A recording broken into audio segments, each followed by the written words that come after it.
ABC News. Good evening. I'm Melissa Polomini. Victorians are being warned to plan for the worst tomorrow as the state braces for some of the most dangerous fire conditions in years. Nicholas Hines reports. Temperatures are set to climb into the 40s in parts of the state, with firefighters warning hot and gusty winds will likely bring the worst fire danger since the Black Summer bushfires 3 years ago. A total fire ban has been declared across the Mallee, Wimmera, Southwest, Northern Country, North Central and Central districts, with extreme fire danger ratings forecast for several regions. The CFA's Jason Heffernan says people need to stay alert. Should a fire start under tomorrow's conditions, it will be extremely hard to control. A cool change is expected to cross the state tomorrow afternoon. The mother of a woman murdered by her husband in Melbourne's East last year says she's struggling to accept the reality of her daughter's death. Christian Silver reports from the Supreme Court. Former Deakin University lecturer Adam Brown is facing the Supreme Court today for a plea hearing, having already pleaded guilty to the murder of his wife, Chen Cheng, last April. In a victim impact statement, Miss Cheng's mother, Leo Min, said she still wakes up crying and is devastated her young grandson will grow up without his mother. The Chinese-born Melbourne University graduate was stabbed to death in her Croydon North home during a fight. Brown's lawyers say he's deeply sorry and accepts there's no excuse for the pain and suffering he inflicted. Brown is expected to be sentenced at a later date. The Working Group for an Indigenous Voice to Parliament has met again in Adelaide, but there's still no progress on the recommended wording of the referendum question. Political reporter Dana Morse reports from Parliament House. The government says the referendum working group is united on the wording of the question and amendments that could establish an Indigenous voice. But after 2 days of talks this week, no final position was announced. Speaking after the meeting, Linda Burney downplayed suggestions that there's a rift in the group over the proposal. There is no division. The government is up against the clock as it needs the recommended wording before it can put the legislation to call the referendum before the Parliament, something it's promised to do in the next sitting fortnight. Victoria's First Peoples Assembly has used its final meeting to advocate for raising the age of criminal responsibility and reforming the state's bail laws. The Assembly is an elected group of Victorian traditional owners and Aboriginal leaders who have been guiding the state's treaty process since 2019. Elections for the Assembly's second term will be held in May. Assembly member Jason Kelly says he's proud of the work it's achieved so far and wants the next Assembly to keep pushing the government on issues affecting Indigenous Victorians. Lift the age. Shouldn't be locking up 10-year-olds, and we shouldn't have anyone dying in prisons. We shouldn't have people on remand dying in prisons. So here's another call. It's a good faith treaty measure. Immediate release our unsentenced prisoners, starting with our unsentenced mothers.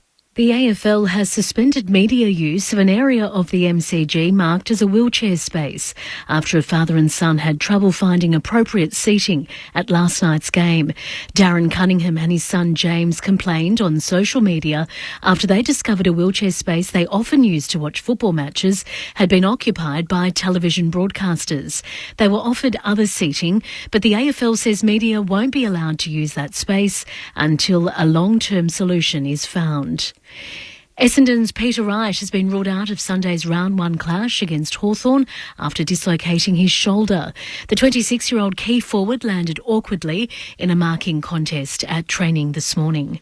Players in Australia's two national teams for soccer players with cerebral palsy say they're excited to contest an international tournament on home turf. Australia has been announced as the host of the 2023 Para-Asian Cup. The two-week competition, open to teams across the Asia-Pacific, will be held in Melbourne later this year. Para Matilda Talia Blanchard says it's a milestone for inclusion in sport. I know that there are going to be many people that are going to find this sport and find us through this event, and that's something that's really important. To the weather, there's a severe weather warning for damaging winds in parts of central, north central and southwest districts for tomorrow morning. There's a gale warning for Port Phillip, and for tomorrow, fire bans have been declared across much of the state. A dry and mostly sunny day, cloud extending from the southwest in the afternoon and evening. Very hot with fresh and gusty northerly winds. For Melbourne, becoming windy, a top of 37. It's currently 22. ABC News. ABC Listen. Our minds are powerful and complex. Join Sana Kadar to explore everything mental about the mind, the brain, and our behaviour. As you scale this technique up, you can memorise all kinds of things. From negotiating to addiction to AI. The history of brainwashing, emotional intelligence, rudeness, and humour. How does that feel? All in the Mind with Sana Kadar. Podcast available now on the ABC Listen app. ABC Sport. We begin this broadcast by acknowledging the traditional custodians of the land on which this match will be played today and pay our respects to their elders past, present and emerging. We extend that respect to Aboriginal and Torres Strait Islander peoples listening. AFL. What a stage. This game is coming to life. The 2023 AFL Premiership season. The Roar will tell you the story. Fans are on their feet. Feel it on your skin. Can't believe what they're about to see. Feel the electricity. Holds his arms out wide and tells them to get excited. What a game. It's got everything. It's like Grease Lightning. It's so cool. On the run.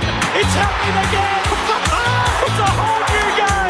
Cause here it comes, here it comes. With a talk from 55. Hello. That is the cream on the cake. Sometimes you've just got to sit back and enjoy the show. And we have a thriller. To going, chest down, goal. Something's coming, something is coming. Goes for home, he's got it. Phenomenal finish.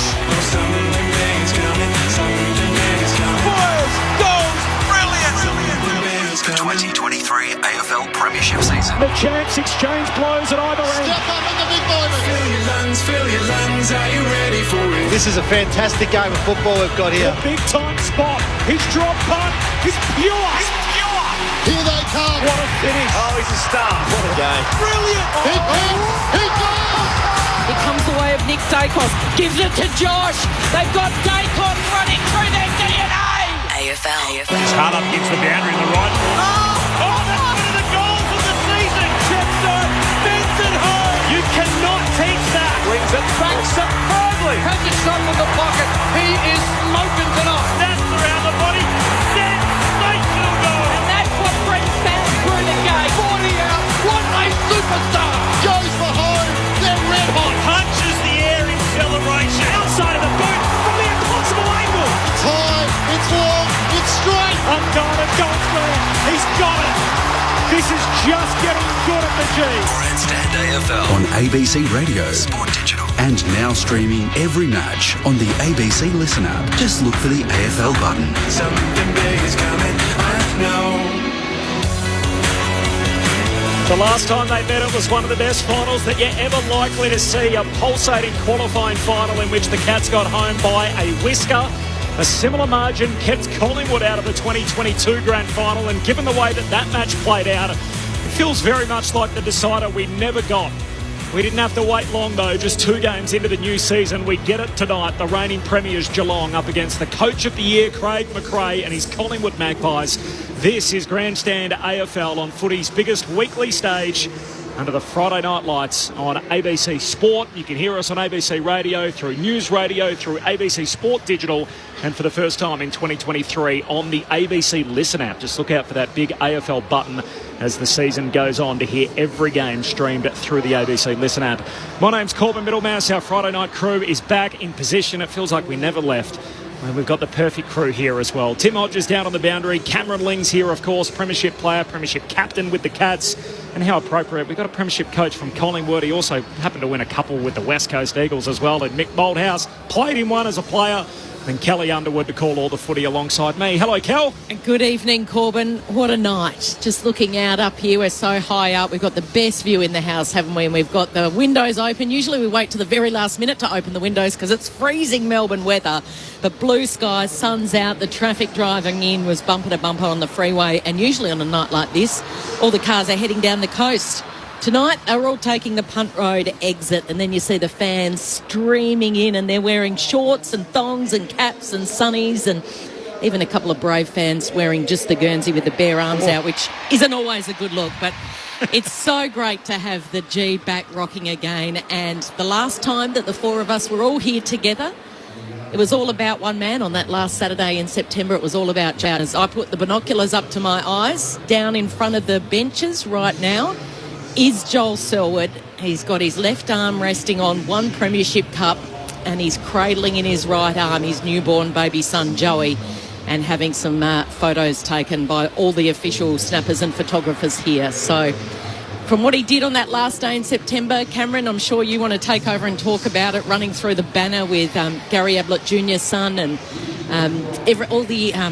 I guess he was just so heavily invested with the crowd and some beautiful touching moments, and now we're watching one right here. Yeah, it's fantastic, isn't it? I think he's going to do a little bit of a lap around so the Cats fans can say goodbye. There's been a lot written and a lot said, and quite rightly so, about him. It was beautiful with Levi, wasn't it, when he ran through the banner? And then after the game with Sammy Morfitt, the number one trainer at the Cats. What a career he had and what a leader he's been. Now there's a bit of a hole there. Title-wise, it's being filled by Patrick Dangerfield, a very well-deserved honour. But there is going to be a little bit of a leadership void there. He's played such a crucial role over so long in setting that culture for the Cats. So I wonder who's going to step up there. Tonight will be great. Collingwood, I hope they continue to play the footy they played last year. It was riveting. It was scintillating the way they went about it. They've added a couple, Tommy Mitchell and Daniel McStay. Interesting to see how they go. And the Cats played brave, attacking footy, and on that final day in September, they were just supreme. So hopefully we get that sort of standard. However, I'm going to take a guess after watching last night and say there'll be a few mistakes tonight. It'll be a little scrappy. It won't be quite as free-flowing and perfect as we saw later on in the year, but let's hope these two teams have that touch of class that we got to see in 2022. How was your summer, Mick?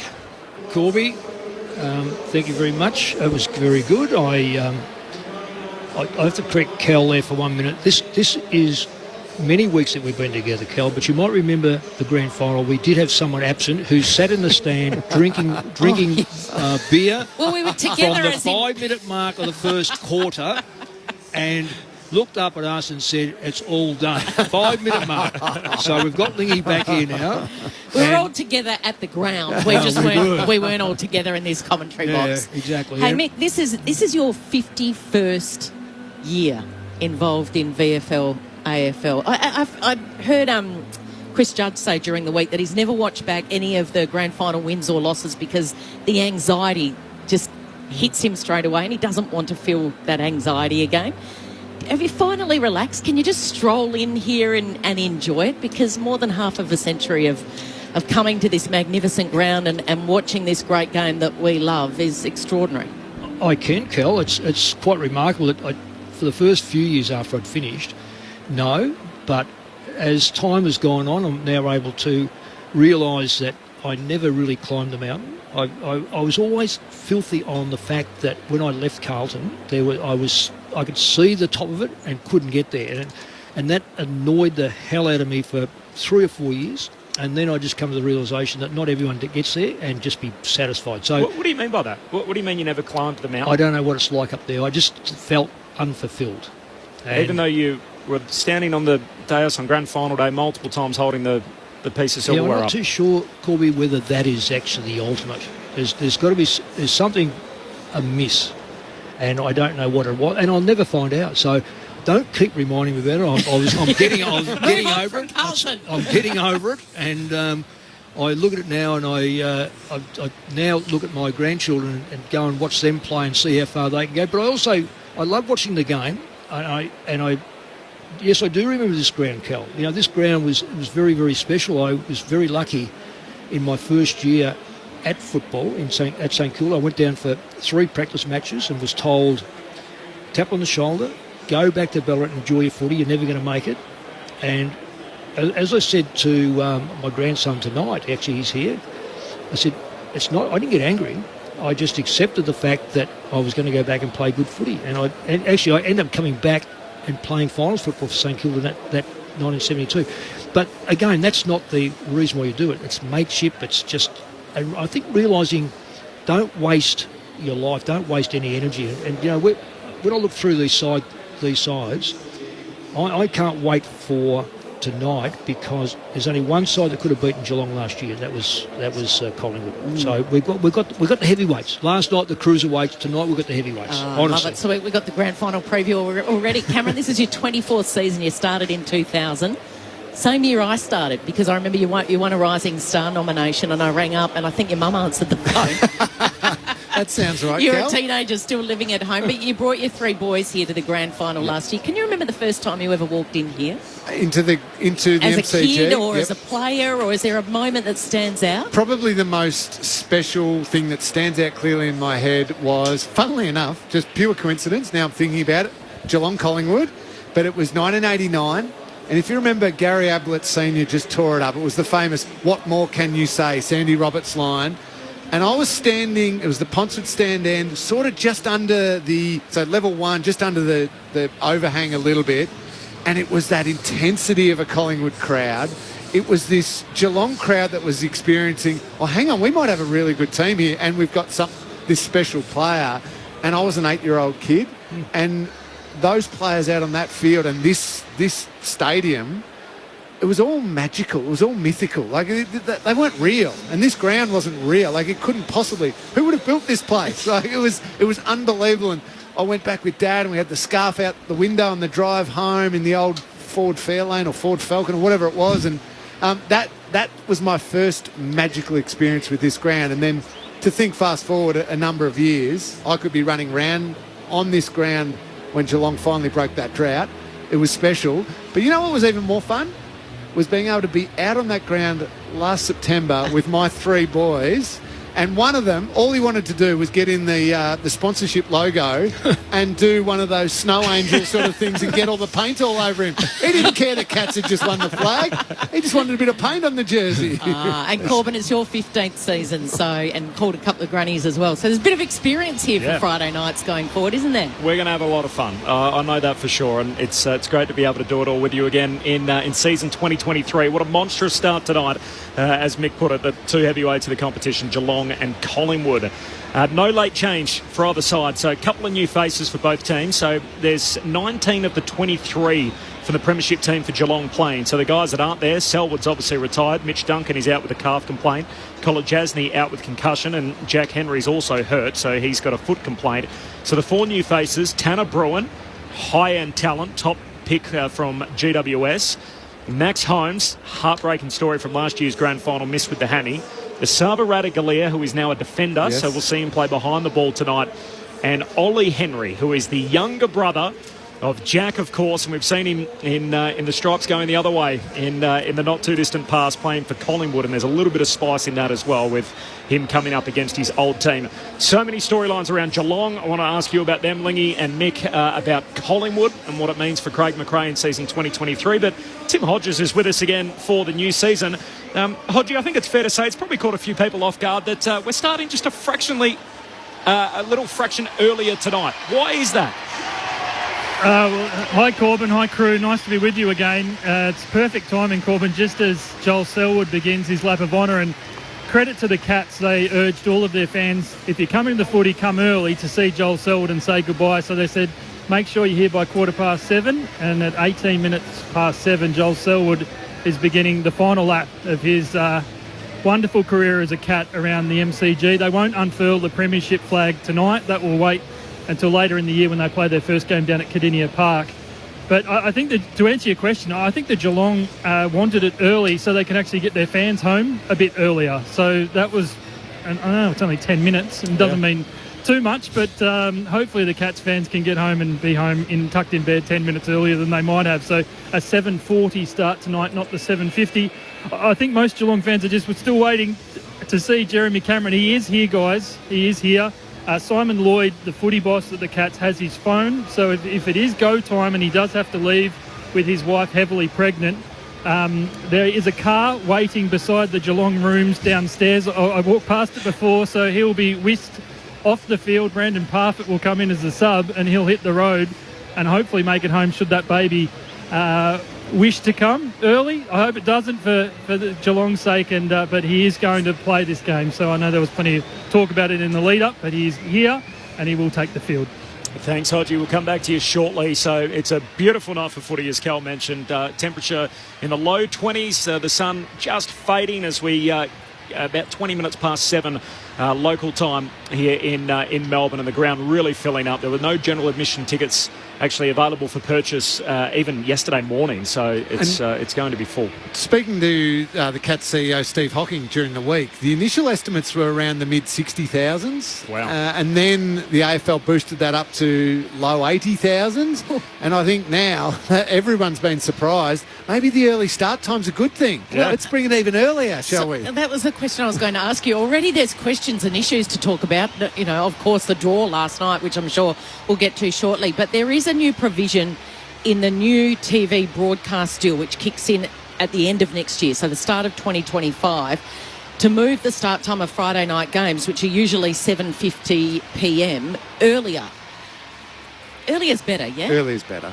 Do you agree, Mick? Oh, absolutely. Yeah. It's just, it gives kids a chance to be... Look, Absolutely. it sounds silly, doesn't it? 7:40 or 7:20, 7:40, 7:50. You're talking at maximum half hour. That half hour is significant. Yep. You're getting home, you're getting to bed a bit earlier. A lot of kids play footy or some sort of sport. Some have to work. Some people have to work on Saturday or Friday morning for the Thursday night game. I think the earlier the better, particularly in winter. Why It's wouldn't they dark. just do it now? That's the other thing, a provision to do it in 2 years' time. Just do it now. Yeah. Are we talking about mainly? Do the TV networks totally control this? Is this what it's about, or the AFL surely have some say? You think with cord cutting and the way people consume TV nowadays, it's even very different than it was in the past. Yeah, that's what I mean. I'm sure you can fiddle around with your programming a little bit. It's unusual in footy that you reach such a consensus on any issue, and yet it feels like everybody across the board is a proponent of a 7:20 start time. You can hear the roar getting a little louder beneath us as Joel Selwood waves and is clapping to the Geelong faithful, and there's plenty of those that are waving and clapping back at him.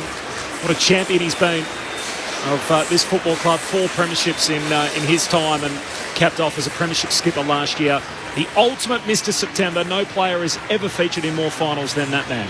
What would he make of it, Cameron, as Britt, his wife, hands over the little baby? It's so cute. Oh, on the back of the ute. Little Joey there in the ute now. He would love the opportunity to say thank you to the fans and appreciate that they've turned out, but at the same time he'd be hating it. Just to sit there and just be that centre of the attention. And once again, he'd be kind of hating it, but he loves the Cats fans and they adore him. We saw all the people standing up in front of us. Still lots of number 14s there. It'll be a very, very famous number for a long time. Can I just say, I'd be very surprised that there are... Now, I know it's Collingwood versus Geelong. Anyone who has been involved in football for barracking or whatever acknowledges greatness. And Joel Selwood, to me, was one of the greatest captains that's played. Well, look at him, Mick. He's going past the Collingwood cheer squad now, and they're all standing up. Good on him. Giving them a standing ovation. Are they? Have another look, Kel. I've got I do know Collingwood supporters, Kel, so just make sure they're saying the right thing. Can you lip read? No, I definitely can't lip read. You would have got the same treatment when you came back to coach Carlton. They were standing up, all right. I didn't have to buy a can of anything for a long time. Lingy, just set up the story of Geelong's season for us. So it's amazing that they've won the premiership. They win the prelim by 70 points, the grand final by 80 points. They lose Joel Selwood. Do they get even better during the off-season with the guys and the high-end talent they were able to bring into this team? I think the talent replacement, yes, is the answer to that one. You can't put in an exact measurement on what losing Joel Selwood will do, and it's not going to be yet. It'll be June, July, deep in winter, maybe drop a game or two, it's cold, everyone's sore. That's when Joel's loss will be felt. But let's focus on what they brought in. Yes is the answer to your question, because Tanner Bruin, no doubt, is a talented, very talented young player. He's hard at the footy. He's got really good foot skills, both sides of the body. Ollie Henry could be anything, and at different times in the black and white jumper showed that he could be anything, coming on as a sub and kicking 4 goals in a half of footy. Anyone capable of doing that can seriously play the game, and that's why they wanted to hold on to him as much as they did, and were disappointed to lose him. I think Jack Bowes has plenty to offer. I don't think he even got close to realising his potential at the Gold Coast Suns. And then at the same time able to add, winning the premiership, but add a pick 7 talent in Jai Clark. Now we might not see him for the first half of the season because Geelong's in that place where they don't need to bring in that first round draft pick too early. But from all reports, he looks really comfortable doing match simulation at senior level. So the fact that they've been able to add those 4 guys to a premiership team is outstanding. The big one's going to be health, though, Corps. With that list and the age it is, they will be ready to go back-to-back and are well and truly in the box seat to do that. But they're going to have to be just as healthy. They made some great decisions last year. Patrick Dangerfield being the obvious one, Mick, where they had, out for 6 weeks. They took him out because he was battling to get across the ground. He'd lost all his explosiveness. Maybe you leave him in. Maybe you're more of a chance in a few more of those games. They made the call, took him out, got him fresh, mini pre-season. And he was... I know Isaac Smith has the Norm Smith, but Dangerfield was best on in the prelim and best on in the grand final in my eyes. Because of the decision made mid-season. They've got to have that sort of player management again, I would think. I don't reckon there's been too many years where people haven't said the reigning premiers will win it back-to-back. And it very rarely happens. Yes, there's no doubt in my mind that Geelong have improved with their personnel, but their older players are a year older. And sometimes you fall off the cliff very, very quickly. You only need 1 or 2 of the key players. It's very hard to drop them, and their form has to be consistently persistent, because then you're in a bind. No Geelong coach would want to see any of these, and they are superstars, go by the seconds. That's going to be their test. Here come the Geelong Cats, the reigning premiers, making their way out, and Tom Stewart sort of bursts up the race as the vice-captain, Patrick Dangerfield. He's out there again as he just brings the little leaguer with him, running through the banner. And the reigning premiers, the first team out onto the ground. It is their home fixture at the MCG. They're in the white shorts tonight in their traditional hoops as the pyrotechnics go off beneath us. Just repeating, there's no late change, which means both Jeremy Cameron and Tom Hawkins are out there. Hawkins overcoming that foot surgery or the lingering pain in his recovery to be able to make it here tonight. It means that his continuous game streak continues. So this is his 72nd in a row at 54 years of age. And Jeremy Cameron, despite the impending birth of his first child, his partner Indy is heavily pregnant. He's mentioned to the coach that he may have to leave at half-time, so we'll be watching that narrative throughout the night as well. Mick, Collingwood, you obviously were... you rode the story with the rest of us last year in this wonderful journey that Craig McRae took this team on. How do they approach this year after such significant improvement from second last to final 4? How do they back it up? I think it's quite easy. I don't often say that. It's quite easy because they have full faith in what took place last year. They weren't guessing themselves. They've got a coach who is a non-fake. And what I'm saying there is sometimes you see people come in and they have to change their disposition just to get over the hump, and then they start to... He is what he is and will be to the day he finishes coaching. So they are comfortable. What I'm seeing is... outside of the fact that they've recruited, I think they've recruited reasonably well. McStay won't be a world champion, but what he'll do, let Myercheck actually be a 6'4", 6'5" player without having 2 players hanging off him. I'm liking what I'm reading about De Goey and his own words. Now the test will be, can I actually live that life? I like the way the Dacos boys will probably even get better because of their way they're going to have to integrate through the middle. I don't see Sidebottom or Pendlebury being in the hot spot all the time. They're going to have to shuffle around. I suspect, and this goes to both any side, if they can stay healthy, I reckon the Pies are the real deal. How heavy is expectation, though? Last year they didn't have any. No. This year they do. Yeah, well, I think you live with expectation, and this is where I know it's a bit like, say, Selwood's coming out of the side, and you've got Dangerfield in. You could have had Stewart. You could have done. There's a whole heap. Pendlebury steps back, but he doesn't step out. He steps back. In comes the new captain. Pendlebury is the bloke who has lived with expectation all his life. He knows it, and he will teach it. So I think that they are in really good shape with expectation. I think they'll actually encourage the quest of You've got to win games. With a fan base that big, there's no such thing as a low-pressure game, is there? Not at all. There's always someone to tell you about it if it goes pear-shaped. It is Geelong and Collingwood, a genuine blockbuster to start the season for both these clubs. Next. What's the best thing in the world that's also on the ABC Listen app? The footy! This season, get your footy live and ad-free on the ABC Listen app. AFL, NRL, men's, women's. Whatever you fix, we've got you covered. She's got it! Bye-bye! See you later! Every goal, try, mark and tackle. Called by ABC Sports' expert commentary team. Set, bingo! AFL and NRL, live and ad-free. Get it on the ABC Listen app.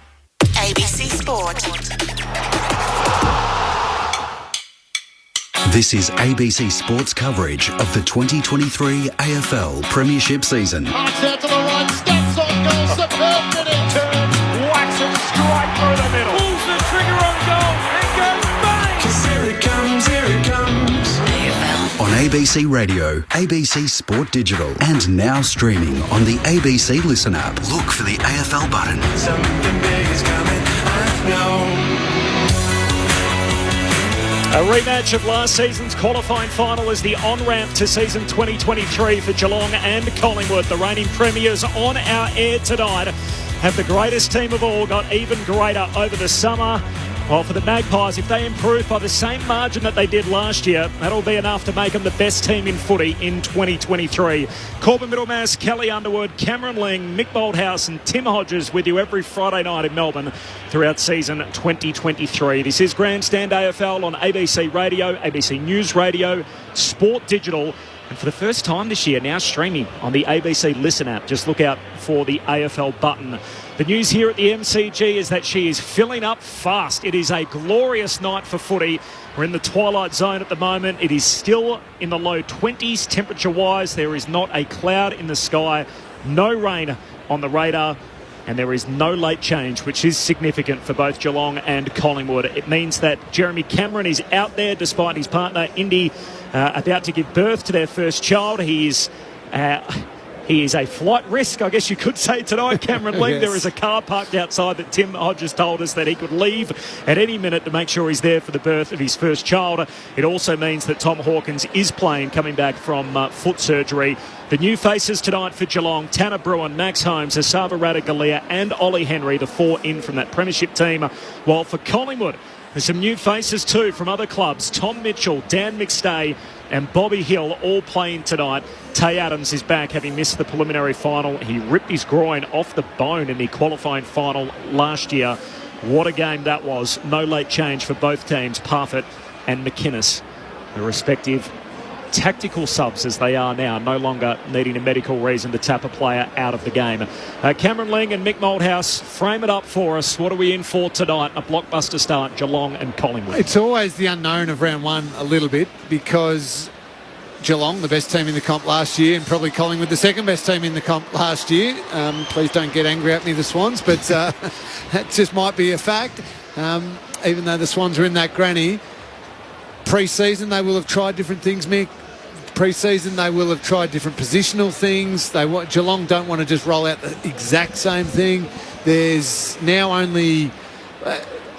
I know there's 2 practice matches, but let's just go with one, okay? Yeah. Because there's only one real serious practice match. So I expect both these teams to have a million mistakes. Both these teams to try little new things, which a lot of them won't work necessarily straight away, but it'll be more about bedding them down over the next few weeks.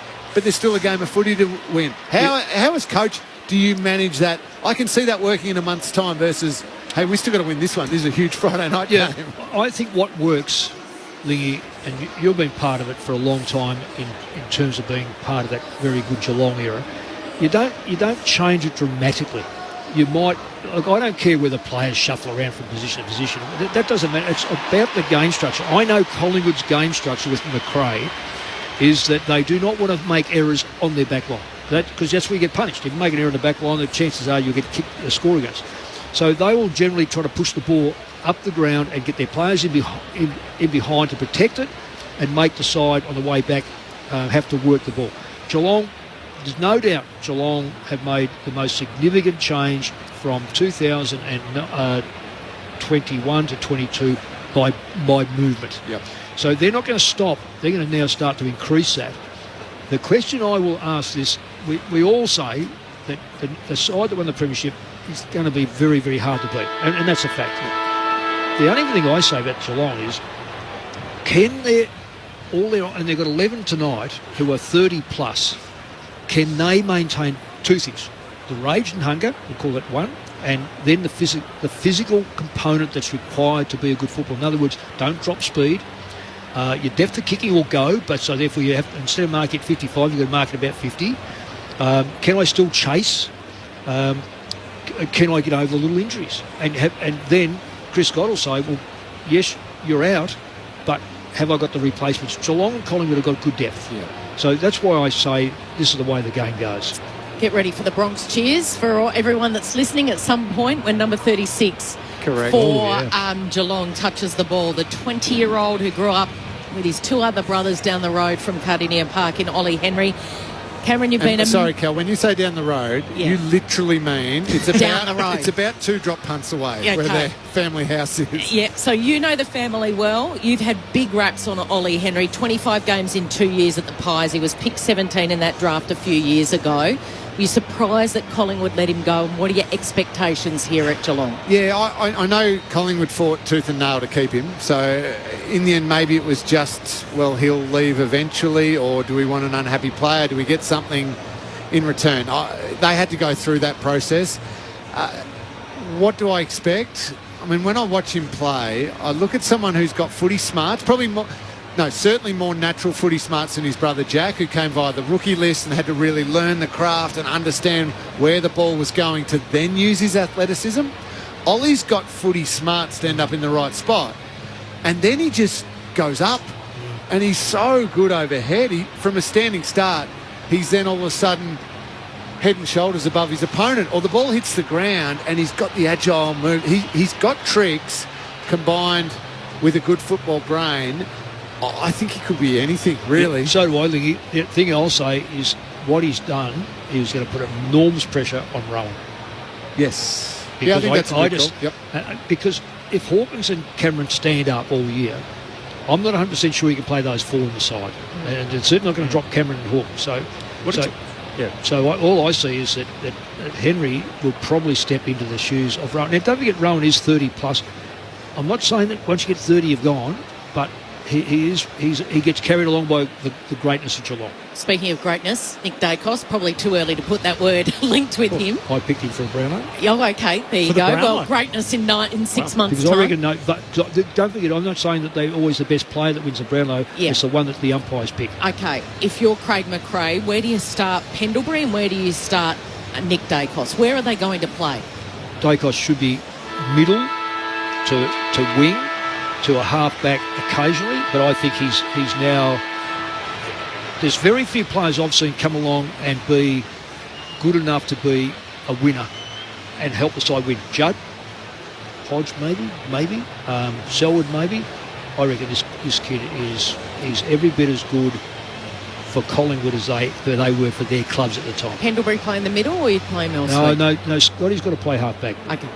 I'll get your tip for tonight in just a moment, but who's the better chance to make it back to the top 4, do you think, if you could only have one in season 2023? Collingwood or Geelong? Oh, they're going to go with their teams. I think they couldn't. It's landed. You wouldn't believe it, Corby. It's landed on it's landed on the rim. What are the odds of that, Mick? Mine did too. This is a bad start to the new season. Trying to get them on the line. There are 9 clubs that have new captains in the competition this year, including both of these teams. The 2 new captains shaking hands in the middle. Tim Hodges is on the boundary for us. Hodgie. What a moment for these 2 veterans, really. Patrick Dangerfield and Darcy Moore. And Danger has a win. The Cats will kick to the punt road end to start their season. That's left of screen if you're at home watching the telly, listening to us. Just this crowd, it is a monster, guys. The AFL confident they will top last night's figure of 88,000 people. Worth mentioning, the AFL members, it looks full right up to the top deck. The MCC members is up to the top deck, and the back row of the top deck, and the GA, all tickets were sold out earlier this week. So I think it will be 90,000 plus plenty of late arrivals. I think the early start is catching a lot out, and it is the most glorious Melbourne evening. It feels like we should be here at the Big Bash watching cricket, not football. It's still 23 degrees. The subs to start for the Cats, Brandon Parfitt. For Collingwood, Reece McInnes. Just repeating the news, Jeremy Cameron is here. He will play. No baby as yet, so he will take the field. And it will be such a good watch with Ollie Henry. Every time he goes near the ball, it is a big Collingwood crowd, even though it's a Geelong home game. He will be booed off the park. Thanks, Hodgie. Who wins, Lingy, tonight? I think I'll stick with the Cats. Mick? The Pies, sorry. Kel? I thought that I choked on that, it's just I didn't have a machine. I'm out of practice. I'm with Mick. Corby, I'll get there.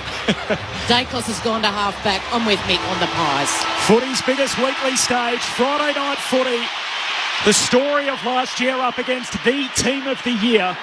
It is Geelong and Collingwood to open their season against one another. You're with Kelly Underwood. And it's going to be, well, that's a bit of an anticlimax, Corbin. We might start that again because the umpire's bounce went off at right angles and it'll be recalled. So it's Reece Stanley, Premiership ruckman, up against Darcy Cameron. Cameron tries to get it to Mitchell. Blitzarves has started as a midfielder in the middle, gets a hand on. Crisp with the first clean possession to Tom Mitchell, who fired it out there to Darcy Cameron. Cameron gets a kick away to half forward. Running onto it is Zach Guthrie. Handballs over the top. This is in front of the Shane Warne stand to Holmes. Holmes goes long. Flying goes Cameron. Couldn't take the mark at half forward. Stengel one way, then the other. His kick could near to target. Quaynor to Noble. Oh, this is risky. Tui's chopped it off in the goal square. Tui, the Irishman, snaps the opener here at the G.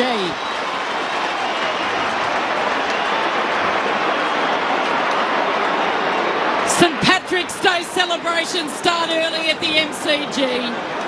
Zach Tui not quite with a jig, but he's fired up for the first goal of this classic game. 1 straight 6 in the opening minute. And the Johnny Pies yet to go down to score. Mick. Sorry, Cal. Look, Johnny Noble, he will just have to look at that. He is prone to making those mistakes. I don't know whether he just locks in on a Collingwood player and doesn't see what about him. That would be the least logical kick to kick. Even if he had to go on to the boundary and gone to his left and put it out of bounds, at least it makes it a kick that has to be recovered, but not that one. Neat start for the Cats. Our reigning premiers kick the first in the opening minute. Back in the middle, Stanley wins the head out. Blitz up, scrapping for it. Spills to Mitchell, though, of the Pies. Hand pass to Nick Dacos. Kicks out to brother Josh on the wing. The 1-2 with Noble by hand. Josh Dacos sends his kick down the boundary line to Majacek, who takes the mark just over halfway. Immediately rolls and bangs it deep inside the forward 50. Radagalier out to meet it. And the forward come defender. They've been raving about him, Corbs, all pre-season. His ability to read the ball in the air, to go with his athleticism. I think he's going to play a lot of games this year down back. Involved immediately, goes back to Tui, the goal kicker, who marks him a defensive goal square right down the other end. Steps around the player on the mark and then drives it long, and the only man really jumping and needing to jump there was Maynard, the co-vice captain this year, wearing the number 4 jumper. One of 3 co-vice captains. Pulls it into that right forward pocket at the city end, and launching was Elliott from behind, and he's leapt up over the top of Tui. And this will test him. It's a tight angle in the right forward pocket at the city end. But Jamie Elliott has proved so many times before he has sublime skills when it comes to set shot kicking. And a great overhead mark for his size. Reece Stanley just completely lost there, and Elliott read it better than anyone. Floated in from the side. A nice grab. It's only 20-25 metres out. A couple of metres in from the boundary line. In that right forward pocket. He just misses to the near side. I see Maynard. He got injury, had an injury leading into this game, didn't he? They sort of a bit worried about him coming to the game. Is it a groin or something? Just looked awful in that kick. His the long kick out comes from Stewart, drives it up towards that southern wing, falls down on the bottom of the pack and slapped away by Cameron, but there's a free kick. It's coming back to Max Holmes. He was taken, or in fact tackled without it, so Holmes A heartbreaking story from last year's grand final. Kicks down the outer edge of the centre square to Blitzarves. Gives it back to Max Holmes. On the run, he kicks to the top of the goal square. Spill comes from Moore. Down to Tui. Tui's got two.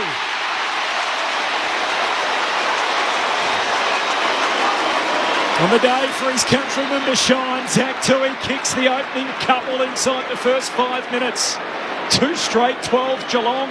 Collingwood flat-footed, one behind, an 11-point lead for Geelong through the opening 4.5 minutes. Zach Tui very happy with his second goal, but I reckon a lot of Geelong fans in the stands right now are just going wow about Max Holmes. Involved in the first passage got the free kick at half-back, and his run through the middle of the ground, he ran past about 6 Collingwood players there and was flying through. The deep kick just put those Pies defenders under so much pressure, and Zach Tui says thank you very much, but that Holmes run, yeah, it's devastating. Brilliant. So Zach Tui, one of only 3 Irish players to win an AFL premiership. Of course, Ty Kennelly the first, and Mark O'Connor did it last year. Breaking out of the centre now is the Pies. The kick comes from Adams and he pokes it inside 50, and Tom Mitchell is on the end of it. He marks in front of Zach Guthrie, directly in front, 40 metres out, the Brownlow medalist from about 4 years ago. Looking very different in the black and white stripes. He's had a good start. A couple of quick handballs in the first couple of centre bounces, trademark Mitchell style, and then just snuck forward then into a good spot. Taylor Adams hit him up. So after Zach Tui kicked the first couple on the board, a chance for the Pies through their brand new recruit. What a way to introduce yourself to the Collingwood Army. Tom Mitchell says, I'm here and I'm here to stay. He's got the opener on the board for the Pies. It's very clear, and the way the game's gone so far, Lingy, compared to last night, I know I'm only doing 2 games, is that this one is much clearer. There's more space, there's more run. The skill level just seems like it's been plucked out of September. Yeah, you're right. I was expecting a lot more mistakes. It could happen with fatigue. With fatigue. The running patterns of both these teams are so good. Oh, yeah. Even the players who don't end up getting the footy run really dangerous running patterns, which opens up the space for teammates to get used. Tim Hodges on the boundary. Hodgie. It's just really interesting watching John Noble came off for his first breather. He went straight up to the coach, Craig McRae, who's coaching from the bench, and gave him a hug almost to say, I'm sorry for the mess in the first term with the goal to Zach Tui, and McRae just gave him a hug and said, don't worry about it. Tanner Bruin gets the centre clearance, kicks inside 50, but Murphy's backing across and takes the intercept mark. Centre half back for the Magpies, got the nod ahead of Billy Frampton, who's also been training down back for the Pies. And the key post over the summer. Long kick out the wing. Hoskin Elliott flies, spills down to Josh Dacos for Collingwood. Hand pass to Goey, clever. Hand pass away to Pendlebury. He sends it over his head to Hoskin Elliott. Kick down to half forward. Awkward pick up for Cameron. Spills to Adams. Hand pass back to Goey. Puts it inside 50, and Myercheck marks uncontested. Left half forward. 10 in from the boundary line. He'll kick from about 45 out. Well, one thing for certain, if you have the football in your hand, there is every probability that your teammate's going to get it at the moment, because it's defensively both sides are trying hard, but they can't get near because the kicks are so perfect. Bit of champagne footy there between DeGoey and Pendlebury. Wasn't it nice? Already, it's the first quarter of the first game of the season. Myercheck to finish off the spectacular chain. He dobs it from out wide. And the Pies with 2 quick ones to answer Geelong's challenge. 2-1-13 Collingwood. They're in front for the first time, 8 minutes in. Geelong 2 straight after Zach Tui kicked the first couple. Collingwood by a point, 8 minutes in. And Mick, again, to make the point that we were just trying to make before, the run of these teams. So it looks like Tom Atkins is going to try and get somewhere near DeGoey when DeGoey's in the middle of the ground. He was with him on the wing. DeGoey did the nice tap, Pendlebury the beautiful handball. A Collingwood teammate of DeGoey's then ran so hard forward from that same area, Atkins went with him, which meant that DeGoey could get that follow-up. Yep. He's the one who kicks the ball inside forward 50. So a Collingwood teammate making space for DeGoey. Great inside 50, Myercheck goal. That's what's happening early. Both teams really clever. Stanley gets a palm to it. De Goey was there, tackled by Bruin. It spills the way of Blitzarves. Kicks around the corner. It's a strong mark. 1-on-1. Quaynor took it over Stengel. Handballs backwards to Nick Dacos. The delivery was pinpoint perfect on the wing. Hoskin Elliott's got it. Stabs it back inboard. Was looking for Mitchell. Couldn't find Mitchell. And getting down low was his direct opponent in Bruin. So Bruin now. On the southern side wing, the former Giant who grew up in Geelong. He's just going to kick it almost to centre half forward. Blitzars rises, couldn't take it. Hoskin Elliott taps it down. Sliding in was Rowan. He's just started after starting on the bench and hacked out of there. It's taken and chopped off by Zach Guthrie. So spits out quickly.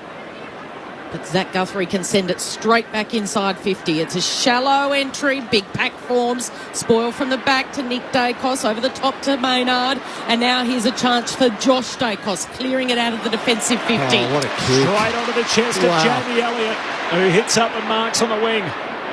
Just rolled and kicked it in the same motion, Lingy, and straight onto the target. On his left, too. Short to Myercheck, hand pass away to Josh Dacos. A live footy here for Collingwood. Hand pass along the line to Mitchell. He feeds it to Hoskin Elliott. They're swatted down by O'Connor. Holmes keeps it alive for the Cats. Back to O'Connor.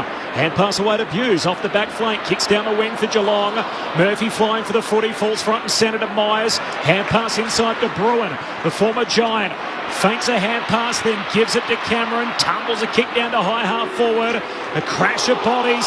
Holmes involved there for the Cats, trying to drag it in off the deck. The ump says, I'll have it. Ball up 70 out from the Geelong goal. Tim Hodges on the boundary. Just keep an eye on Tom Hawkins down in the forward line, very deep for Geelong. He copped, I'm not sure, a kick on the foot, which he's had surgery on. He is very, very sore. Trainer has been out to him. So there's a ball up on the outer wing. Cameron gets it down to Mitchell, just hacks it. Adams is there, stripped of the footy by O'Connor, goes back in. Adams and gets it. Handballs. There's a free kick back here, sorry, Cal. Calling it back. Was it a throw against Adams? They deemed it as incorrect disposal. Adams had it, didn't have it. It was a late tackle, but nonetheless it was played It's for. against Taylor Adams and the Pies. A free kick is going to the Cats. Connor short. Isaac Smith short as well in the bullseye, gives it to Zach Guthrie. Handballs off to Stanley from a standing start. He just has to go sky high. Hail flies. Couldn't get it. And then Rowan, as soon as he grabs the Sharon, he's got a pie either side and he's launched into the turf and it won't be going anywhere. Be ball up, 20 metres out at the punt road end where the Cats are scoring this quarter. Hawkins doing the ruck work. Cameron outpoints him here. Swats it down the side bottom of the Magpies. Away to De Goey. Hand pass knocked down by Smith. Centre half forward for the Cats. Atkins can't control it. Adams tries to soccer. Has a fresh air shot. Goes back. Scoops it up. Gives it to Noble. He kicks into open space on the broadcast wing. Race on. McCreary there first. Kicks Collingwood down to half forward. Elliott gets to it on the hop. Weighted hand pass back to McCreary. McCreary trying to kick it outside of the boot. It's across the goal face. Touched on the way through by Myercheck and out of bounds. Left forward pocket for the Magpies. Gee, that would have been a goal that wouldn't have looked out of place in September had he kicked it. What a start this has been. 12 minutes in, Collingwood by 1. High quality stuff, given it's only March 17. Some of the connections, the rhythm and the timing, particularly between the Pies players. So it's tossed back in right in front of the Collingwood goal square. Bumbles around down there before McCreary's eventually tackled. Big 23-22 hand pass kick, Collingwood, and the Cats only had 6 hand passes, and it's really evident. Bruin's kick went near the boundary line where Josh Dacos is able to pick it up and go high. McStay flew off hands. Cannons right below the goalpost. And they register a minus score. So it's Geelong 2 straight 12, Collingwood 2-2-14. And we've gone 13 minutes of play. Tim Hodges on the boundary. Hodgie, Braden Maynard off the ground. Yeah, it was interesting that wasn't called a blood rule, but he's been patched up. Just a cut right on the top of his head, so plenty of blood. He'll need a new jumper and new shorts, but he's getting patched up. He'll be back out there shortly. Tui connects with Holmes, who takes it on the southern wing, sends it down to Rowan, marks it high half forward, chucks it on the left boot, floats it, kick inside 50, unkind bounce for Cameron. And Darcy Moore back for the Magpies, hands it to Noble, hurried, kick to half forward. There's a free kick. It was John Noble's kick. Stengel got him late. paid downfield immediately. So Nick Dacos will take it and swings it wide to Howe. There's always some different stuff early in the season. One of the unusual things, as Kel mentioned, is Braden Maynard, 161 games into his career, has changed numbers. So he's gone from 37 to 4. And Cam Guthrie's had a haircut. So he's not the big hairy cat like he used to be. He's certainly looks a little different. As the kick very different, doesn't he? On the close shave. Kick heads down the line, and O'Connor takes the mark from Jeremy Howe, so can send the Cats back the other way down to half forward. The Stengel flying for the footy, falls down to Pendlebury, hand pass to DeGoey on the wing. They're using DeGoey well at the moment. He's on again, then didn't give the handball. Uncontested mark then taken by Hoskin Elliott. He drives it long inside 50 again. The big boys fly. Off hands, Jamie Elliott's there, but coming through was Tui. Class and clean he was. A little give to Holmes and then back to Tui. Stabs the pass straight to the opposition. Chopping it off is Murphy for the Pies. Kicks back inboard to Noble. Now Noble, who really gave up that first goal to Tui, better with this kick to side bottom. Awkward half volley from Elliott. He was able to pick it up. He gave the quick hands, but good tackle by Jeremy Cameron. He drove Mitchell into the turf. Still the ball's underway. And now this is a nice move by Buse, driving out of that defensive 50. Sidesteps one way, goes the other towards Rowan, drops it under pressure. Handball's under pressure. Was he held? The umpire says play on. Quaynor handballs into space. Eventually there's a holding call. Gary Rowan. And the umpire says, yep, it will go against Gary Rowan, and it's going to Quaynor. He just made 3 bad mistakes then, Rowan.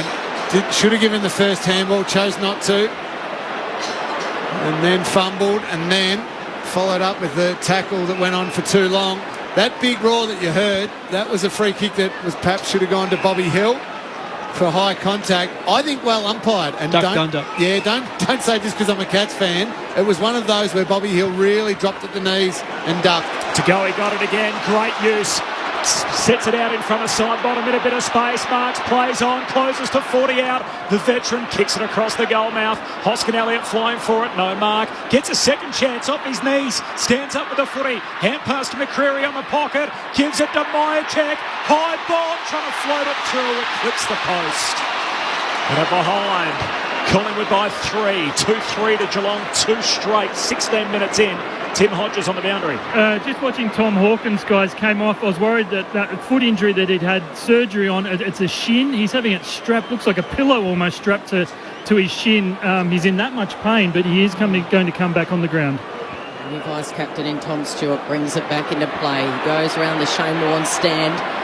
Cox got his hands to it and then comes down to Henry. That's Ollie Henry. Handballs backwards to De Koning. Goes long down the line, setting it up for Connor here. He misses it in the air, but they've got plenty of run. And it's Brian Myers that gives it off to Smith. Smith then his kick inside 50, finds the chest of Stengel. And Tyson Stengel on a 45-degree angle will kick it from just inside 50 on this set shot. It's a beautiful kick by Smith. I'm sure it was his non-preferred. Yep. And just enough for the player to lean in on it, and his defender, good positioning, but just couldn't quite get there. So the last time number 18 in the Hoops played on this ground, he kicked 4 goals on grand final day. What a resurrection for his career. Every game last year, more than 50 goals, all Australian on the runway. He celebrates before it even crosses the line. And the Cats hit back and back in front, 3 straight 18. Collingwood 2-3-15. 17 minutes gone in this opening term, and it's everything we'd hoped for early on. It is. It's electric footy both ways. The way that the fixture's been done, a lot of the top teams from last year playing each other, and a lot of the bottom teams. I reckon a couple of teams who finished lower down the ladder last year, Mick, would be watching this a little bit worried about just what the level of the very, very best teams in the comp is. Well, Lee is spot on. I reckon some of those sides were actually worried probably going into the season. After watching already, mind you, we're looking at 67 to 43 possessions Collingwood's way. Both have gone in 8 times, only 8 times, but looked deadly in that 8 times. So you've got to have the strikers, and we know that Geelong have got them. They've had 3 with 60-plus goals last year, I think. Back in the middle, Stanley wins the head out. Adams the clearance. Hurried kick to centre half forward, and Bobby Hill takes the mark. In his new colours, getting the move to Melbourne he wanted 18 months ago. Long kick into the pocket, hand on it from Myercheck, spills down to O'Connor of the Cats. Myercheck becomes tackler. And a ball up. Oh, got him no high, ball said. up. No, I was with you, Corbs. High tackle against No, that Myercheck. wasn't there. That was not there. The Collingwood fans see the replay and they're not happy. O'Connor got up with a massive smile on his face. He knew it wasn't there either. O'Connor longer the wing. Ollie Henry reaching for it. No mark. Spills back inboard. Here's Pendlebury. Smooth mover. Sidesteps. Handballs to Maynard. Gives it to Adams. Spun around. Just got it away to Bobby Hill. No, Corbs. They've paid holding the ball. Taylor Adams got the handball on this. Gee, that would have led to a shot at goal. They pinged Adams. The strength of Adams there. I reckon he got a fist. Did he, Nick? Great tackle by Stewart. I reckon he did, but the thing is that the real worry to me is that the fourth umpire has given the last two decisions to the umpire at the scene. So Tom Stewart has kicked to the broadcast swing. This is Ollie Henry involved to Atkins. Quick hands. Guthrie charging through. He's held. Umpire says yes. Play on advantage. Still side bottom takes it. Gives a little give to McCreery. Centering ball. Radicalia had to get down low. Couldn't take it cleanly. He's tackled by Pendlebury. Got to be holding the ball, that. The umpire says it'll be a ball up. Cal, that has to be holding the footy. Radicalia went to ground. Jumped on the footy. Pendlebury tackled him. That's holding the footy every day of the week. Tossed up Mason Cox, but Atkins got it off to O'Connor. Drives it first with the legs and then the Sharon goes long. Ricochets the way of Quaynor. The Magpies go again. Maynards, can he set something up? Gives it off to Hill, who goes to Pendlebury low with the left inside the goal square. Radicalia claims it. Radicalia's got it. He's having an impact, Lingy, already down back for the hoops. Yeah, had a moment there where he should have had a free kick against him, but a couple of times it's been high in the air. He's read it really well. Taking strong marks, good signs early. Time on first quarter, Geelong by 3. Radically a long kick out to half-back, but it spills into Collingwood's hands. Maynard hand pass to Josh Dacos, 70 metres out, kicks back to the hot spot. McCreery got himself to the front, spills the mark, follows up, hand pass out to Hoskin Elliott, feeds it to Elliott, picked off. Hughes knocks it down. DeConey there for Geelong. Away to Bruin. Bruin long kick to half-back, and Myers takes the mark. Sorry, Corbs. I reckon Tom Stewart, keep your binoculars on him, has done something a little serious. Bruin chips it down the wing to Dangerfield. Hand pass over to Smith, the Norm Smith medalist, into the pocket. Hawkins the target, and Moore across in front knocks it out of bounds. So a throw in, 35 out from the Geelong goal. Tim Hodges on the boundary. You just take your cues from the players here, and he cannot get in. He's trying to get into a jog, and he cannot. It's a right leg. Hopefully maybe it's an ankle rather than a knee. You might see a replay, Lingy, to tell us, but he's coming off. In the meantime, here comes Jeremy Cameron. Here comes Jeremy Cameron for season 2023. Snaps it in the right forward pocket. It fell his way from a boundary throw-in on the left. He's lethal, laser-like, and he puts it through. So Joy up one end at the punt road end. Meanwhile, down the city end, it's been Tom Stewart who's slowly jogging off. He's got the doctor right alongside him. He's straight down into those rooms, down the stairs, can't put any pressure on his right leg. Appears to have left the ground, Tom Stewart, the new vice-captain, with a right knee injury. And it's the Cats skipping away now. 4 straight 24, Collingwood 2-3-15. We've got 5 and a bit minutes to play in this frenetic, helter-skelter opening term. Just watching the replay of Tom Stewart landing, he almost straight away just waved to the bench as though he knew it was something serious immediately, but he was able to jog off. It's either medial ankle or medial knee. Stanley gets the centre clearance here for Geelong. Quick kick forward. Moore just knocks it back into the path of Noble. Off the back flank for Collingwood. It's Geelong by 9 points. Time on opening term. Kick from Noble. Unkind bounce from McCreery. Up to the members' wing. Buse there for Geelong. Hand pass to Cam Guthrie. Back to Buse. Sold him into a dead end. And the tackle by Hoskin Elliott locks him up on the wing. What a start. 2 of the better teams, if not the 2 best teams of last season, to open their account against each other in the new year. A free kick here for De Goey. Had his jumper tucked and a Free back the other way for the Magpies. I love the way they're using him at the stoppages, just getting him to spit forward as often as he can. Tagali plays on, had the blinkers on. Stengel forces the turnover. Atkins back to Stengel, feeds it to Close. He kicks out wide for Jeremy Cameron. The boundary line beats he and Maynard. And out of bounds it goes. 40 out from the Geelong goal at the Punt Road end. Cats by 9 points. This is Grandstand AFL for the first time in 2023, streaming through the ABC Listen app. Just look for the AFL button. A shout out to Grant, who's with us. Looking forward to a big season on Friday night. Great to have you with us, Grant. And also to Fran, who says, go the Pies. Boundary throw in, 50 around from the Cats goal. Quick hands from Stengel out to Dangerfield. And the captain in his 150th game for Geelong. He had to wait 15 years to get the C next to his name, but Captain Dangerfield just rolls off the tongue. And he's kicked the 5th of the quarter for the Cats. What an opening term it is. 5 straight 30 Geelong. Collingwood 2-3-15. Almost the standing start, a couple of steps in from the boundary line in that left forward pocket. Was tapped down to Stengel, fired it out, and Dangerfield off a step, slotted it on his right boot. And only his first kick of the game, Cal. Yeah, I'm just amazed at 5 goals to 5 shots, 2 goals, 3. It's not that sort of game. Geelong have made the most of every opportunity.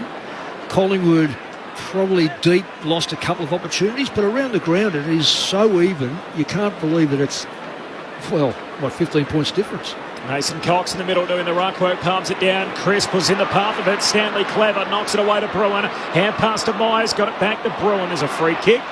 Myers taken high. And Grind Myers will get it centre half forward. The man on the mark standing right on the blue paint for the 50. That's still side bottom. It's Geelong by 15. Chips it inside 50. And there he is, the Tomahawk.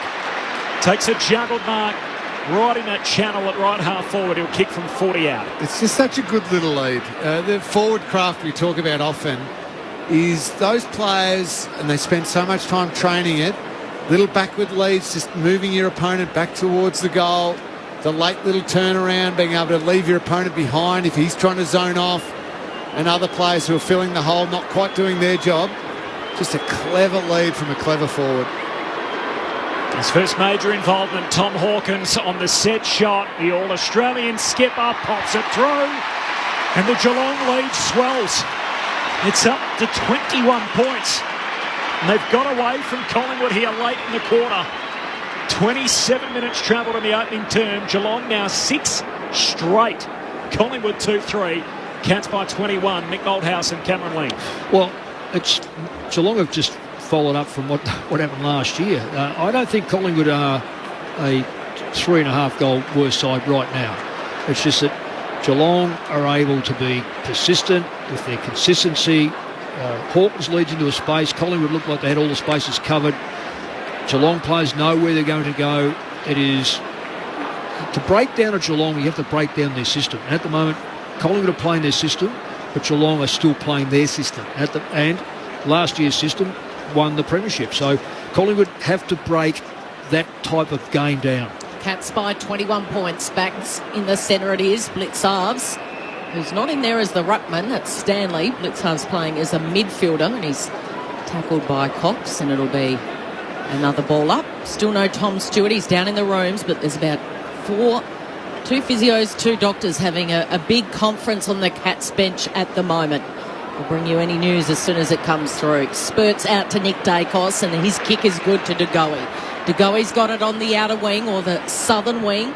Keeps it low, doesn't go great connection with that. It bounces up to Atkins, to O'Connor, under the pump. This is a great smother off the boot of Guthrie. And it was Jamie Elliott coming through with the wonderful smother. Make sure that ball, that Sharon, is locked in the attacking 50 for the Pies. That's exactly what I was about to say, Kel. It's come out a couple of times far too easy. Collingwood need to keep it in there and break that system of run from Geelong. Cox knocks it into the path of Tay Adams, snaps goalward, kicks it. One the Pies desperately needed. Just to halt Geelong's surge of momentum here late in this opening term. The Cats 6 straight. Collingwood find themselves 3-3, so that margin back to 15 points. Approaching the half-hour mark. Opening term on Grandstand AFL. Well, that's sort of, you've got to punish sides good sides very rarely leave an opening. That there was an opening there. Adams found it. Oh, he's a very strong player anyway, and he had to kick it with, I think he kicked it with his non-preferred, but nonetheless, he was able to find a pretty easy ball, and that's not what Geelong's all about. So, I think there's no coincidence there that when you've got a Stewart not on the ground, because he directs so well. And when you look at this here, look, there's a big opening there where he's just able to walk through. Just watching the replay then. So I would say that Stewart would normally be standing right there. This is where you've got to make adjustments. Margin is 15 points. 3 minutes to play in the opening term. The Cats lead it. Stanley. And the Cam Guthrie, and he's tackled to the ground by Dugowie. Do you generally find more stoppage goals at the start of the season than deeper on? Is there any correlation with that? I couldn't answer that. Thrown up in the air. Stanley to Bruin, who lost it. Nick Dacos coming off half-back, comes in, gets a kick away to Atkins, who's tackled to the turf. Is he taken high? No, the umpire comes in. Tackled by Adams.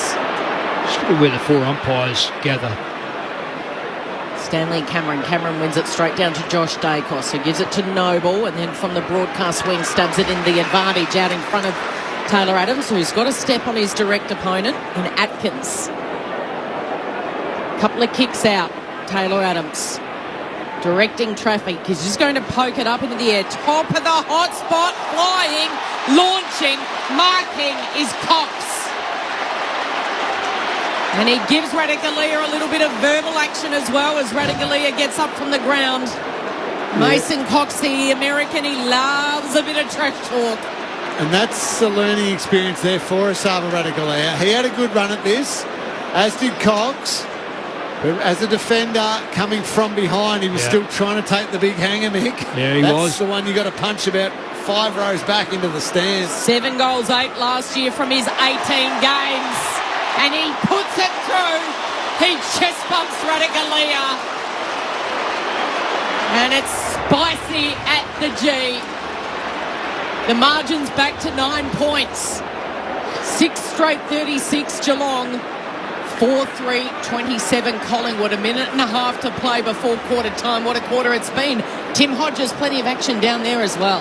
There sure is, Kelly. This will be relief for Geelong supporters. Tom Stewart has just emerged from the rooms. His right knee is heavily strapped, but he is okay to return to the field. So I think plenty of Cats fans might have saw their premiership hopes go up if his knee was really bad, but good news is it's strapped and he's good to come back onto the ground. If I could just add on to that, the 2 goals that have come about there have both been virtually disciplined goals.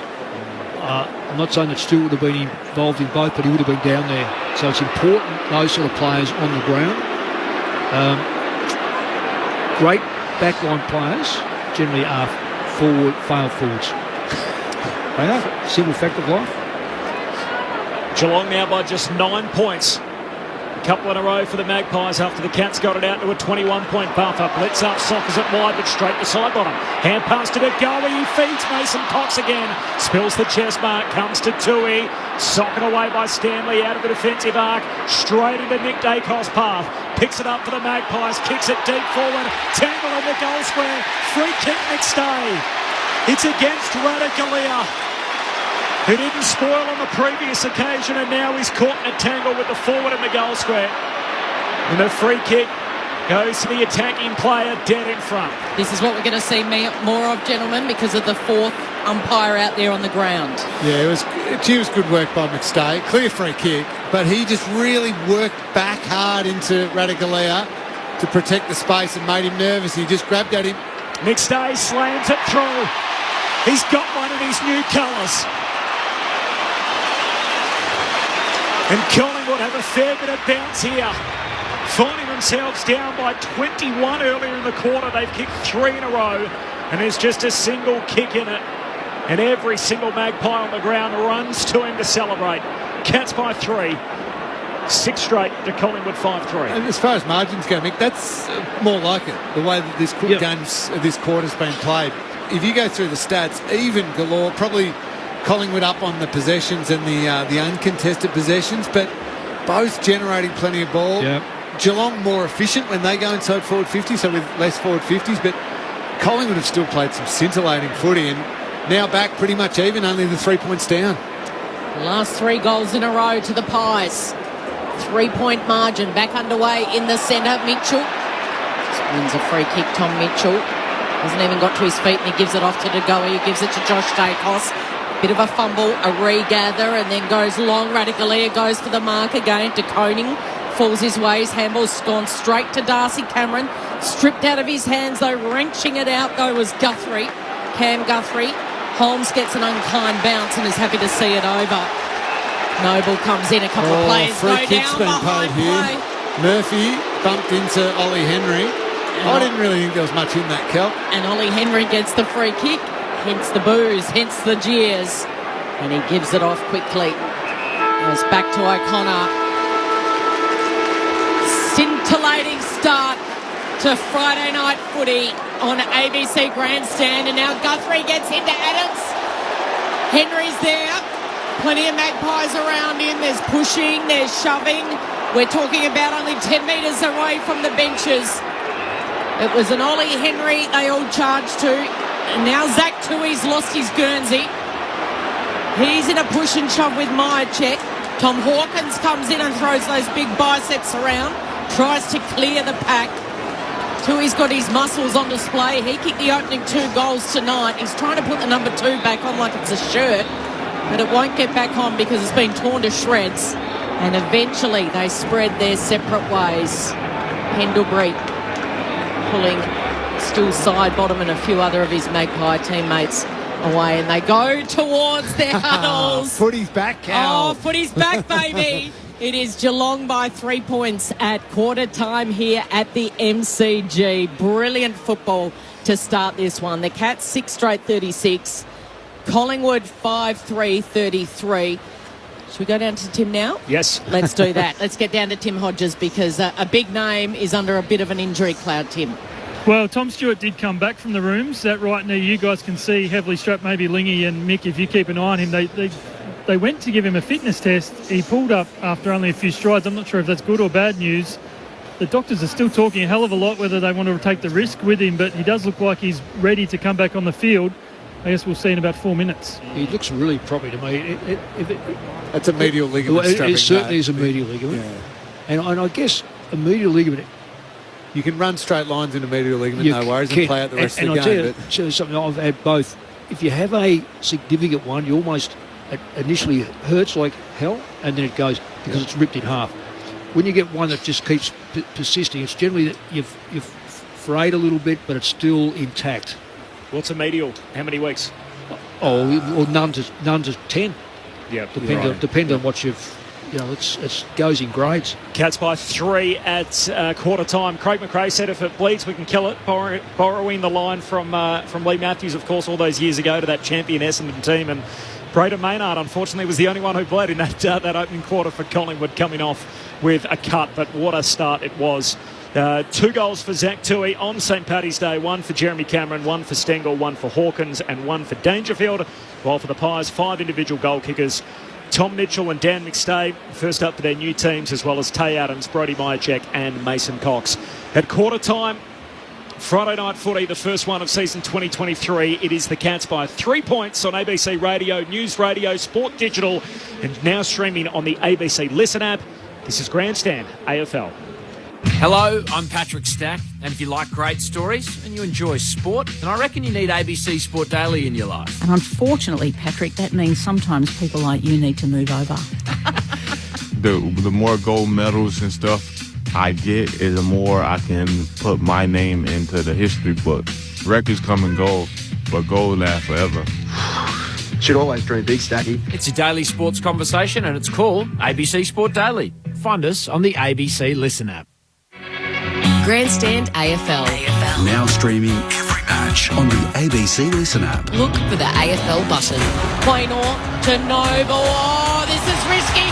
Tui's chopped it off in the goal square. Tui, the Irishman, snaps the opener here at the G.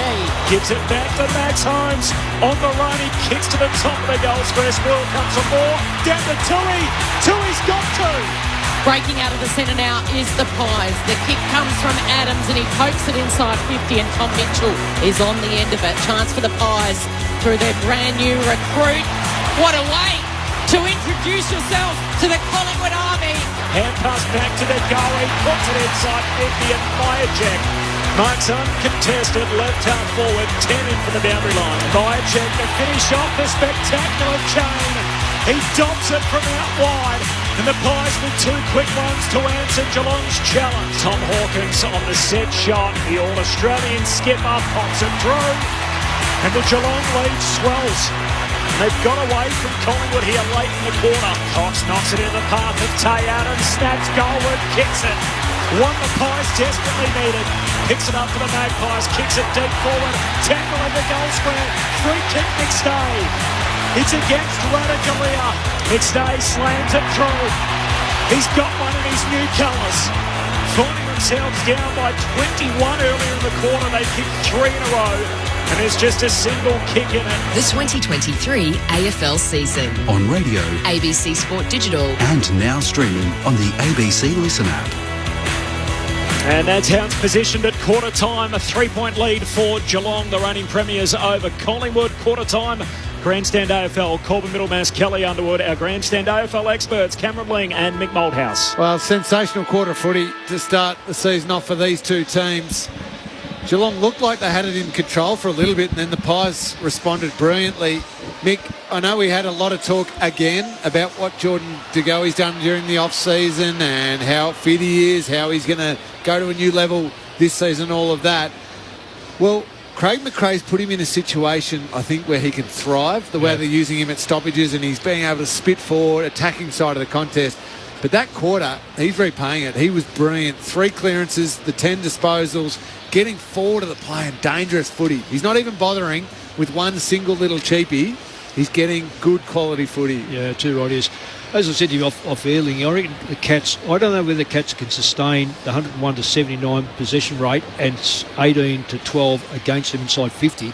If this goes in the second, third, and fourth quarter, I think Collingwood will just keep getting stronger and stronger. Geelong have got to get more through their midfield. So Dangerfield 2 touches, Cam Guthrie 2 touches, Blitzarves 3. Yeah, was their starting midfield. Yeah, it's not good enough. Reigning premiers by 3 points. We'll get to Hodgie in just a moment, but it's Collingwood with the momentum, having kicked the last 3 of the game. Cameron wins it down to go. He tackled immediately. A ball up. Tim Hodges.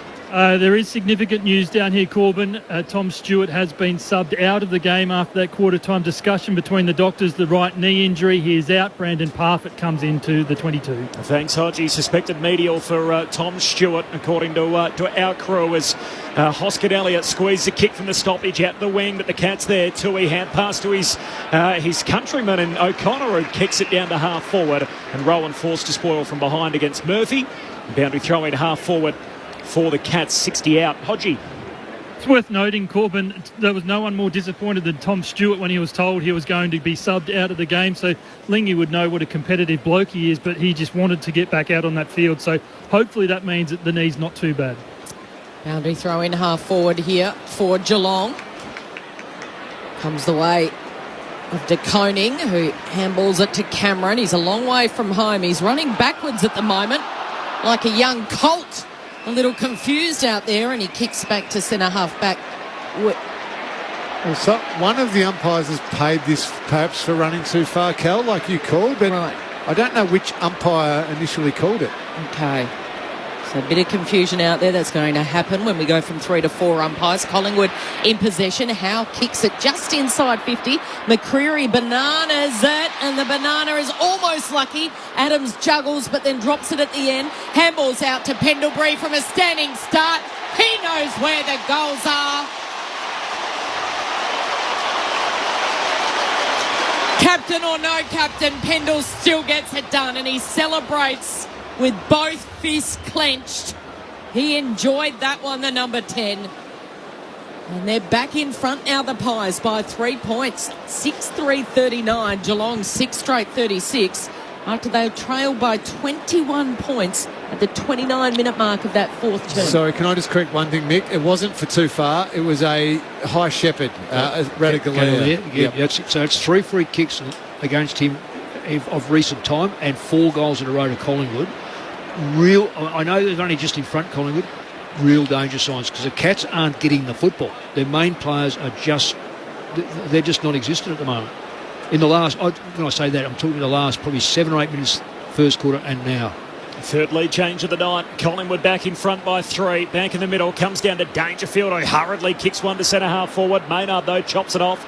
Bangs it back out to the flank. Side bottom wrestling outsized against Blitzarves, but Collingwood have the numbers. Unkind bounce for the Pies. Stengel soccers it away into the path of Smith. He kicks it onto the chest of Myers. Back to Stengel. Under pressure. Hand pass to Cam Guthrie. Turns it over. And Howe for Collingwood. Hands it away towards Nick Dacos off the back flank. Sets Crisp free through the middle of the G. Has a bounce. Hits up Jamie Elliott. He marks. 55 out centre half forward. The cold-blooded Jamie Elliott puts it into the pocket, and Zach Guthrie's up and marking in front of Bobby Hill. Takes the intercept mark, back pocket for Geelong. Collingwood lead the game early in the second term by 3. 50 called here. I reckon it was for the stand rule against Bobby Hill, but the kick inside forward 50 wasn't the right one, wasn't a good one, but the play leading up to that, Mick, that's the dangerous stuff. The Cats can't go with Collingwood when they move the footy like that off half-back. Now there's no player standing the mark, so Zach Guthrie's just going to have a little bit of a trot, a dash and kick it long. Mistake was coming in from the side. Whether it was Maynard, and then it gets out to Howe as they try to exit the D50. Kick was to McCreery, who just casually is happy to see it over the boundary line.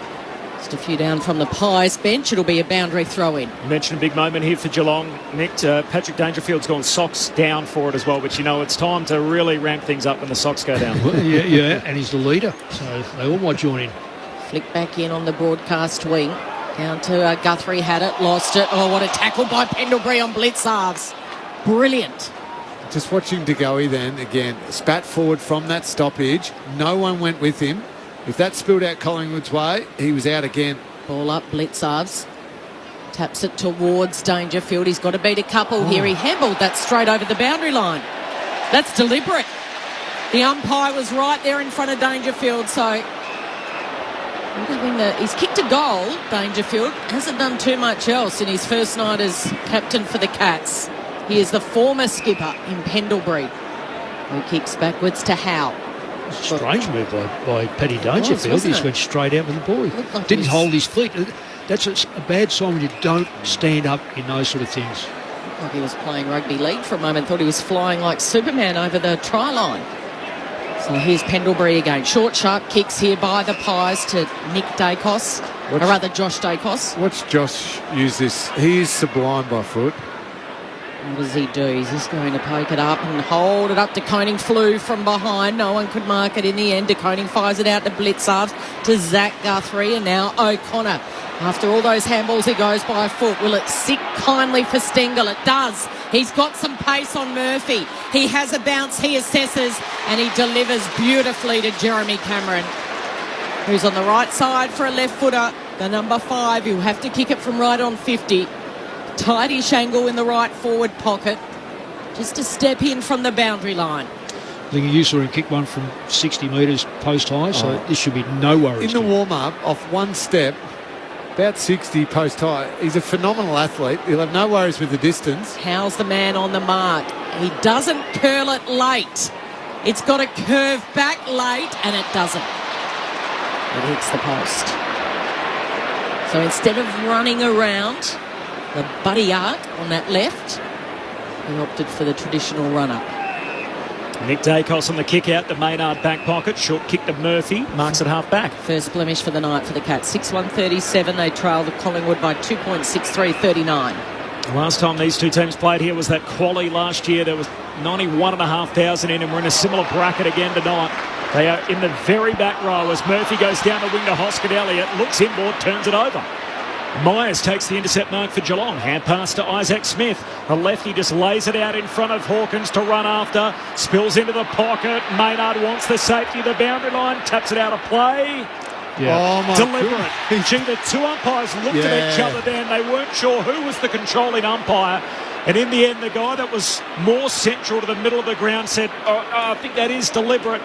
Ushered it that way with the hand action, and a free kick for Hawkins pressed up against the fence. Oh, definitely free kick. You can't, I mean, you can disguise it all you like. You can't go directly straight out like that. especially when it's only a short distance. Brandon Parfitt, who was the sub as well in last year's grand final, is on for his first run. Here's Tom Hawkins to snap across the body from 40 out at left half forward. Never looks like missing. Returns the reigning premiers to the front. Geelong 7-1-43, Collingwood 6-3-39. Cats by 4.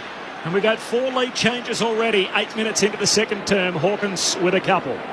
Just trying to see the right players are getting... Well, it's pretty even this quarter now, but see whether Geelong have got the right players getting the ball. Dangerfield 3, which is around about what he had the first quarter. Still well down on their 22 to 30 possessions, but inside 50s is quite remarkable. It's Geelong 5 to Collingwood 3. And yet Collingwood appear to have so much of that good ball at the moment. Yeah, I think some of those Geelong inside 50s have been quickly rebounded. Yep. And they've only just made inside 50. Collingwood have rebounded dangerously. That was an important goal from Geelong's perspective because the Pies probably had the momentum and the run. Cats by 4 points. Blitz arms in the ruck up against Cox. Cox reaches high. Gets it down to Pendlebury, who's in the middle, and now tangle of arms and legs. It'll be thrown up in the air, right on the edge of that centre circle. Mitchell, the last man to get up and hand the Sharon back. Tom Mitchell kicked a goal already for his new team. Flick down to Dacos. That was Nick Dacos. He handballs into space. Parfitt comes on straight away. Spins out of trouble. Handballs to Smith. Kicks to centre half forward. Ricochets the way of side bottom. Oh, fantastic stuff by Ollie Henry.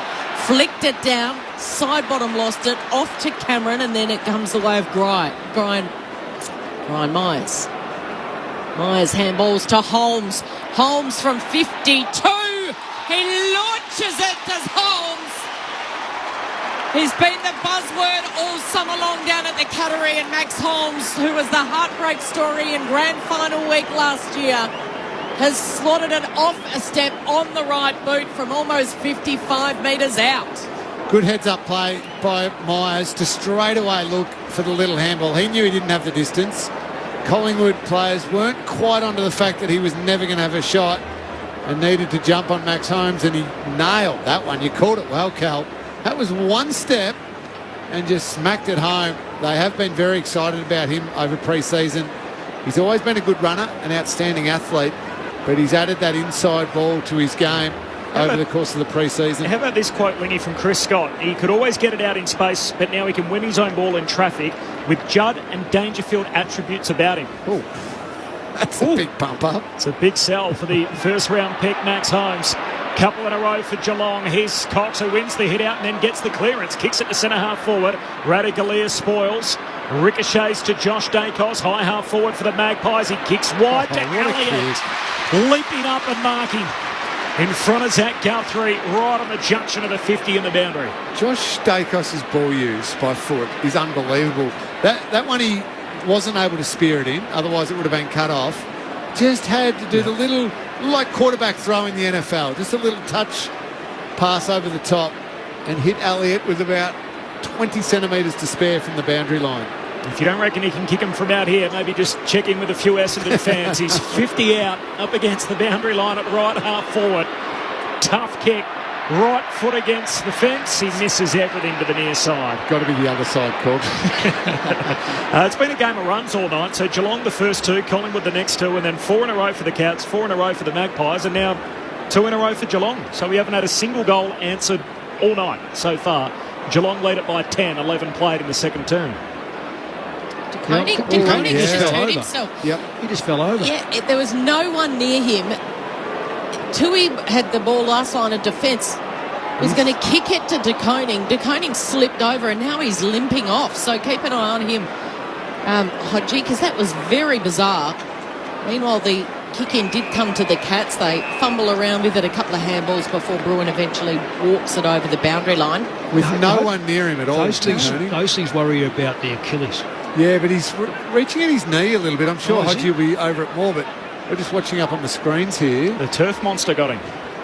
So toss back in now. It's a boundary thrown right in front of the Cats bench, where Smith has got it tackled by Bobby Hill into the turf, and he'll be rewarded.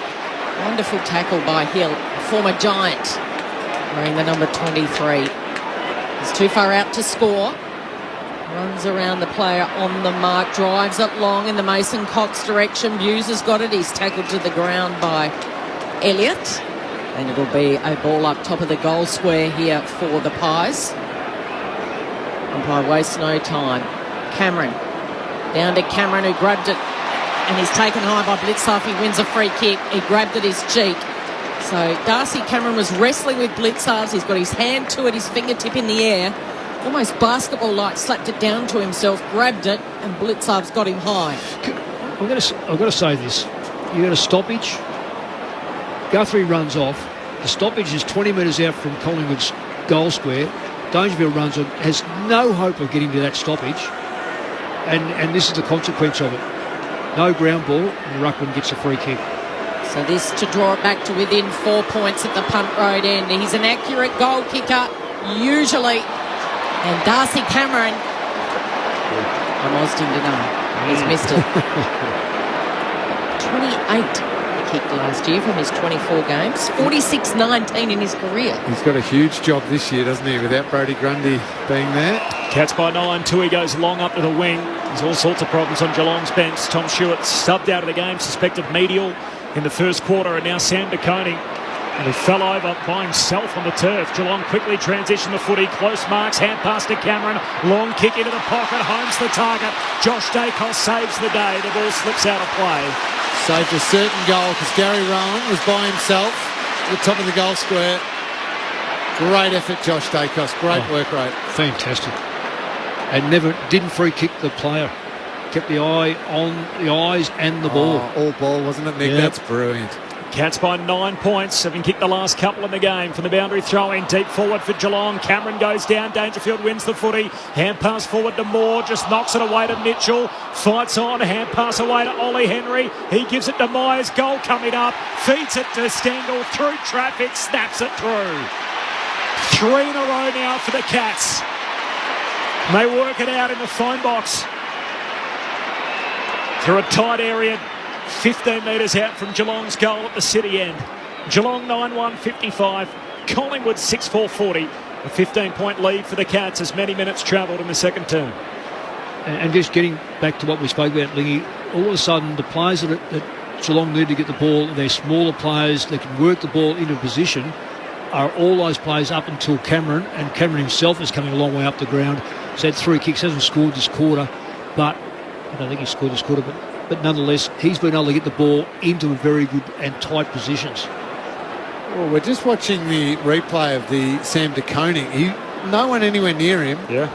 Running backwards, and when he fell, he immediately went to that knee, didn't he? Like, must be noted that there wasn't the new turf or where the old turf meets the new turf, so that was completely on the old turf that was here to watch Ed Sheeran last week. That's not part of the new stuff, but and he didn't trip, as in over anyone. There was no one in his vicinity at all. Hodgie, you got any updates? Kel, there was almost a look of horror on his face as he came off the ground thinking, what if I've wrecked my knee by myself? So he has gone down to the room. So the Cats are a man down on the bench at the moment. Sort of that little skipping action, isn't it, where it's just that grab at it. And we've seen it before with ACLs. Fingers crossed for De Koning. Meanwhile, the Magpies have taken it out of the centre. They got it all the way to side bottom. He couldn't take it cleanly. Instead, they had to tackle Tui, and then it spills out to the side, and a couple of players jump on top of it. One is Stanley.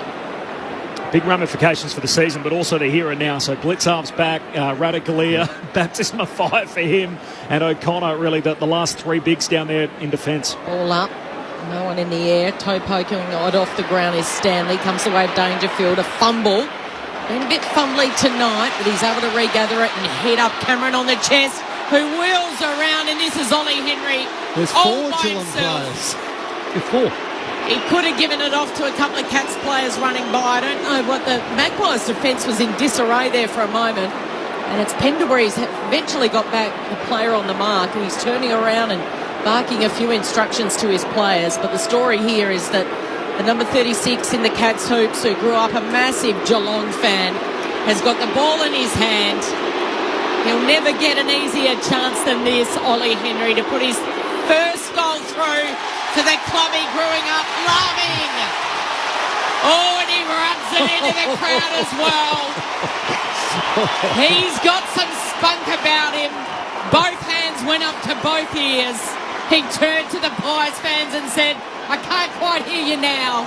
And he celebrated that with style. Ollie Henry, the first of many to come. Yeah, I've got to say, in world sport, players that change clubs and score, they tone it down and walk away. He has gone the direct opposite. He might as well jump the fence and join in the crowd. You know, Mick, during the warm-up, I thought, where is he? And he's got the brightest boots on out there.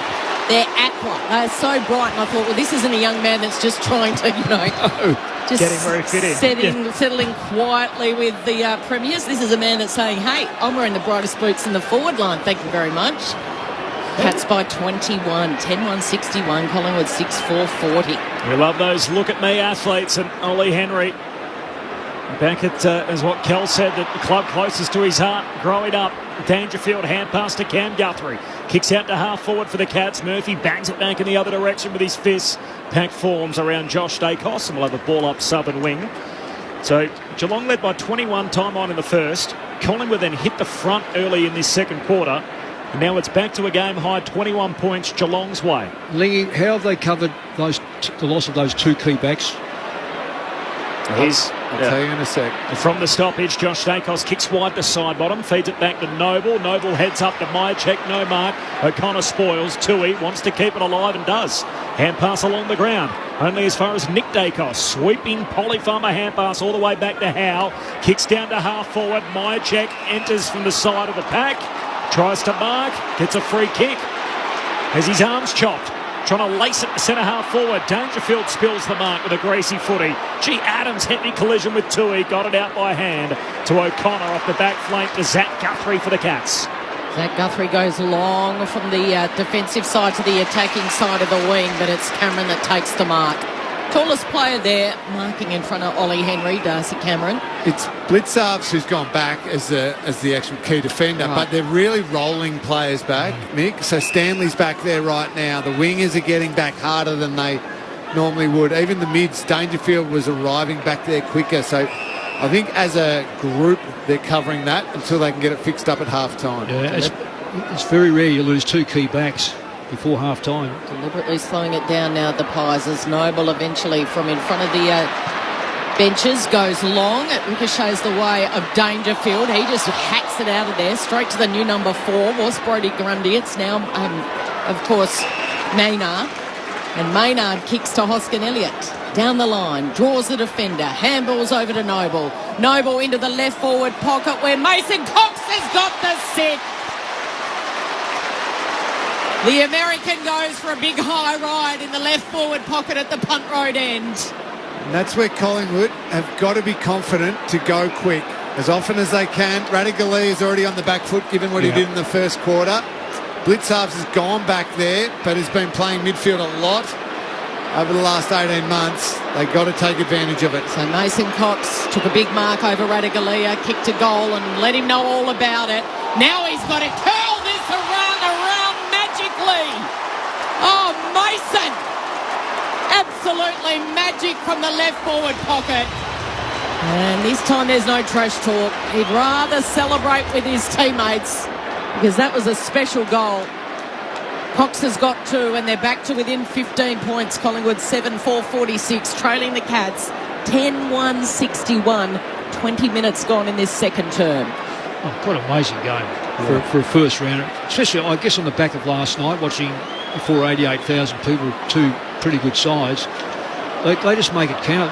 That's an extraordinary goal from a bloke who's nearly 7 foot. The fact that he was able to mark it under pressure, get the ball there.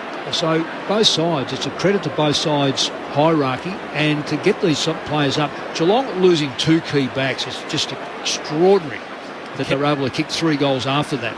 Cats have already outscored both teams from last night, and we're still 7 minutes before half-time. Geelong by 21 despite the Cox goal. Quick break here for Collingwood. Out towards half-forward. Mitchell, hand pass away to Adams. Kicks inside 50 to go. He back with the flight, can't mark. Falls to O'Connor of the Cats. Stanley, stationary, hands it to Cam Guthrie. Kicks in the middle of the ground. Holmes clever. Got his fist onto it. Spills to Jeremy Howe. Sweeping hand pass forward to McCreary. McCreary chips his kick out wide and Adams marks. Got to go quick from here. Take advantage of the key backs being down. 60 out, high half forward. Kicks in the Jamie Elliott direction. McStay also there. Off hands, it spills to Atkins. Bangs it out of the defensive 50 for Geelong. Here's Jeremy Cameron up on the wing. Pokes his pass out in front of the path of Stengel. A chance downhill for Geelong. He gets around Quaynor, looks back inboard to Izzy Smith, who marks on the wing. Usually a good decision maker. Smith goes long into the pocket. They need the sit here, and that's what Henry's got. Oh! He's thrown into an open goal before Noble pounced. And now, watch them give it back to Ollie Henry. It was Darcy Moore, the captain. He tackled him and beat around from the goal line, and a wrestle ensues. And right in front of the Collingwood cheer squad, and I cannot describe on radio right now what the Collingwood cheer squad is doing to Ollie Henry. It's rude. There's rude gestures everywhere. Extraordinary theatre at the MCG, and it's only the season opener. Ollie Henry, what a night. Kicked his first a few moments ago, gave it to the Pies fans, and then the Pies fans giving it back to him.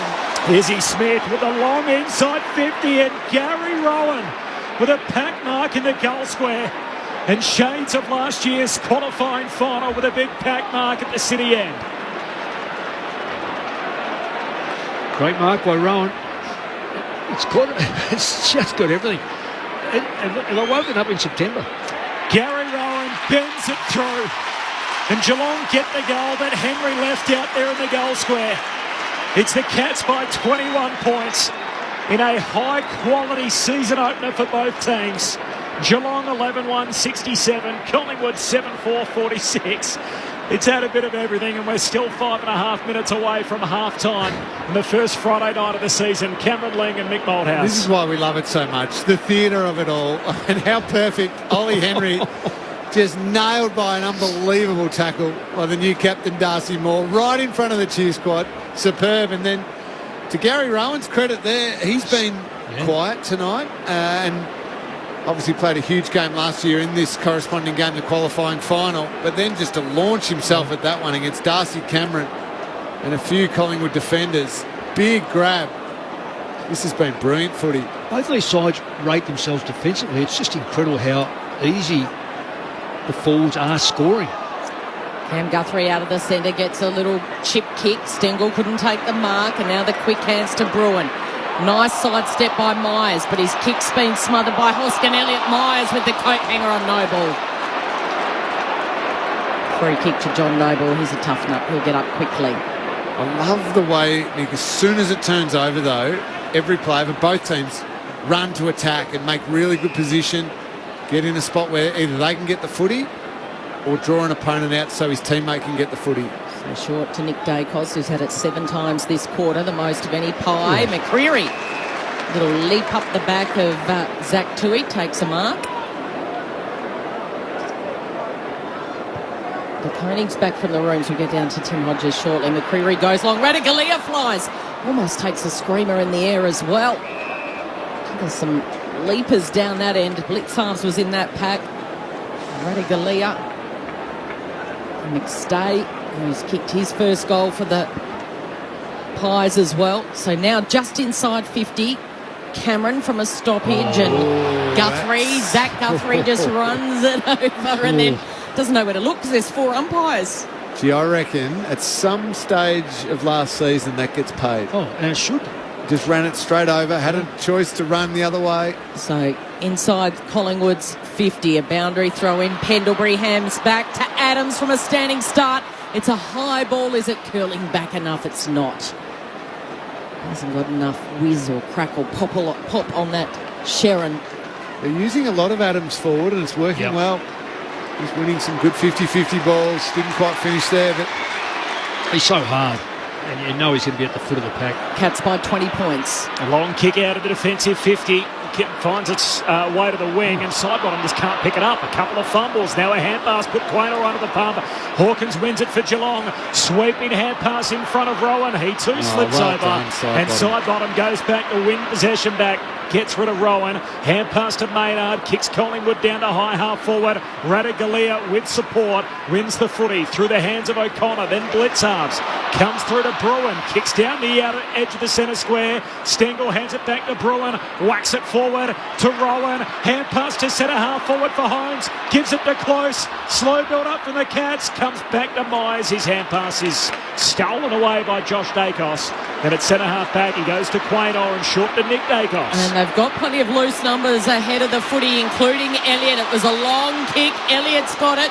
Too far out to score. Brings it back to Degoe. He's got it at centre half forward. And then he flicks it.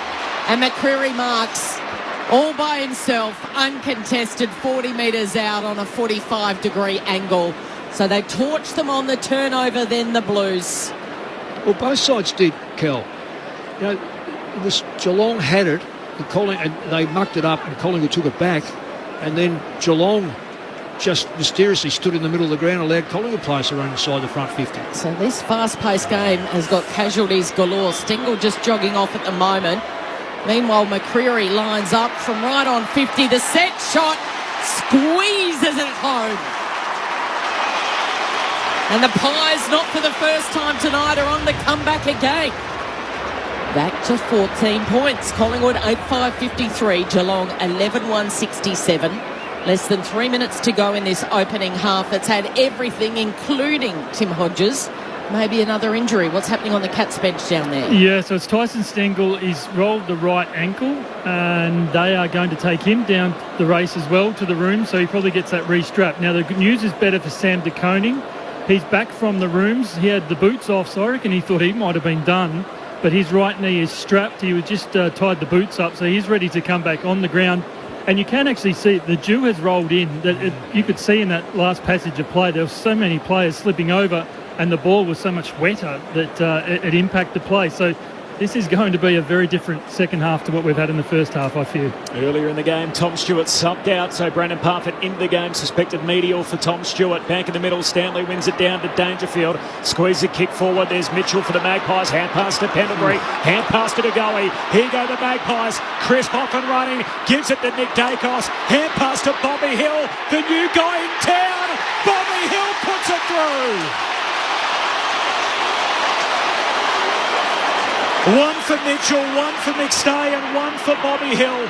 We're just going to have a quick look at it, Corbs. The three guys that all joined the Magpies over the summer. But it will be all clear. Review underway. It'll be checked on the line. There is daylight between the outstretched left-hander Blitzarves and the Sherrin as it crosses the goal line. Back-to-back goals for Collingwood. And the momentum swings yet again. The Magpies move to 9-5-59. Geelong 11-1-67. In what is an absolute barn burner to start the season. Cats by just 8. Cameron Ling, Mick Malthouse. I would almost say now it may well be the fittest side at the end. And I'm not talking about injury, I'm just talking about general fitness. Yep. Because Geelong traditionally do start slow. I think Chris Scott does let players have a fair bit of luxury early. So this could be telling in the second half, particularly when it's a high-scoring side, a game like this, and there's a lot of running. And you could see the power run again of Collingwood there, just troubling it. Chris was such an important player for Collingwood, but Nick Dacos running alongside him, going stride for stride. They've broken them open. Great finish by Bobby Hill. Great celebration too. He's pumped. We're pumped. Here in the ABC Grandstand commentary box, there's 8 points in it. Cats lead a couple of minutes before half-time. Chris breaks out of the centre. His handball for Degoe misses everything. In fact, Chris would be done for holding the ball, and it'll go to Cam Guthrie. No dreads this year. Wise has got rid of his dreads as well. Must be new policy. Is it Cameron Ling down at Geelong? No dreads? I doubt it's a policy, but they've just finally seen the light of day. Okay, we didn't try them during summer. Cameron goes long inside 50. Wonderful mark by the new captain in Darcy Moore. A couple of big plays by Moore in this quarter. A huge tackle in the goal square on Ollie Henry, who was strolling in for a goal. And a big defensive effort here, and they squirted around by foot. Now eventually Nick Dacos kicks it over to Josh Kakos, who kicks it back inboard to Chris. That is so hard to do. Skills are elite. Chris is going to bounce it the way of Elliott. Elliott pounces. He cranks up that speed dial. Wheels around, goes for home at the punt road end, but he misses. When your hips are square and running in a certain direction, to then kick a drop punt on the outside of your foot and still hit it perfectly, that is hard. And Josh Dacos, and a lot of practice. Yeah, made it look easy. A long kick out from Izzy Smith, out to half-back, mark taken by Dangerfield, just edged crisp underneath the footy, down to half-forward Hawkins, clean out Marks Howe, looks inside 50 to Rowan. And the big red machine marks at centre-half forward for the Cats. Big Tommy running next door, him saying just settle it down, use the full 30 seconds. I think they're all trying to get their breath. 40 seconds to go.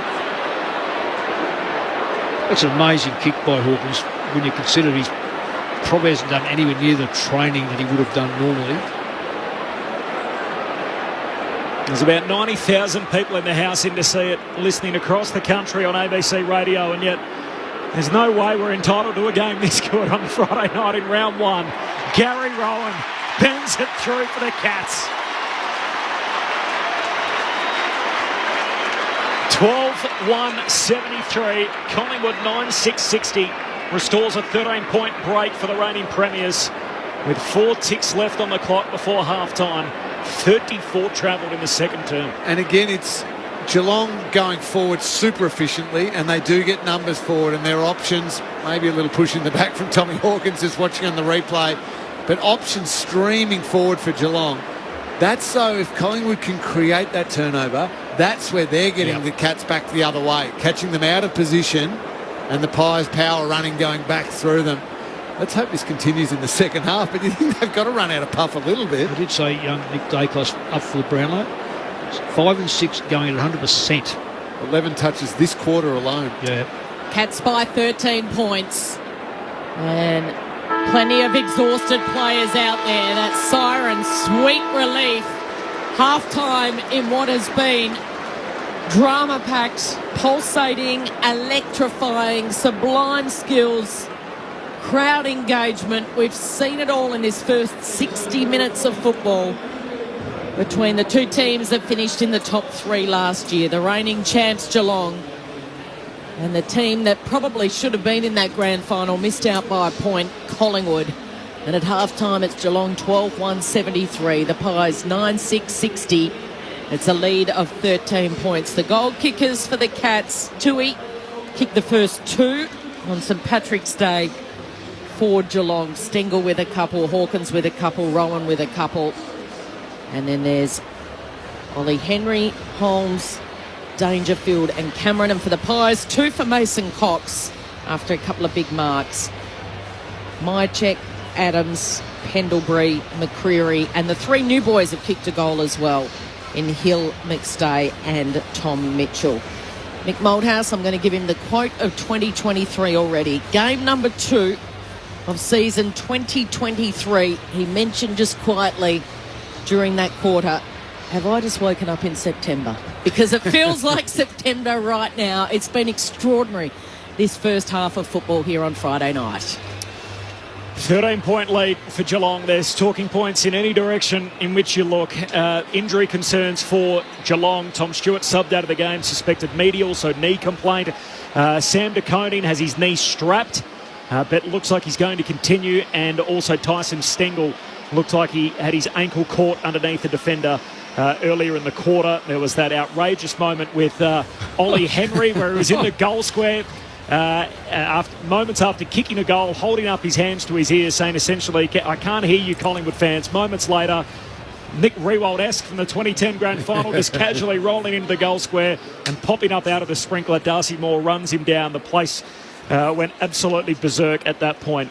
Geelong by 13, it's half-time. Mick Malthouse, Cameron Lee. Well, Gorman, you've raised it. Do you think that those people in behind the goals may have had a little bit of joy from booing him all day, kicks the goal, they go silent because he tells them to go silent or thereabouts, and he does it right in front of them. He could have sat down and had a cup of tea. That's how much time he had, or hand pass to a teammate, mind you. I don't know why. What he just didn't expect anything to come from anywhere, and the tackle was just brilliant. And of course, it's a free kick and holding the ball. Yeah. But I reckon, just quickly, you're not one for hyperbole, right? You've been in footy your whole life. I mentioned at the start, 51 years involvement in the game. You've seen about a half a footy in round one of a season than that. I honestly cannot think of a better half of quality football. I've seen big scores, but this is absolute quality because both sides last year, I know they're offensively minded to score, but they also had fantastic capabilities of defence. We're talking about a side that's kicked 11 goals, 12 goals won, and the other one's had 15 shots, 9 goals 6. It's not because the defence...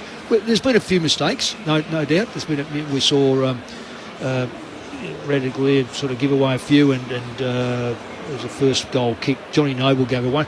But by and large, it's just been very, very good play, perfect kicks. We've seen kicking today that would be as good as anywhere during the season by a number of players. We know the Dacos is good, but Geelong's kick, that one of Hawkins. I mean, he's a player, a person that probably hasn't trained near as hard as that he would like to because of his operation. Nails it 40 metres, puts Geelong further in front. It's a brilliant game of football. It certainly is. You mentioned the Dacoses, and you said you tipped Nick for the Brownlow in his second season of footy. Some might scoff at that and go, oh, come on, he won't do what he did last year, second year Blues, all that.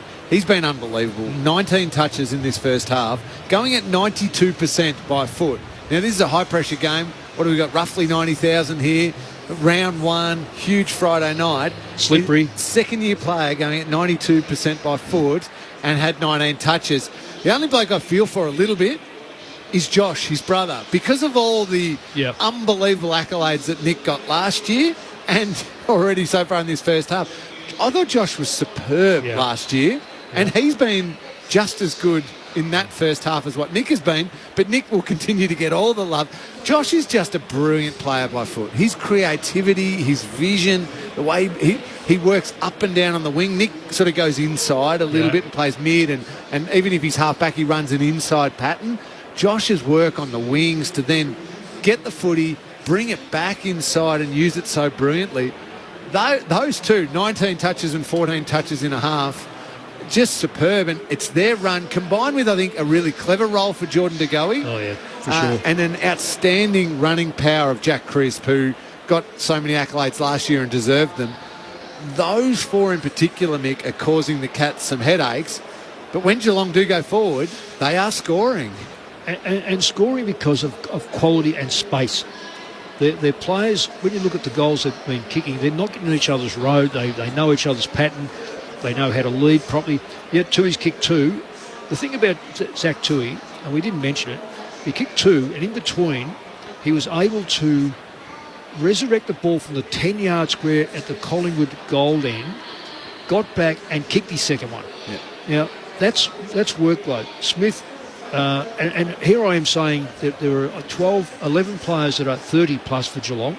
Can they sustain it through the year? Well, we don't know, but today, first possession getter 8 and 5, Zach Tui, 30 odd, 33. Smith, 31, 32, said he's the next highest. Dangerfield's fourth highest, had nothing in the first quarter or muck. And he's been quite scrappy in the second quarter a little bit, Dangerfield. I reckon what he's worked out, I'm not getting clean football, so I'm going to murder it. Yeah, I'm going to murder it forward and just get it forward. Because you know he can. Trusting numbers will be forward to the ball. Yep. There is Guthrie. So if you move down for those players that've got age, you think, no, they're all standing up. They are contributing. My question would be is, we know the quality, and whatever happens between now and the end of the game, with one club has a big blowout, it will honestly it'll mean nothing, because what they've shown now is that there's going to be different degrees of fitness, and I reckon that through the year it'll gain up and you'll find two ripping sides. Well, there's been a number of injuries which would be a worry. Tom Stewart going down. Yep. De Koning hasn't come back on yet, but as Corbs mentioned, maybe he was going to come back on the He'd ground be still as well. nervous. He'd be very nervous, a young player with a knee. Yeah, what exactly he's done. They've had to scramble to cover that. They've covered it quite well. Corbs, it's been a high-pressure game, but can I be a little cheeky and say there's one person under even more pressure tonight? Yes. Indy Cameron. Yes. Given Geelong's already used their sub, De Koning's in doubt. Tyson Stengel also hurt himself, whether it was knee or ankle, we're not exactly sure. As we're watching the replay of De Koning, it was a strange one, that one. If Jez has to run off mid-second half, there's no one to replace him in the second half. The Cats could be down a player. Absolutely. So I don't want to get myself in any trouble, but under pressure, Indy. We spoke so much about the turf leading in and the full replacement here at the MCG. We've got 3 injuries for the Cats.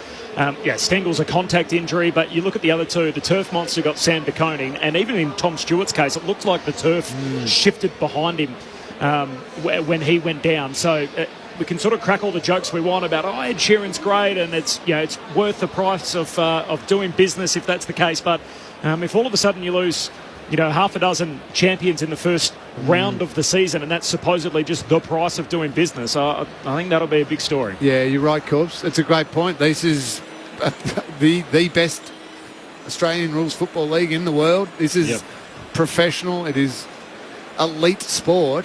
They've got to play on the right surface. So if that's contributed to those, and we'll wait and see, that is going to be a massive story. And there's also 2 more games to come here this weekend. So we've got tomorrow night, Melbourne and the Western Bulldogs, and then again Hawthorn and Essendon on Sunday. So who knows what the ground looks like by that stage.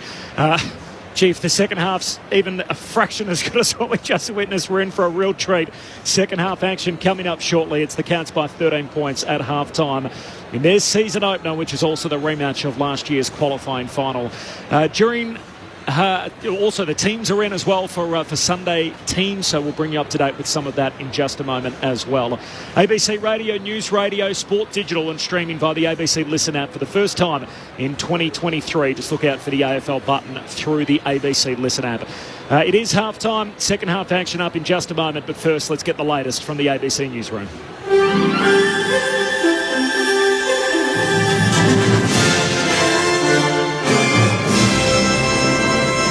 ABC News, I'm Clive Hunter. In the far west of New South Wales, vast numbers of fish have washed up dead in the Darling River at Menindee. What's being described as a disturbing sight. Native bony bream make up the vast majority of the dead, but there have also been sightings of Murray cod and golden and silver perch.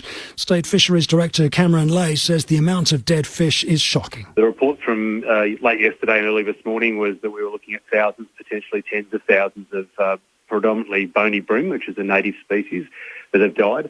Those estimates are well and truly into the millions now. We're seeing tens of kilometres where there's fish really as far as the eye can see. It's quite a confronting scene. The Queensland Government says it's implementing the recommendations from a review into the deaths of 2 young sisters left in a hot car. The Queensland Family and Child Commission report found the deaths of Darcy and Chloe Connolly were an avoidable tragedy, and that the Child Safety Department didn't have enough safeguards in place.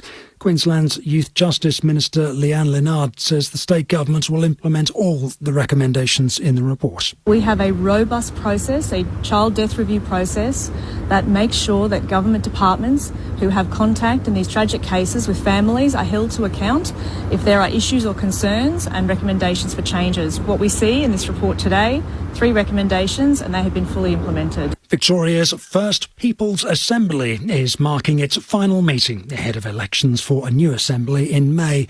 The Assembly is the elected group of traditional owners and Aboriginal and Torres Strait Islanders guiding Victoria's treaty process. Assembly member Tracy Evans says her role has been challenging but rewarding. This path was never going to be easy, I knew that. It's taken a toll on my health and my spirit at times. Resilience, strength and culture have got me through. Hope of a better future is why I sit here and never gave up. More than 70 recommendations have been made to the government about what could be done to further grow Australia's economy. Political reporter Stephanie Boris has more. The Productivity Commission, which is the Commonwealth's main advisory body on the economy, has suggested changes to education, immigration, climate and workplace laws. Among the recommendations, a nationwide road user charge as more drivers buy electric cars. cars, an expansion of who can access study loans, and making universities provide all lectures online and for free. The report also says the government should expand the safeguard mechanism, which currently requires the nation's biggest polluters to lower their emissions by 4.9% each year. Under the proposed expansion, about 300 extra facilities would be captured. Progress on the gender pay gap is stagnating, with no change over the past 2 years. Research from the Workplace Gender Equality Agency shows women are earning nearly 23% less than men. That's a gap that hasn't changed since 2020. The agency says the lack of change shows the need for renewed focus on workplace gender equality. The number of American women dying in pregnancy and childbirth rose during the pandemic by 40%. Here's Mandy Sammy. The US Centers for Disease Control and Prevention says mortality rates among pregnant women rose by 40% in 2021. It recorded more than 1,200 deaths in pregnant women that year, compared with 861 in 2020. The data shows there were about 33 maternal deaths for every 100,000 live births. The last time the government recorded a rate that high was 1964. The CDC counts women who die while pregnant, during childbirth and up to 42 days after birth. Excessive bleeding, blood vessel blockages and infections were among the leading causes of deaths. TikTok has accused New Zealand and Britain of banning the video sharing app on government phones due to fear rather than facts. The United States has also told the Chinese-owned company to sell its shares in China or risk being banned right across America, citing cybersecurity concerns. TikTok's Theo Bertram says it's unfair. We're very disappointed. The government has said that this is about fears rather than facts. We haven't done anything wrong, and we believe this is based on geopolitics more than anything else. I think TikTok is political football in all of this. And Irish media are questioning the carbon emissions being produced by ministers jetting abroad for St Patrick's Day. It's estimated they'll produce close to 200 tonnes of carbon in the process. And that's the very latest from ABC News. What's the best thing in the world that's also on the ABC Listen app? The footy! This season, get your footy live and ad-free on the ABC Listen app.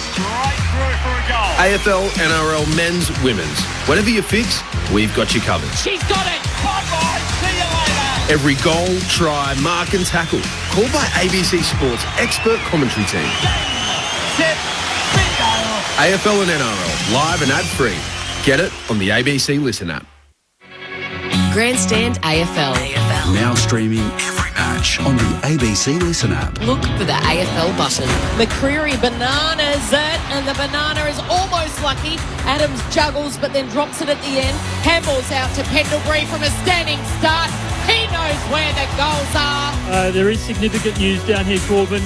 Tom Stewart has been subbed out of the game after that quarter-time discussion between the doctors. The right knee injury, he is out. Brandon Parfitt comes into the 22. Here's Tom Hawkins to snap across the body from 40 out at left half forward. Never looks like missing. Returns the reigning premiers to the front. Hand pass forward to Moore, just knocks it away to Mitchell. Fights on, hand pass away to Ollie Henry. He gives it to Myers, goal coming up. Feeds it to Stendhal, through traffic, snaps it through. He's able to regather it and hit up Cameron on the chest, who wheels around, and this is Ollie Henry with his first goal through to the club he growing up loving. Oh, and he runs it into the crowd as well. Noble into the left forward pocket where Mason Cox has got the set. Cox took a big mark over Radicalea, kicked a goal and let him know all about it. Now he's got to curl this around magically.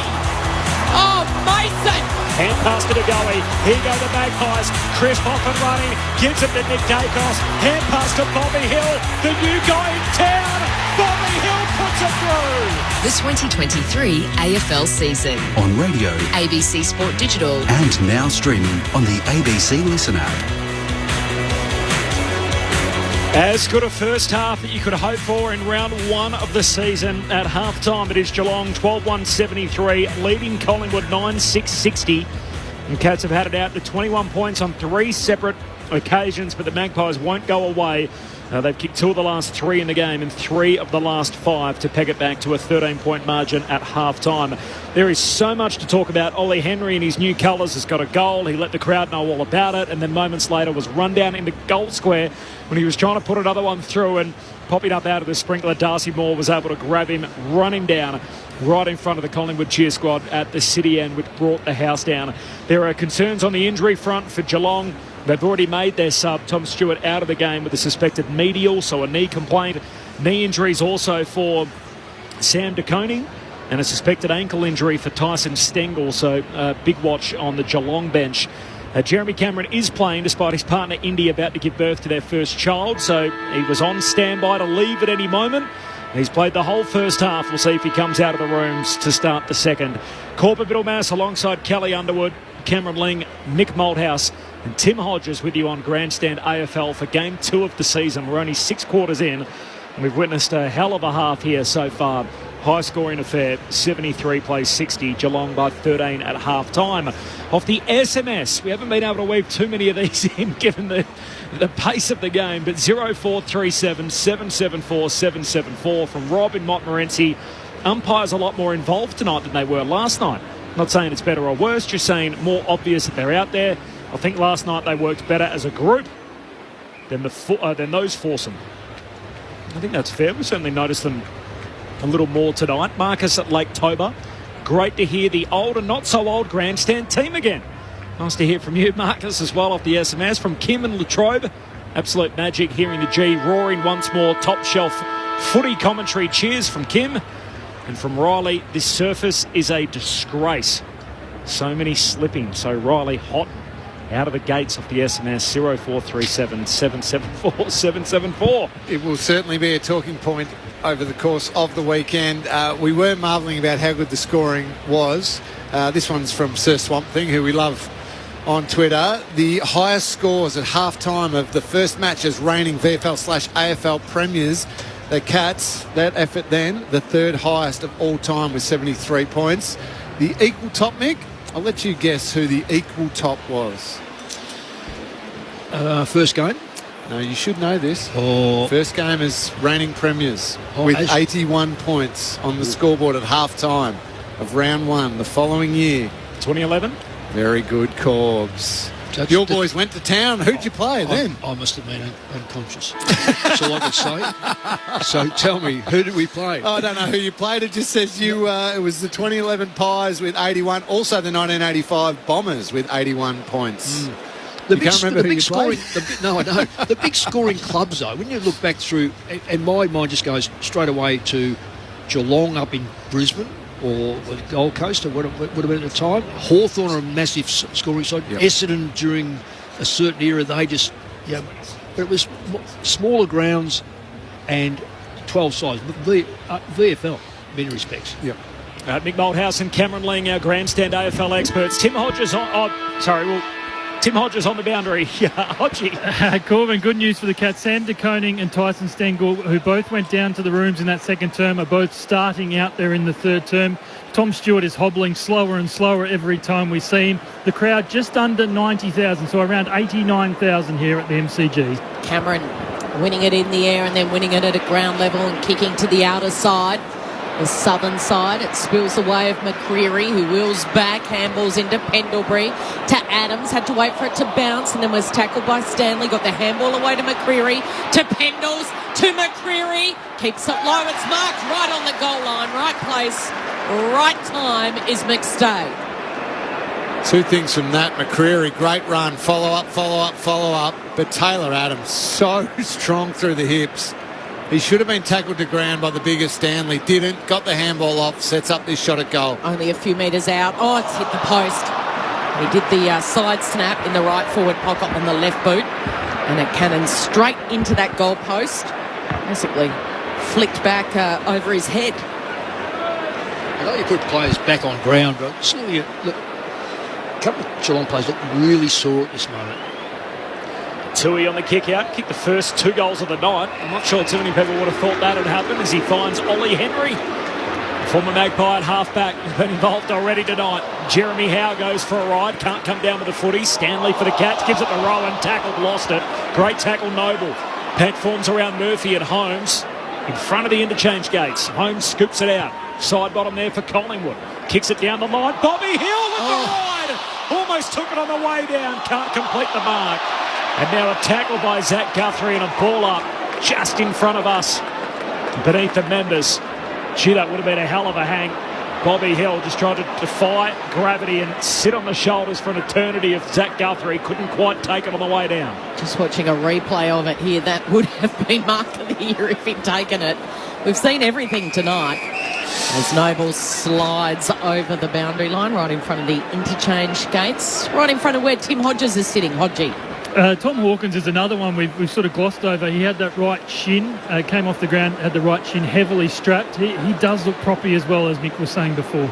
So Cats by 12 points. Boundary throw in right in front of the benches here on the broadcast wing. Stanley can't win it in the air. And it hits ground level. They all pile in. When young players get injured, DeConning's injured. He knows he's injured and he's doing everything he can to test his knee. He's just got to take that.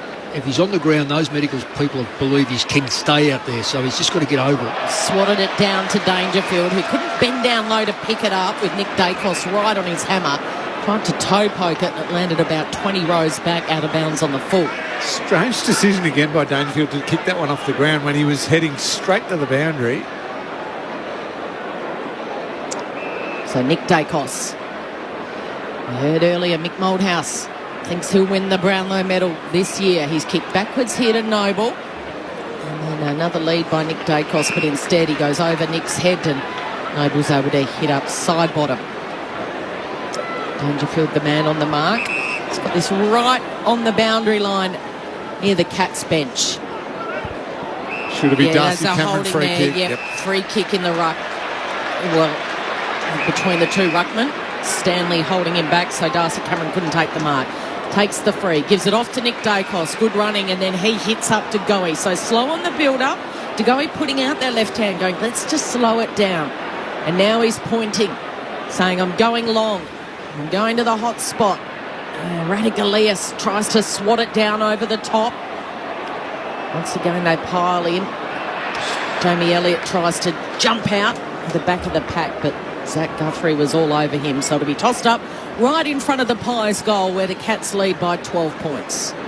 Up it goes, Cameron and Stanley. Cameron got it down. Adams trying to get a kick away, smothered. Atkins wins it for Geelong. Holmes by hand to O'Connor. Feeds it to Izzy Smith off the back flank. Kicks down the wing. Ollie Henry, the juggled mark. Got it on the third attempt. And the cheers just mixed in with the jeers as Henry goes down the line. And Blitzarfs takes the mark in front of Moore, so swung around, kicks to Stengel. Oh, big hit. How in the other direction, like Harbrow and Lewis all those years ago, from other directions, colliding into one another at centre-half forward for the Cats. And both of them are hurt. Both Stengel and Howe are down on the turf. There's been a free kick awarded in the forward pocket for the Cats, but there are two bodies laid out at centre-half forward for Geelong at the punt road end. And that is something you'd never like to see. Well, he's in real trouble too, Corbin. Both coming from other directions. Well, Howe decided to leave his man, didn't he, Lingy, and committed to closing late, and Stengel was backing back, coming in different directions. Yeah, Stengel had just got forward, was free, the kick hung up in the air, and you're right, Howe had to go and went hard, and two players totally committed to the footy. So courageous, but so awful to see it happen. So Stengel walking off with the doctor, and the stretcher has now been called for Jeremy Howe. Tim Hodges, what does it look like from ground level? Well, I tell you, the other one is Taylor Adams has just limped to the bench. He's got strapping on his left leg. He's just with the physio walking around the bench, around the boundary. He doesn't look comfortable at all. Tyson Stengel is heading back down to the rooms for the second time. He's no good as well. And obviously Jeremy Howe, the stretcher, is out there, and that doesn't look at all good. So I think Stengel's gone off because of the concussion. Yeah, so Stengel will get a head injury assessment. So is he going to go 20 minutes now, Lingy? Yeah, they will check him first. If he is deemed that he then needs to take that assessment, they'll do the 20 minutes, Mick. You're right. I've just got the binoculars here on Jeremy Howe. There was a real sense of urgency just to get, I don't know the medical term, but get the pain medication straight into him. He's sucking on that pain medication at the moment, and both the legs are jittering around as in he's just in so much pain. So he's conscious. He did grab at the left shoulder when he was down. So it's Taylor Adams' foot. He's kicked the ball but missed, but was smothered, so he would have kicked someone's shin or perhaps foot. So it's not his leg that's been taped, it's the right foot that's in trouble with Taylor Adams. Stengel would say it's concussion, and Jeremy Howe is in real trouble. He's got the green whistle, so that's not good at all for Jeremy Howe. That heavy collision at centre half forward, and as a result the television networks haven't even replayed the incident as yet. Reef McInnes is the medi-sub. He's running up and down on the boundary line. So he's the sub for Collingwood. He's conscious. I just wonder whether, because he's in so much pain, if it's upper body or joint. If I had to guess, and I hesitate to do it, I'd say an arm. Yes. Yeah. Looks an arm. Yeah. And because the legs are fine, the legs are moving, and the legs are jittering, and he's just in so much pain still. We haven't seen the replay again, as mentioned, but is there any chance it could be something rib or... No, just on just a limb. Getting on online shoulder? and finding the TV network covering it has said we're not going to show you the vision again, but we think he's broken his arm. Yeah, it looked when you first looked at him, it looked like it was out of place. Well, that's you never want to say that at any time, and that is a really sour moment. Well, we've had a couple of injuries already tonight. We've had a spectacular game of footy, and now what looks like a serious arm injury for Jeremy Howe on the ground at the moment, and the Medicab's just come out to meet him as well. He's been surrounded by medical professionals at centre half forward at the punt road end of the ground as almost 90,000 people watch on. And that's a decision that the executive producer of the broadcast makes, Cameron Lang, isn't it? Yep. When they have seen the replay, the first thing you're thinking is that there's family watching. Exactly, because there's parents, his wife, and that watching. If it, remember all those years ago when Nathan Brown broke his leg, and it was just terrific. The replays. As just a fan, worth. It's not worth putting it out there. No, you immediately your reaction is, "Oh, show me the replay," but then a decision like that needs to be made because you're right. There are people at home watching who would just be distraught. It's very rare they do that, though. There's been some horrific injuries, and they constantly show it. I think they've got better as thankfully they have. Thankfully. Just about every Collingwood player on the ground has run over to the Medicab as Jeremy Howe's about to make his way off and gave him a little pat, as did, by the way, Jeremy Cameron, who just came over to have a chat to Howe as well. They've had so many battles over the years, and the Collingwood vice-captain Jeremy Howe, unfortunately, he's off the ground with a suspected arm injury. He's got the green whistle with the morphine to try and numb some of the pain, and he looks in a whole lot of pain as he makes his way off with the doctor riding with him on the Medicab. And Jeremy Howe's night is done in the third quarter here. Now, while all that went on after that heavy collision with Stengel at centre half forward, Maynard socked the ball inadvertently out of bounds, so as a result there's a free kick for Geelong in the forward pocket, and it's going to be taken by Isaac Smith. Now, he's on the right side for a left footer, so he'll get the opportunity to try and kick one here from the right forward pocket. But this is Jeremy Howe making his way off, and the roars the applause more so from the city end of the ground and the Collingwood cheer squad as Howe disappears down the race. Gee, these players are brave, Corbs. He had to commit totally to that, knowing there was going to be contact. He didn't know he was going to break his arm, but he knew something was going to happen. He went without hesitation. So did Stengel as well. So brave. That Maynard, just got the replay, the Maynard soccer out of bounds, so it was about 40 metres backwards. Smith, after the long delay, he stayed warm. He snaps it across the body and through for a goal. Geelong lead it by 18 points. And Isaac Smith, who's had so many wonderful moments on this ground, gives the Cats fans a chance to cheer, but I think the ground's a little shocked, and some of the air's been taken out of the balloon after that serious injury for Jeremy Howe. Geelong to 13-1. They've kicked straight. Collingwood 9-7. 16 scoring shots to 14, and yet it's Geelong who lead it by 18 points. 11 played in the third term.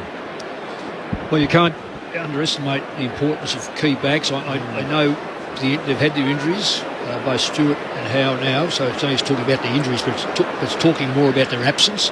In their absence, it was quite remarkable, that stint for about 5 or 6 minutes at Geelong. They virtually gave up a couple of goals from undisciplined play. Be interesting now how they react without Howe, Collingwood. So centre bounce, Smith tackled. 2 number 7s, Josh Dacos tackling Izzy Smith. Sorry, Kel. Maynard now has gone to Cameron, obviously to replace Howe there. So Maynard's so good at playing it on all sorts of forwards.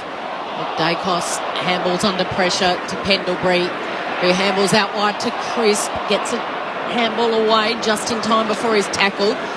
It's flicked down there though by Tui, and then knocked on by Ollie Henry, only as far as Darcy Moore, who centres the kick, and still Sidebottom's got it at centre half back. So what can the Pies set up here? Handballs over the top to Murphy, under the pump goes up. High kick, Radically closing late, soccers it in the Tim Hodges direction over the Cats boundary line, right in front of the Cats bench. Hodgie. I nearly got a touch there, Kel. Obviously the sub has been made for Collingwood with Jeremy Howe out. Reece McInnes comes into the game. Tom Stewart is back from the rooms, fully showered. He's got the big structural assistance on his right leg, so some really important scans on those that right knee will take place in the next 48 hours or so. Thanks, Hodgie. From the boundary throw in, Sidebottom hurried kick forward, and Radically again putting his fist through it. Out of bounds, 70 out from the Collingwood goal. Mick, I want you to keep an eye on these Collingwood stoppages. Look where Jordan De Goey is starting. So forward side, they've done it so well all night. Just released him to a really dangerous part of these stoppages. And the boundary throw in, Cameron palms it down. Tom Mitchell, hand pass away to Nick Dacos for the Magpies. Hand pass to Sidebottom, running against the boundary line, 60 out, kicks back to the corridor to De Goey, who stands there with the Elephants coming behind him and takes the mark. 40 out directly in front. Well, all I say is the player ran with him and then mysteriously just stopped, looked at him go behind him, and then took 5 steps forward. I mean, if you're going to carry on as a defender and play on a play, you play on it right through the whole play, not just some of it. Jordan De Goey moves in. Poked at it. He's dropped, punt, squeezes it through. Both teams trade a goal to start the third term. It's 14 minutes old, but a lot of that time due to the delay to get Jeremy Howe off the ground after the collision with Tyson Stengel. And just on the replay, he grabbed at the left arm between the shoulder and the elbow, landed with his arm extended and the full body weight on it. So that's the injury for Jeremy Howe. A goal for Jordan De Goey, back to a 12-point game. Geelong lead at 14 gone in the third. 3-time premiership player Cameron Ling sitting behind me predicted that. Have you got some sort of sixth sense or something? You said, Mick, watch at this stoppage. He's getting goal side. Yep. And then he just slowly crept back. Drifts into it. And still Sidebottom hit him up, and he was just in a little secret spot of space there. And they used the fact that, as Mick said, players play a formation, Geelong players there, and no one really takes responsibility for that player drifting forward. And when you're as good as De Goey, you can really hurt the opposition. So Collingwood won it down to Tom Mitchell, but then he lost hold of it, and the kick comes from the Cats towards half forward. Maynard charges out. His kick, good juggling mark taken by Cameron, who wants to bring it back inboard to De Goey. De Goey getting a little sidestep, and he's able to hit up his teammate in Crisp. Crisp to the top of the goal square. Radically reads this well. In better position than his direct opponent, McStay. So short goes Radically. This is Buse. In the back pocket.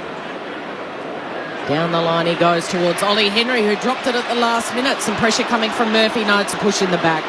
It'll be a free kick to Henry. Collingwood fans giving him some advice on the wing. They're out of their seats. All night. They're hanging over the fence and they're pointing. I'm not lip reading. Ollie Henry stabs the pass to Cam Guthrie, who marks in front of Jeremy Cameron. Cameron a long way from home. So Guthrie's got it. They're really flirting with the boundary line on the outer side in front of the Shane Warne stand. Short and long like a dart to Dangerfield. They've slowed it down, Geelong. Collingwood are going quick, Geelong are going slow. Short off a step casually. Hits up Myers. I'm not sure he's got the distance from here. Collingwood defenders got to stay really alert. The midfielder's back in the hole to stop that little Tom Hawkins lead or Jeremy Cameron lead. No dreads from Myers, and he pulls the kick late, short, straight to Nick Dacos, who read it beautifully. He just chopped off the long run and long lead from Jeremy Cameron. You got to know your opponent. That was stayed alert the whole time. Just cut that one off beautifully. So Josh Dacos with his cutting kick to Tom Mitchell. How have you seen him for the first half of his footy life with the Pies, guys? Really solid, doing what he does best, which is in and under. Just working under the ruckman's feet, getting that first possession or being in there. Kicking long to a contest, 2-on-2, Myercheck, too strong in that contest. Brings it back inboard. So after the first half was helter-skelter, full speed, this is just slow and steady by both teams. Bit of cat and mouse. Maynard now goes long, right on the 50, where rising high was McStay. The leaper in the pack judged it best, and then he kicks to Crisp, who's got it at centre-half forward, so it's a slow build-up. If he does the run around and can get that extra metre or two, he's nearly got the distance from here, Crisp. Beautiful kick. He's not going to do it, though. Instead, he's just going to poke it to the hot spot. Radagalia's there. They fly. Myercheck couldn't get it. Had a fingertip on it, and it's actually fisted over for a minus score. So Collingwood 10-8-68. Geelong 13-1-79. And we've gone 17 minutes in this third term. Isaac Smith with the kick-out duties, as he has done for most of the night. Kicks one shocker, bouncing away to centre-half forward. Misses Jeremy Cameron. Mitchell collects, goes top of the goal square, and it's punched through for a rush behind. Gee, they were queuing up in the goal square, the Collingwood players. And yet Radaglia got a fist on it, and it was 2 metres away from Bobby Hill, standing right in front of the goal umpire. Through for a minor score, 10-9 to 13-1. So it's Geelong by 10, 18 gone third term. I'm wondering whether the backline coach of Geelong has had a talk to Radaglia at half-time, because he has done nothing but perfection. He is marked when he's in front and he's destroyed when he's behind. He's been terrific this quarter. Connor on the kick in, Blitzarves with the mark, gives their hands off to Holmes. They're going quicker this time. Kicks towards Ollie Henry, couldn't take it. Stolen by Dacos, that's Nick Dacos. Kicks to Pendlebury, who's in space. Too far out to score. Squares it from one side of the 50 to the other to side bottom. The two veterans combine. Handballs over to Noble, who stabs it in the direction of Myercheck, but Bobby Hill's too quick. He darts in front of Myercheck, and Brodie puts his hands up and says, "You can take it. You're the new boy in town and you know how to kick some goals." So Bobby Hill will line up, 45-degree angle, only 25 metres out. A lot of free players there, Lingy. A lot of free Collingwood players. He had a choice of two directly in front of him, one to the left and one to the right. Geelong are really all over the shop at the moment. So there's feel-good stories right across the ground tonight, but Bobby Hill in his first game for the Pies, diagnosed with testicular cancer in May last year. He had surgery and spent rest of the year recovering. Lining up for his second at the G with his new club, and he is fired up, Bobby. And they're back within 4 points. The Never Say Die Pies are still alive in 2023, given what they did last year. 11-9-75 Collingwood, Geelong 13-1-79. 20 minutes gone in the third term. Mick, you said it. Collingwood had 3 options inside 50 there alone. Bobby Hill, in the end, was the one who accepted it. They're dominating the possession in this quarter. They're finding targets, and they've got options forward of the footy. Now, it's not completely translating on the scoreboard and flowing yet, but it feels like it might, given how much Collingwood are in control of this third term. Well, it's 7-2 inside 50s. As I said earlier, it's only a matter of time before those numbers start to spring in and become scores and puts the opposition under enormous pressure, which is happening. Pies 6 more scoring shots. Geelong lead the game by 4. Time on in this third term. It's going to be a long one with the injury from the restart. G. Noble had it. Took too long. Close got him. The chase down tackle, free kick, Brad Close. Geelong with some go forward. Out in the Hawkins direction. Murphy puts his fist through it. Myers at the drop though, still inside 50. Hand pass away. Out in front of Atkins. He's tackled. It was too high from Quaynor. Got him over the shoulder and a free kick for Geelong in the forward pocket. Tim Hodges on the boundary. Hodgie. Tyson Stengel back from the rooms for the Cats, so he was under observation. He didn't have to do a concussion test, so he's okay to come back on the ground, back from the rooms and ready to return. This is going to be 50 as well, so this will make a certainty of it for Tom Atkins. I think there was a little bit said there after that, and the umpire wasn't copying any of it. So Tom Atkins, what a final quarter he had against the Pies the last time they met. A no-doubter from the top of the goal square, pops it through. Geelong back out by double digits. The reigning premiers by 10, 14-185. Collingwood 11-9-75. Time on third term. Hodgie. Paramedics, Tyson Stengel will return to the field, guys. The paramedics who just sit beside me on the bench have gone down to the Collingwood rooms. Once Jeremy Howe is comfortable, they'll be taking him to the hospital, probably the Epworth, just up the road for scans and x-rays on that arm injury. It was a mid-air collision. And Jeremy Howe got airborne, not for the first time in his career, but so high he was out of control and he came down heavily on his left arm, left shoulder. A suspected fracture in there somewhere. So all our thoughts and best wishes with Jeremy Howe as he makes his way to the hospital for scans. He is looking at some time on the bench. Cats lead it by 10 points. Hurried kick out of the centre and the foot race is on. Who can get there first? Buse leads Elliott to it. Buse happy to see it over. I know they're all different kinds of injuries, but is it disconcerting as a player when guys are going down all over the place for various injuries and you're part of the game? You don't notice. No, it's funny the mindset when you're out there. I'd be thinking, gee, am I next? It feels like everyone's going down. No, sometimes you just go, okay, we know who went off, right? Because it's been obvious who's gone off there, but not really. And you kind of have to feel that way, Corbs. You have to feel almost bulletproof. Yeah. You throw your body in there and you think, I'll be right. There's a boundary throw in on the outer side. Mason Cox gives away the free. Blitzards accept it. Runs around the player on the mark. Penetrating kick towards Hawkins. Had to beat a couple, including Darcy Moore, who's on all fours. Fires up the handball. It's stolen by Hawkins. Parfitt's involved. Back to Hawkins. It was too slick for Holmes. Now Close. Close gives it back to Atkins on his left. How did Jeremy Cameron get all by himself at the top of the goal square? But look even further than that, there's three there, Cal. Zach Tui. Going to wheel around onto his left. He'll never kick an easier goal than that, Jeremy Cameron. And he's got his second for the night, and they skip out to a 16-point lead, Geelong. 15-1-91, Collingwood 11-9-75.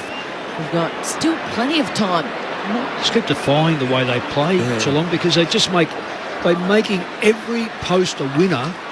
But the remarkable thing about the goals we've seen just of recent time, they're talking like, Corb, you said, what's the best game you've seen? Yes, it is. Right now, though, this third quarter has been anything but that. Yes, it's close and big crowd and this sort of stuff, but the ease of which forwards are finding themselves in behind their backs is quite remarkable. In fact, it's sort of like, as a former defender, it's a bit sickening. You know, it's tactical, though. I think both teams have got the licence. Run forward and create, as strange as this may sound, an outnumber in our forward line. So have more forwards and mids arriving than they've got backs. So back to 16 points, Geelong's way, and they get another break out of the middle. Here's Tom Atkins, who kicks it inside 50. Cameron flies from the back, no mark. Unkind bounce for Quaynor. Here's Parfitt at the drop. He's gang tackled. Quaynor and Maynard have got him and a ball up. 30 out from the Geelong goal. It was Guthrie, Jeremy Cameron and Tyson Stengel who were all going to get that goal in that last one. But it's happening down the other end as well. Oh, that's right. It's both sides are guilty of. I just think you've still got to have a system in place where you can cover forwards. I think when they're flying down and getting excess numbers forward, if there's a turnover, of course, it's going to lead to excess numbers down the other end of the ground. That's why we're getting the scoring. From the ball up, Hawkins knocks it out of play. So second attempt, boundary throw in, another stoppage. Hawkins again down to Josh Dacos. Kick smothered. Ricochets out of bounds. Little 1%er there for Hawkins after doing the ruck work, and now a bit of push and shove as well. Parfitt's right in the middle of that. And Parfitt's put Adams down. Meanwhile, the ball comes flying back in, whizzing back in. Dangerfield's tackle to the turf in a fierce tackle. That's how you lay a tackle. Who was that? Yeah, that was McCreary. Yeah, guess who? Just give it to him too. So flick back up again, close. Whizzing a boy around is this ball. Dangerfield's involved. Cameron back to Stanley. He's 55 metres out. He launches long, but he launches offline. Oh, it was a free kick. Right on the goal line. Who are they going to... Oh, yeah. And guess who? Ollie Henry. Now, hang on, there's not a player on the mark. Yes, there is now. There's 3 on the mark. Yeah. Look at them lining up because Henry just has to off a step on the left. Umpire says no. Oh, no, they're going to give him another go, and he missed it, Cal. We're going to bring it back. Oh, it's 50. And it's 50. The drama. Oh, no. You don't see this much drama in an entire season, let alone a game. Look at the smile on his face, too. Don't do that. Ollie Henry, third goal from the goal line, and this time the celebration is just a little cooler than the first goal he kicked there tonight when he put his hands up to his ears. And that's his second, in fact. He should have kicked 3 before Darcy Moore tackled him in the goal square. You're spot on, Kel. Oh, there's so many things I've got to say about that, Mick. Was that even a free kick to start with, or maybe high contact? No, it wasn't a free kick to start with. That's when you've got 4 umpires, they've got to get paid on number of possessions, do they? And then... Or number of decisions. He had the shot at goal. It definitely missed. The goal umpire was signalling a point. But something happened. 50 paid. Gets another go. Pops it through. Craig McRae's just as bemused as we are, Lingy. Yeah, we're confused and bemused, but all you need to know out there is the Cats lead it by 22 points. Which is incredible. And what do we got? 7 minutes to play before three-quarter time. 5 inside 50s, 4 goals. New game high, 3 in a row for the Cats. So big moment here for Collingwood as Atkins in the middle, hands it to Cam Guthrie, kicks to Stengel, who gets himself to the drop and marks 49 out. He'll take his best effort. He wanted to hit up Hawkins. That should be play on. Yeah, I'm with you, Nick. Because the bloke in the mark, he's stuck. If you attempt to play on, call play on and give the bloke in the mark at least some chance on the game. Otherwise, he's just like a lamppost. So Stengel is not comfortable with the distance here. He'll have to kick it 53, 54 metres. Cats by 22. They're all Australian small forward. He arcs out to the right, looking for the extra distance. It's a good effort, but it'll land in the goal square, whacked out of bounds. So no score. Off hands, it's out of play. Forward pocket for Geelong. Punt right end, Cats by 22. I've noticed both teams lining up with that player out of the protected zone, but ready to come in and stop that run around. Both really disciplined teams. Well prepared. So still deep in Geelong's attacking zone, although it's flicked back in and the hurried kick from Josh Dacos sends it out and then punching it forward with Stanley. Was it deliberate? God. It was deliberate, 20 metres away. He just punched it in the air. That is trying to punch it into a forward line to create a dangerous ball. That's not a defender punching that out. No, and the forward was a metre off it. He only just missed it. So Nick Dacos was the closest player. He takes it at half-back, kicks it up to a pack. Comes off the hands of Jeremy Cameron to Atkins. The kick was smothered and now Pendlebury pounces. Bounces it into the centre of the ground. Handball from Adams, always winning the hard ball off to side bottom. Off to Bobby Hill, who's got some speed. He could have gone from home. Instead, he goes to Myercheck, who marks right at the top of the goal square. Unselfish from Bobby. Brilliant, Bobby. Absolutely brilliant vision and great execution. Taylor Adams again, though, Mick. Strength through the hips to get that handball. Good. Scintillating play. Myercheck. He's looking for his second tonight, and he curls that around. And they will not go away, these Pies. They've launched comeback after comeback. Geelong get a little 3 or 4 goal run on, out to about 20, 22 points, and the Pies are able to just wheel it in every single time. And it's back to 16 points. Collingwood 12-9-81, trail the Cats 16-1-97. And take what you're saying there, Kel. How many times last year did the Pies in season, not finals, I think, was it 8 or 9 times where they've come back in the last quarter, win under a goal or thereabouts. So this game's not dead by any stretch of the imagination. And the Cats have got that much pride. I don't reckon they're playing great football. But Geelong are hanging in there and making every post a winner when it goes in their forward line. What momentum swings are massive. Why are we seeing such big momentum swings here? Oh, because they're all offensive. I just can't believe how many forwards have got in behind the backs. I mean, there's another one. My check was 20 metres in front of Radaglia. Mason Cox back in the middle, wins the hit out. Stanley scrapping for it, becomes the shepherd, or laser shepherd in the end of the advantage of Myers. Got it to Atkins, hand pass forward. Free kick. What's happened here? I think it was a downfield. Right. Corbs. I think Tom Atkins thrown to ground after he disposed of it. It's a small downfield. Stanley's going to get it about, one hand pass forward. He swings it wide to Smith, looks inside 50. That is like a laser onto the chest of Gary Rowan. And at his full limit, he takes the mark and then loses his footing as he is at full stretch to hang on to it. But what a kick from Isaac Smith.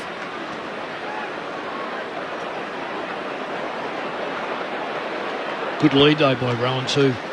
Found the space. 4 different occasions the Cats have got it beyond 20 points. But 22 their biggest lead. He chips into the pocket for Hawkins, who never sleeps inside that forward 50. And as everyone was getting ready for a Rowan long-range set shot, Hawkins presents in the pocket and marks.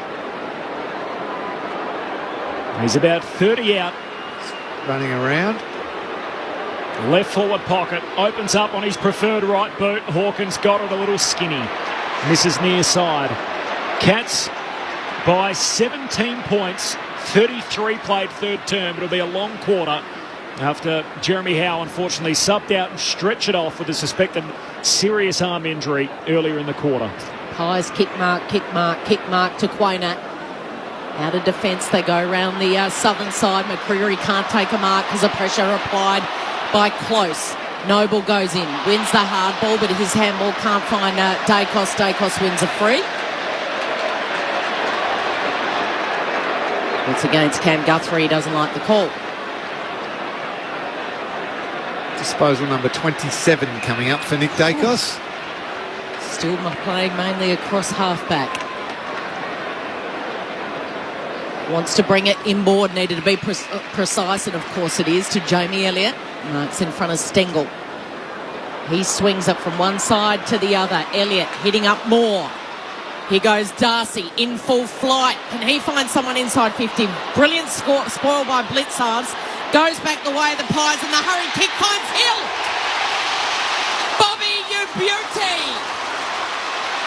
Bobby kicks it right in front of the Pies cheer squad for his third of the night. He has electrified this crowd. And they're back within 11 points. 13-9-87 Collingwood. Geelong 16-2-98. Doing what good small forwards should do. He provided a bit of an option out wide when the ball was being transferred down. But the moment it was kicked central, just snuck around the back of all the defenders, and they didn't realise he was there. And the kick came out to him, kept himself in the game.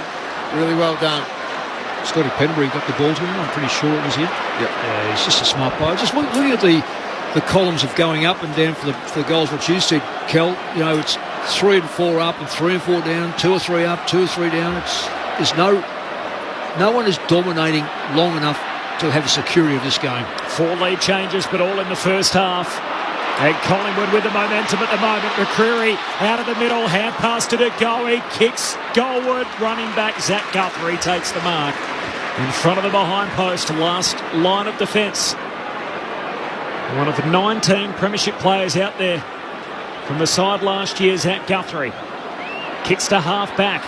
McStay punches it away, but there's a free kick for a high tackle. Shepherd, I think.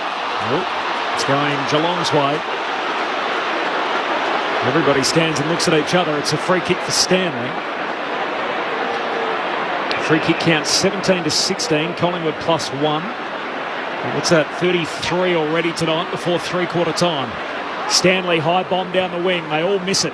Slips through to Hawkins in front of the interchange. Hand pass to Dangerfield. Puts on the Jets. Quaynor. Last minute desperate tackle. Forces the ball back into the pack. Cam Guthrie collects. Gives it back to Dangerfield. Hand pass to Hawkins. Short kick. Jeremy Cameron marks. Between wing and half forward. Looks into the pocket for close. Kicks it over his head and Noble's back. Takes the intercept mark. Back pocket for Collingwood. Geelong by 11 points in the late going third term. Lucky because Stenkel was by himself in the goal square. So here go the Pies on the build-up. Pendlebury. Oh, got Adams in the middle. Great kick. Look at the understanding. Adams takes the mark. Wants to run and go. Got McCreary out wide. 70 out from goalie marks. Looking left, looking right. He goes long and strong. Where's Bobby?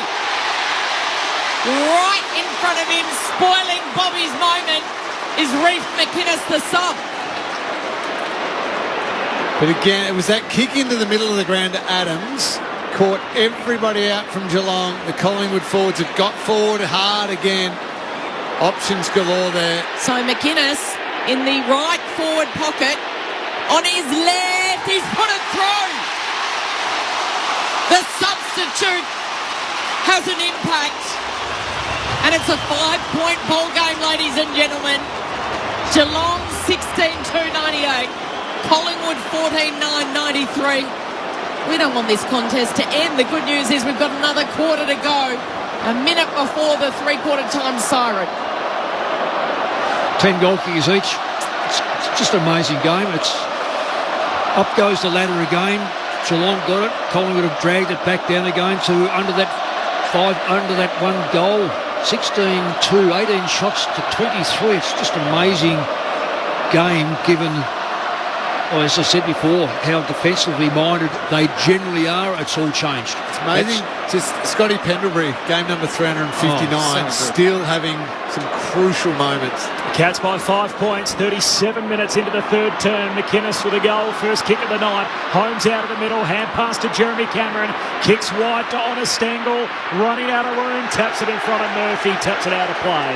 And a boundary throw in, 35 out from the Cats goal. So 4 different occasions Geelong have got it to 20 points. And Collingwood have pegged their way back on every occasion, but they haven't led since the 8-minute mark of the second quarter.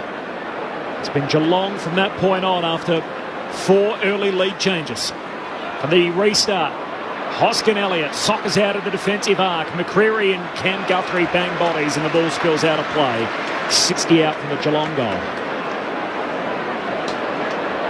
Injuries for Tom Stewart and Jeremy Howe, both subbed out. Tom Stewart in the first quarter with a suspected medial, so a knee injury. And Jeremy Howe looks like a serious arm injury. Unfortunately, stretched it off on the Medicab and had the green whistle on his way off from the boundary throw-in. It spills to Isaac Smith, drives it deep, top of the goal square.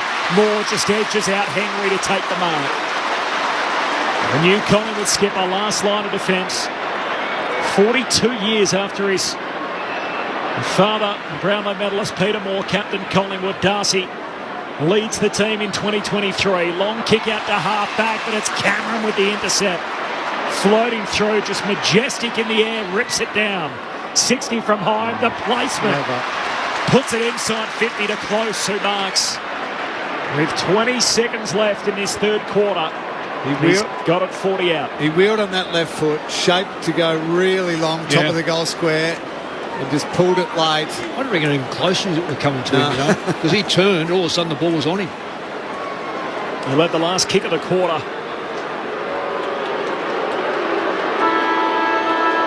Right on the bell for three-quarter time. Brad Close hammers his drop punt, but he's pulled it a little too much to the left. And behind. Takes Geelong to 16-3-99. Collingwood 14-9-93. Boy, have we had a game already. A high-scoring, seesawing affair. Geelong protecting a 6-point lead at three-quarter time on Grandstand AFL. What a start to the season for both these teams on the first Friday night of the year. There are a bunch of multiple goal kickers for Geelong. Zach Tui has 2. He kicked the first 2 of the game, which seems like an age ago. Jeremy Cameron with a couple. Stengel's got 2. Rowan 2. Hawkins a couple. And Oliver Henry in his first game in his new colours. And then singles for Smith, Holmes, Atkins and Dangerfield. It's the 16 goals for Geelong. For Collingwood, Bobby Hill, first game for his new team. He's got 3. Myercheck and Cox both have 2. And then singles for De Goey, Mitchell, Pendlebury, McStay, Adams, Reef, McInnes, the Netty sub, and Bo McCreary has the other.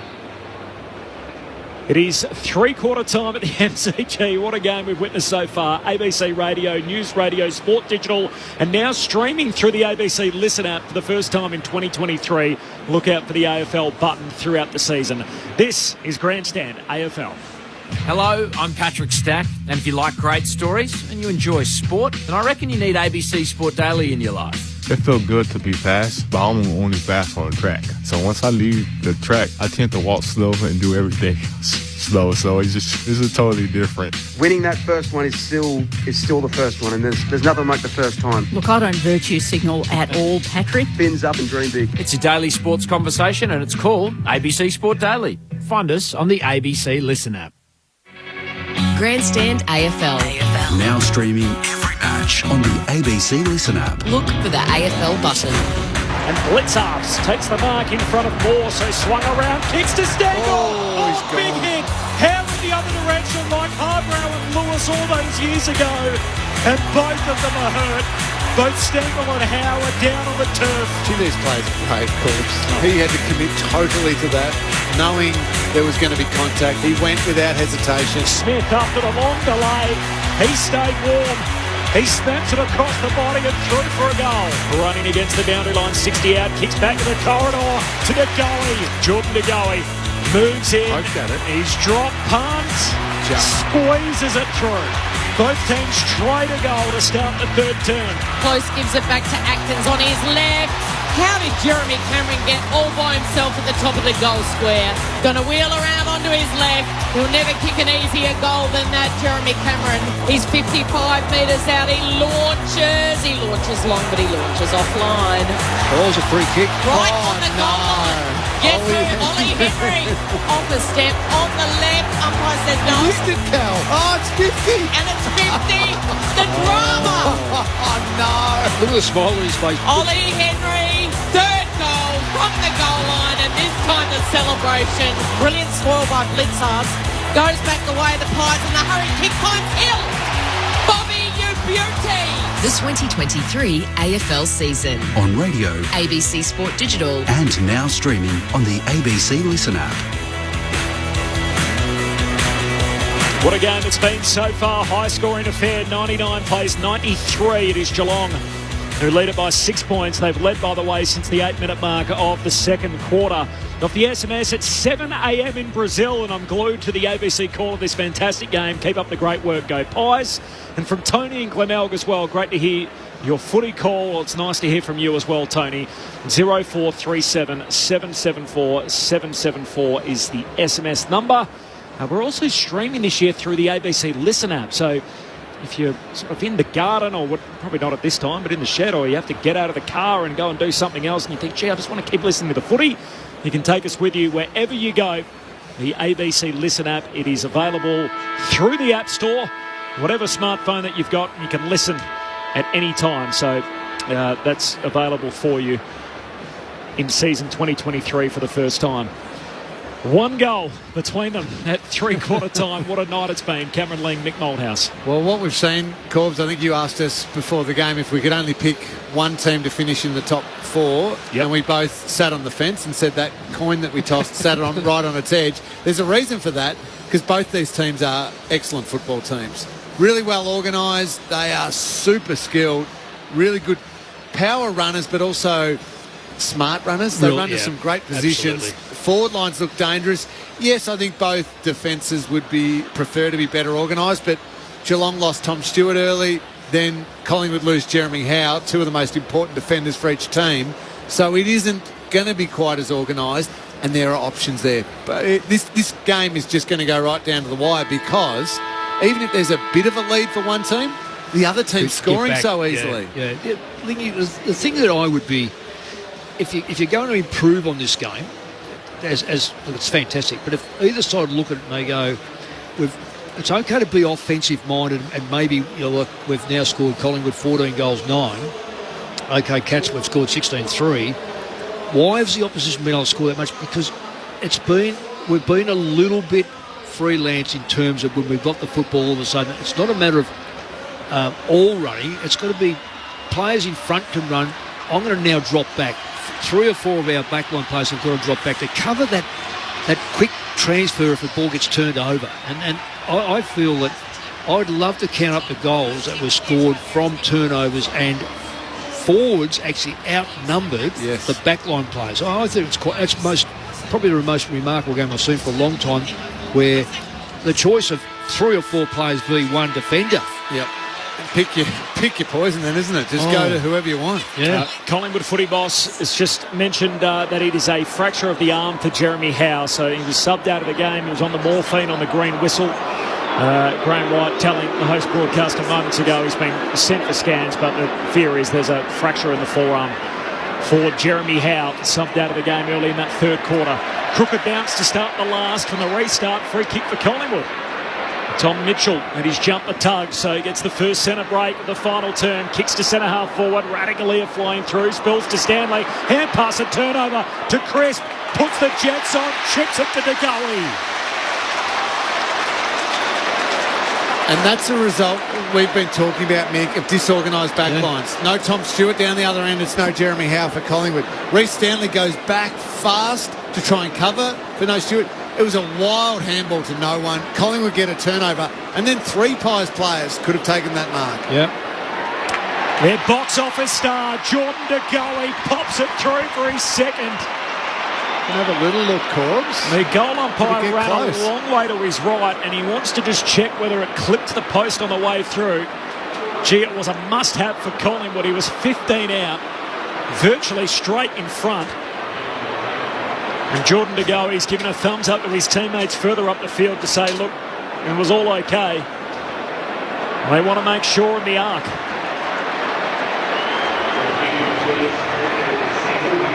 There's no light on Snicko. This will be a goal.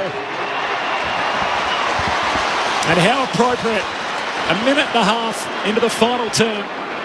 And we'll start again. Scores will be level. Full points for DeGoey. Collingwood to 15-9. Geelong is 16-3. 99 points apiece. Early stages, final term on Grandstand AFL. Well, that came about by a free kick to Mitchell, because Paddy Dangerfield didn't have the body strength and then tugged at his jumper, and that's what the turnover was. So we are seeing Paddy being challenged today.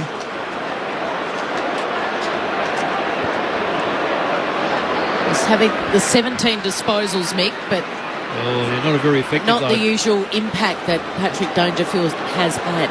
Kicked a goal. Look, he might have started late too, so that's what I say. Players like him with that age, his best football may be mid-year going forward from there. The umpire's been struggling with the bounce a little bit tonight. That's a better one. And here comes Dangerfield charging out. He took a few of them on, including Tom Mitchell, who tackled him. Got the handball into space.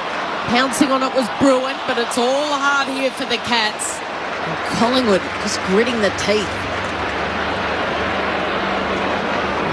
Incredible last year what they were able to do in all those close games. Continue to fight back and fight back. Cameron wins it down to Mitchell, who gives it to Josh Dacos, to Noble, back to Josh Dacos. They're going backwards. Across half-back, they've got it. It's stolen by Blitzarves. He can fire it off to Parfitt. His handball's gone straight to Quaynor, who runs it over the line. I was amazed that Tom Atkins is just such a terror when he grips hold of you. You're not going to get away. He just took Cameron on then and just dragged him down. Big man. Boundary throw in. Cameron lets it hit him on the way down in a tangle with Blitzarves. Spills to close. Hand pass and turnover. Chris for Collingwood. Hand pass to Quaynor. Kicks across the ground. Race on. Buse and Elliott running out after it. Buse will get there first. Hand pass away for Geelong. Goes back to Smith. Gives it back to Buse. They work their way through outnumbered. Kicks down to Cameron at half forward. Moore across the front. Knocks it out of bounds. Great help by Darcy Moore. Jeremy Cameron had done the good body work on Murphy. Read it well. He's probably going to take an uncontested mark. If it wasn't for the skipper, Darcy Moore. Terrific play. How do you get the ball on? That Buse' pace was just fantastic. Spinning ball back in. Cameron down to Chris, but sits for him. Handball over the top to Pendlebury. Wants to go back inboard to Cameron. Had to get rid of it quickly, and now it's a 50-50. Picked up by Parfitt. The look-away handball. Myers does well, beats side bottom to it. Handball's out wide where Stengel's got a bit of space, and he just tries to arc that back. And it's gone over the boundary line, right across the face. I think he was going for goal, a little banana. Doesn't quite hit the Sharon sweetly. So a boundary throw in, still deep in the Cats attacking 50. Hawkins in the ruck. Cameron gets their first man. Up to Josh Dacos. His handball almost came undone. It came back into his lap, and this time he makes sure of it, and his kick finds Bobby Hill on the chest. He regularly reads that play from that ruck work, Dacos. Oh, yes, that's 50. Hill drags Zach Tui over the mark. He faked one way and Tui fell for it. And so Bobby Hill with a 50. Yeah, it is a very long 50. Yeah, but if no one's coming to the mark... he's trying to run around another player on the mark. He's been cheeky, Bobby Hill. He gives it off to Dacos. Dacos' kick, though, it comes unstuck. And Pendlebury follows up with a tackle on Zach Tui. Well done by Bobby Hill. He was allowed to take as many metres as he liked there because no Geelong player was going to the mark. Scores level, 6 minutes into the final term. Up it goes. Stanley palms it down. Centre half back for Geelong, but straight to Josh Dacos. Hand pass inside 50. Hill onto it. Tackled by Dangerfield. Ball comes out. His hand pass ends up with Atkins. Atkins goes short and wide for Geelong. To Parfitt almost ran into his teammate Myers. And he spills it out of play. A throw in half forward for Collingwood. Pies coming home to the punt road end. 99 points apiece, 6 minutes played, final quarter. Grandstand AFL, ABC Radio, News Radio and Sport Digital.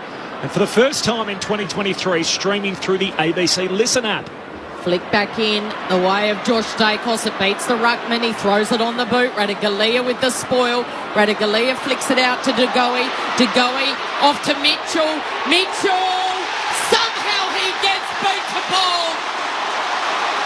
Throws it on the left, just knows where the goals are. And the Brownlow medalist has got 2 in his first game for the Pies. Collingwood is in front by 6 points. 16-9-105, Geelong 16-3-99. And these Pies fans know all about close finishes. They won 7 games by a goal or less last year. They lost 2 games by a goal or less. They've got their nose in front. Can they hold on for the next 17 minutes? Mick Malthouse and Cameron Lang on Grandstand AFL. Well, they're wearing them down. Yeah, but great front and square method there by Collingwood. You saw Geelong players were the old beast of the honeypot. Yeah. Got in really close. Collingwood had the outer ring in route covered. Got a little handball out there. Tom Mitchell popped it through. Terrific play. First time for a while they've been in front too, the Pies, I think. Pictures of the Collingwood rooms and just a little kiss between Jeremy Howe and his wife as he's still in the medical cart about to make his way into the back of the ambulance, but is on the morphine. The footy's back underway in the middle. There's a free kick for a heavy tackle. Tui was caught by Pendlebury and a free kick to the former skipper, the game's record holder at Collingwood at centre half forward. So Howe tapped out of the game and off to hospital, but his team have come roaring back from 20 plus down on 4 occasions. Magpies by 6, 8 played in the last. Pendlebury to the top of the goal square, they all fly for it. Spills to Ratugolea, hand pass out to Cam Guthrie, close to the boundary line, and McSay shuts him out of bounds. A throw in forward pocket for the Pies. Collingwood by 6, 16-9 to 16-3, and we've had 5 lead changes tonight. 90-odd thousand on the edge of their seat. Wonderful scenes here at the MCG as it's flicked back in. It's a free kick. It's going the way of Geelong. So Stanley wins the free kick. An infringement in the ruck contest at the boundary throw-in. And he's got it deep in defence at the punt road end. Little undecided, bangs up long. Ollie Henry comes late but can't take the mark over Cameron. It's been good tonight. Darcy Cameron, really outstretched arms. Would have carry that ruck load with no Brodie Grundy. Peeling off around behind him was Nick Dacos. He gives the handball. Nick Dacos goes long towards Myercheck, right up against the boundary line. And Reece Stanley plays defender and thumps it over. Collingwood got about 2-1 behind the balls. The first, they've evened off. I know they've still got numbers. Collingwood have got a very good setup at the moment outside the back 50. Another boundary throw in this time. Stanley goes at it with both hands. It spits out the back to Blitzarves, who gives the handball off to Holmes. It was a high kick. Sits for Moore. Moore wants it. Oh, how brilliant was that? Hoskin Elliott flicked it up to Moore. Moore's kick was a tumbler. And it lands in the lap of O'Connor. And it's the Pies by 6 points. And I don't think Geelong's midfield, Nick, is at risk at the moment of exploiting that. And they're going to cut it off again, the Pies. Oh, O'Connor went away to Stanley, tried to hit up Blitzarves on the wing. No clean mark. Tui put his head over it. Side bottom slides in. Pack forms around them. Ball up on the wing. The Geelong mids, Mick, Brandon Parfitt only the 4 disposals. Cam Guthrie struggled to find the footy, 13 or 14 touches. Yep. So they don't have that real drive through the midfielders. Collingwood can take advantage of it. Collingwood by 6, 11 played, final turn from the restart. Holmes bangs it forward, straight to Maynard. Takes the intercept mark for Collingwood, back the other way, kicks out in the wing for side bottom, feeds it forward to his mate Pendlebury, the 2 old-timers for Collingwood, kicks inside the forward arc. Oh, Radikalia leaping up like a forward, takes a big strong mark over McStay and DeConing. Maybe copped one of the eye on the way down. He marks in the back pocket for Geelong in his new role in defence. 11 played, final term, Collingwood by a goal. Then he kicks to a contest right in front of the interchange gates. Dangerfield launched in from the side. It's picked up by Ollie Henry. Gives it off to Holmes. Off to Stanley. Stanley kicks around the body. It's a beauty to Stengel, who marks on his chest. Wheels around. Needs to be pinpoint. Wasn't quite. Murphy got there, chopped it off. He falls on the ground. They fall on top of him. He wins a free kick because the tackle was too high. Lost his headband. I've got a feeling Jeremy Cameron's playing a bit too deep for the way Geelong are playing. He probably has to come out now to true half forward between there and centre of the ground, Lingy, because their mids aren't working as hard as they're not Collingwood. Breaking the lines, are they? No, they're not. So Murphy kicked towards Mason Cox, who was caught out of position, and it allowed Gary Rowan to float in front of the interchange gates. Take an uncontested mark in the end. He's just going to bomb it long. Shallow entry inside 50, off hands close, tackled by side bottom. Sharon stuck right in the middle of the two of them, and it won't be coming out. It's a ball up 45 metres out from Geelong's goal. I reckon Hawkins has been out there a lot longer than what they would have liked as well. He just seems to be really dragging in the air. Collingwood by 6, 12 played, final term. Cox gets rid of Hawkins, wins the tap. Still no clean pick-up, though, at the bottom of the stoppage as Mitchell eventually got it out to Crisp. Kicks down the boundary line. One bounce, out of play in front of the Collingwood bench. Pies by 6. They trailed by as many as 22.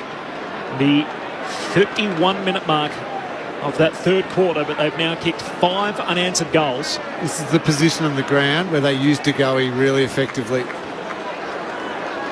He's at the stoppage. Boundary throw in. Both rucks miss it. Nick Dacos swats it down to brother Josh. Hand pass into centre square for Noble. Noble links up with McCreary. Here he is, Lingy. DeGoey grabs it. Feeds a hand pass out wide to side bottom. He chips it further wide, and Bobby Hill has been excellent with 3 goals on club debut. Takes the mark. 60 out at right half forward. What's he going to do? He's going to stab it low. It was lethal. Radikalia was brilliant from behind. Got the fist to it. Now another tackle. That's applied by Mitchell. Comes out the way of McCreary. It's a high ball. It won't go the distance. Good fister. Spoil in there from DeConing. But it spills the way of McInnes. The substitute.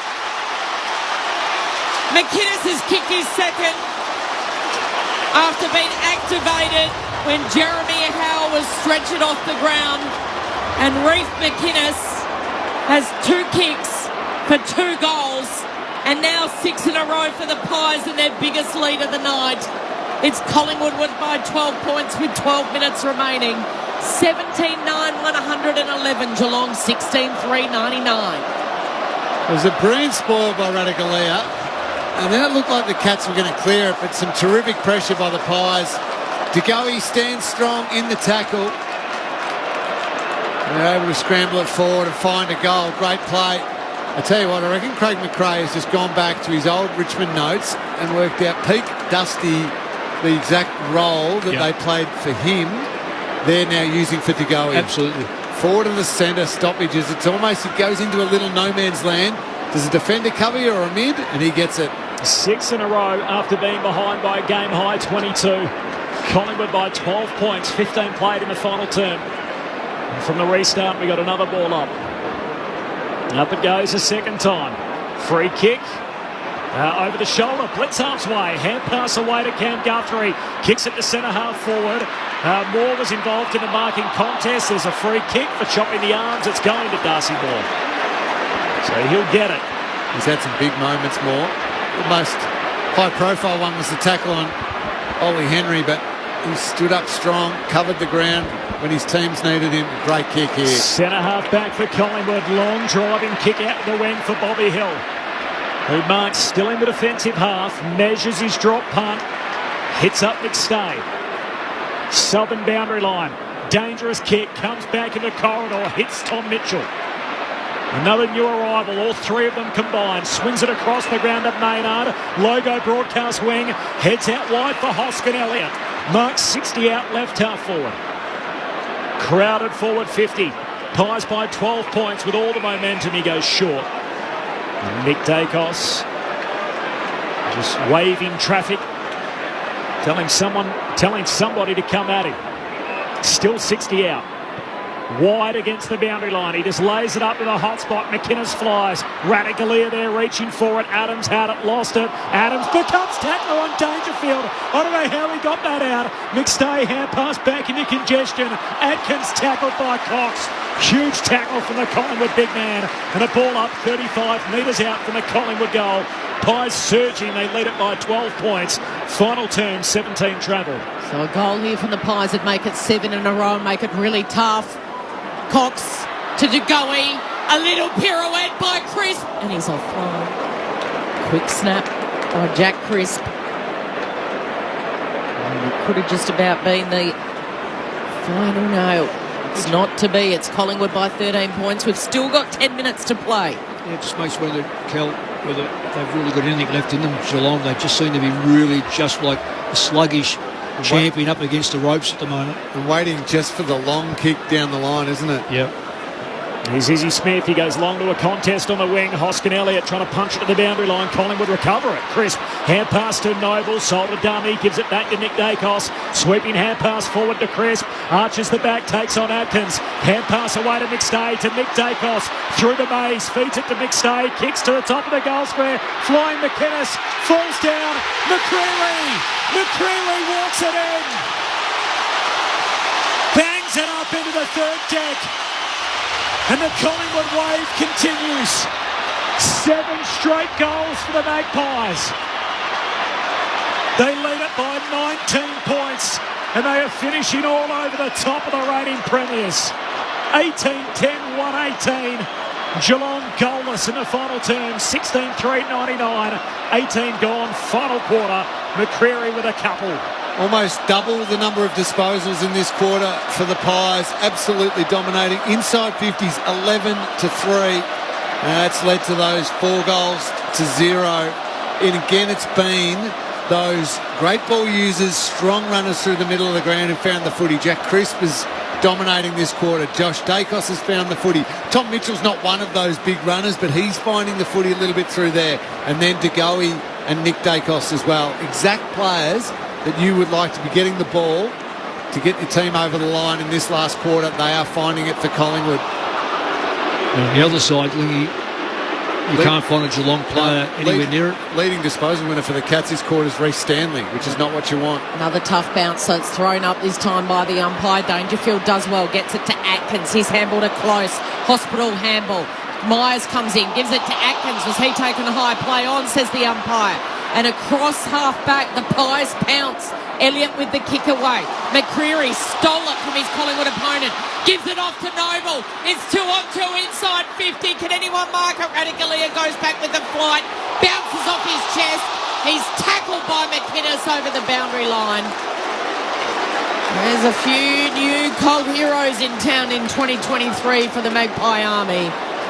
McInnes might be up there, the sub who's come on and kicked a couple. And also Bobby Hill with 3 tonight in his first for the Pies. Deep in attacking 50 for Collingwood. Boundary throw in. Cameron only as far as Atkins for the Cats. Hip and shoulder was good. Hoskin Elliott wanted it more. Spins around. Radicalea's there. Spoil will land in the goal square. Tui's there. Tui's got the time to assess and he flicks it wide and the mark by Bruin. So Bruin at half-back. Now it's Geelong who have to try and respond. Collingwood on 4 occasions came from 20 points down to wipe off significant deficits. Can Geelong come again? The long kick down the wing. Cameron the target, punched away by Moore and out of play. So a throw-in on that southern wing. Tim Hodges on the boundary. Corbin, just a nice moment here. The Magpies have elected to go a physio down to send one of their physios off in the ambulance with Jeremy Howe, just so he had someone familiar with him. So just a nice touch in such a crazy, frantic final few minutes for that to happen. Thanks, Hodgie. Suspected serious arm injury for Jeremy Howe early in the third quarter from the boundary throw-in. Ollie Henry rides a bump from side bottom on the way through. The ball slips out of bounds a little closer to the Geelong goal and we'll have a throw-in 70 around. The Cats coming home to the city end. They haven't kicked a goal since the 28-minute mark of that third quarter. In the meantime, Collingwood have kicked the last 7 at the other end. Bobby Hill got it on the bounce, got it out to Pendlebury, hand pass to Goey, again a stoppage win for Collingwood, hand pass away to Elliott, goes back to side bottom, kicks along the boundary line, Hill again who's made good ground, got a hand on it on the way through but not in time. The ball had already crossed the boundary, it's out on the full. Geelong to take it, and Isaac Smith on the wing. With a long kick to centre half forward, the spoil came from Darcy Moore to Hoskin Elliott to Noble on the outside of the boot is brilliant. Frees McCreary. McCreary's got Mason Cox, who even gets on his bike, Big Mason. Marks uncontested. A couple of kicks out from goal. Kicks towards the edge of the square. McInnes is there, up against the boundary line. He's tripped. Surely umpire legged. It'll be a free kick. See, the umpire wasn't going to pay that, Cal. Umpire watched that. I reckon one of the umpires, they are mic'd up, they communicate with each other. Someone has said that needs to be paid, and so it should have, as you called. So Reef McInnes, who getting into tonight's game when he was named a sub, the 5th man on the bench, had played 6 games and kicked 3 goals 4. So 3 goals in his career, 6 games. He's in the left forward pocket at the punt road end to kick his 3rd in not even half a game of footy. Oh, he's hit the post. 20 points the margin. Pies lead it. 9 minutes to play. 7 minutes to play. And a 42-point swing. If the scores were reversed right now, you'd think Collingwood have got the run and could do things to come over the top. Geelong just don't even look like it, but here's their only chance. Tui with a barrel straight down the middle. Henry marks, hand pass away to Bruin, tumbles a kick down to half forward. Cameron the target. Collingwood with the numbers, knock it out of play. Nice bit of work from Murphy to lend a hand. And the boundary throwing half forward for the Cats. Murphy and Moore cover some ground well. Just scramble, both athletic, get to the right spot. 86,595 the roll-up. 86,595. They've been treated to a tremendous game of footy as Cameron goes with the hit out straight down to Tom Mitchell, kicks down the wing. McInnes just knocks it forward for Collingwood. Bobby Hill there, but outnumbered. Zach Guthrie for the Cats to DeConey, who hurt his knee earlier in the night but continued on. Hand pass to Atkins, kicks down the boundary line. It is a block as Brian Myers tried to hold out Big Darcy Cameron, and the Collingwood big man will get the free kick on the southern wing. We're now 24 minutes into this final term. The Cats still goalless in it. In fact, they're scoreless in this final quarter. Collingwood by 20, having kicked the last 7 goals. And they've got possession as well. So through Cameron there, Ruckman goes down the line. Mason Cox marks, not paid. He had 2 grubs of it. Yes, it has been paid. The umpire says that's enough. And he marks in front of Radaglia. Yeah, Radaglia, he's been very good and sometimes very poor. He's still learning the trade, we know that. It needs to be a bit more consistent as a backline player. Mason Cox, 2 big contested marks, 2 goals for him tonight. He's 70-odd metres out. He goes into that right forward pocket. Oh, Henry! Ollie Henry with a specky up the back of a former teammate. In Cameron, I think it was. That is a wonderful leap. Problem is a lot of the Cats fans are leaving because they're trailing and he's done it down the defensive end. So here they go. Geelong moving it forward, looking for Cameron, who was the meat in the sandwich. Going without the ball was Guthrie, and a free kick going the Pies' way. It'll go to John Noble across half-back. So 175,000 they've had at the G over the last 2 nights. Not quite, maybe Corbin as many as Ed Sheeran. Nearly.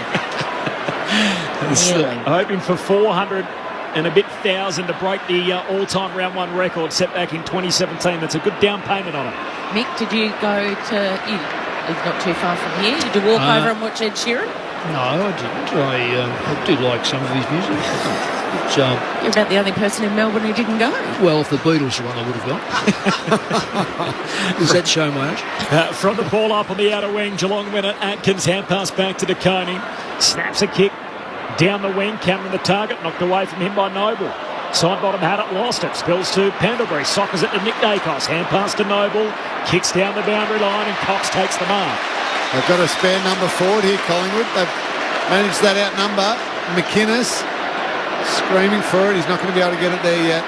In the red time, the final 5 minutes. So Cox holds it up a bit and then kicks to a contest at half forward.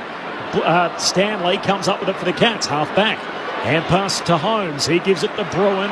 Kicks back down the southern wing. Turnover. Noble pumps it back inside 50, but didn't quite hit it. A drop punt, and it floats through to Zach Guthrie. Takes the intercept mark, centre-half back for Geelong. So they only trail by 20 points. There's less than 5 to play. There's still plenty of time, but not with kicks like that off the boot of Tui, because Moore flying through with that blonde mullet and the headband. Takes the mark, takes off, kicks to McCreary, who hits up to Goey right on 50. He turns his back on his teammates and points to the goals and he says, I'm going to have a shot from here, 45-degree angle. I'm going to see if I can kick it from 53 metres. I was going to ask Corbin, has there been a side that's kicked over 100 points and lost? But I don't know whether Geelong are going to get to 100 points. Not if Darcy Moore can keep doing that. Just coming off his opponent, cutting it off easily. The former bad boy looking to redeem himself with kicks like that. He raises both arms in the air. He turns and looks up to the top tier at the MCG.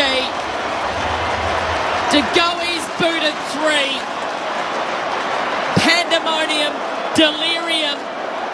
The Pies are going to knock the reigning premier off their perch in the season opener.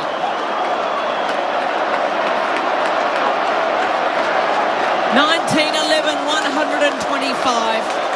16-3, 99. The margin is 26 points in front of 86,595. He's been excellent all night, Jordan De Goey, but Craig McRae and the coaches are using him beautifully in the role that they've worked on clearly all summer to maximise his output.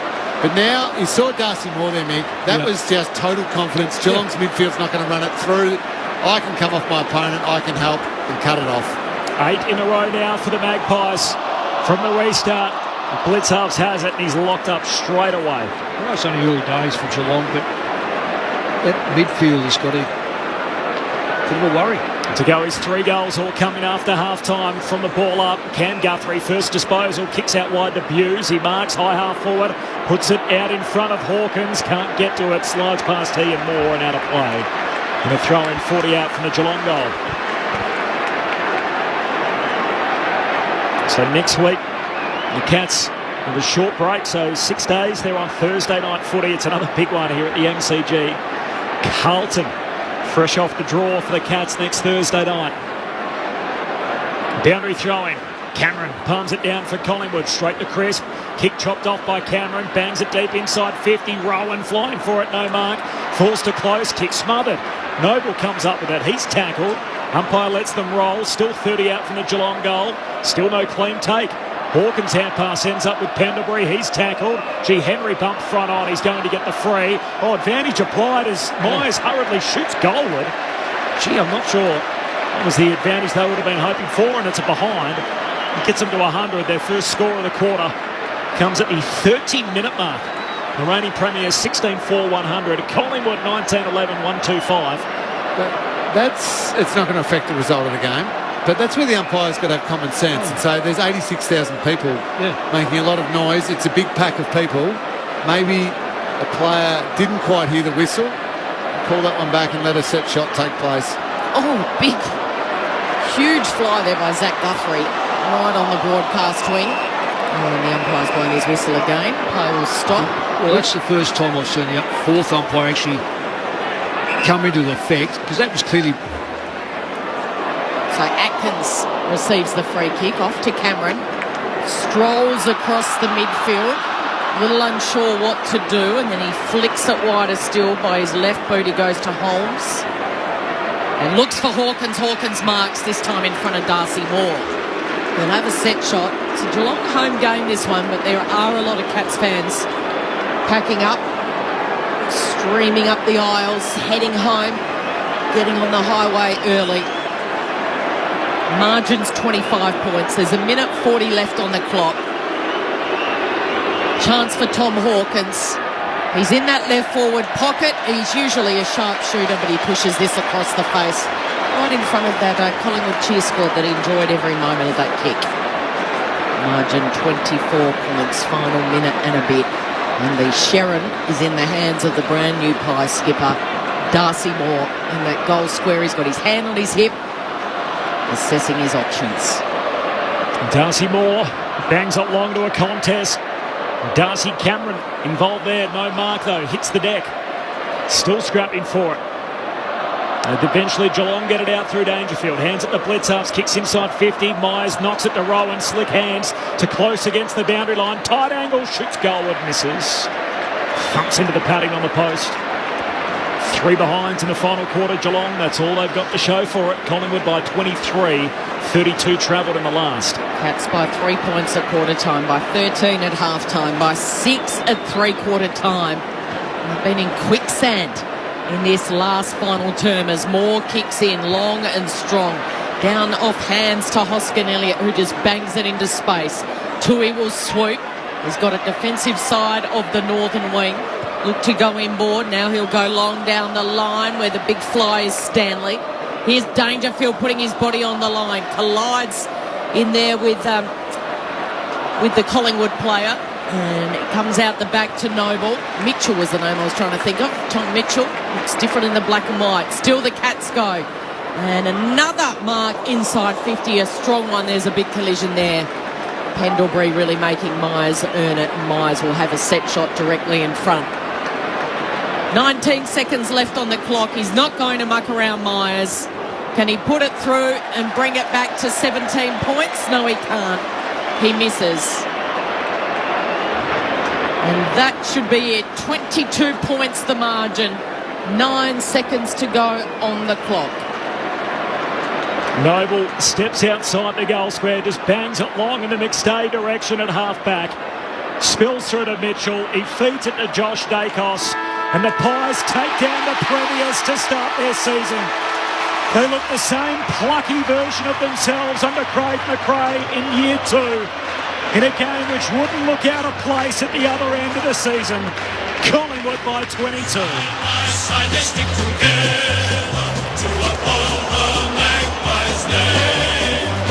See the Americas are shouting as all Americas shout. All the premierships are king for the good old Collingwood. On 4 separate occasions, Geelong had it out beyond 20 points, and on every occasion, Collingwood pegged them back. There were 5 lead changes in the night, and then they finished with an absolute rush. They kicked the last 8 goals of the game. They held the reigning premiers goalless in the final term. It was Geelong by 3 at quarter time, by 13 at the half. The Cats by 6 at three-quarter time, and then Collingwood by 22 in the finish in front of 86,500 at the G. Good old Collingwood forever. They know how to play the game. Side by side they stick together to uphold the Magpies' name. See the barricades are shouting as all barricades should. Oh, the premiership's a cakewalk for the good old Collingwood. High scoring, shifts in momentum, a massive stage, a huge crowd to match the occasion, serious injuries, a pantomime subplot involving a young former player against his old mob in enemy territory.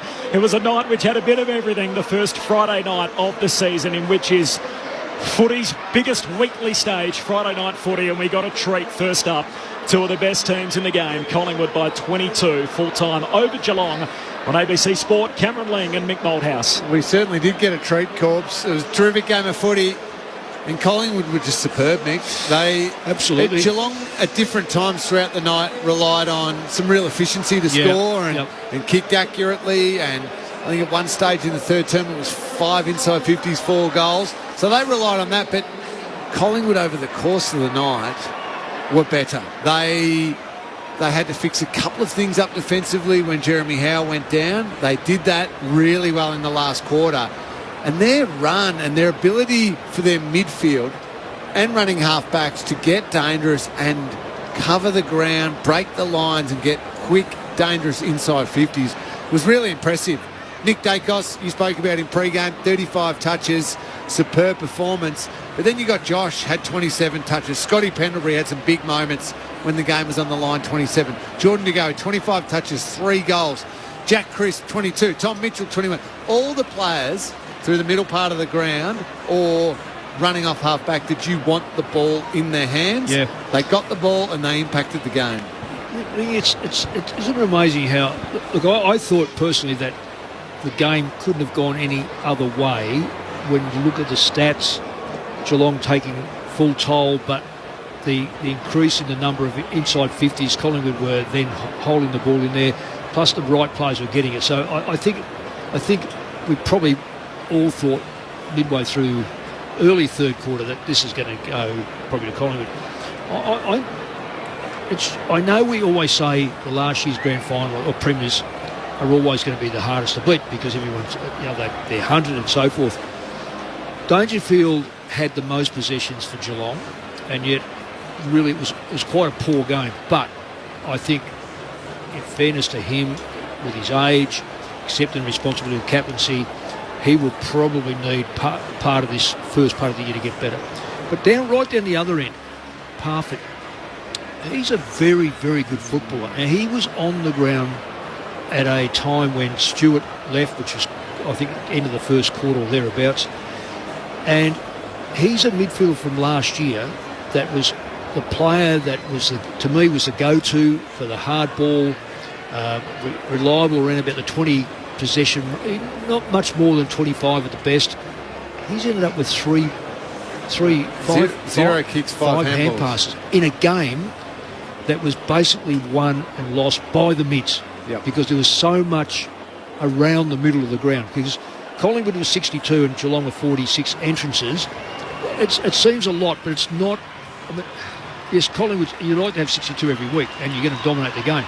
62, by the way, for 30 shots on goal. So they're going just under 50%, which is around about right.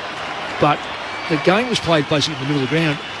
Too many Geelong players who Geelong relied on last year just weren't there. No. And then they had to rely on those efficiency aspects on their forward line.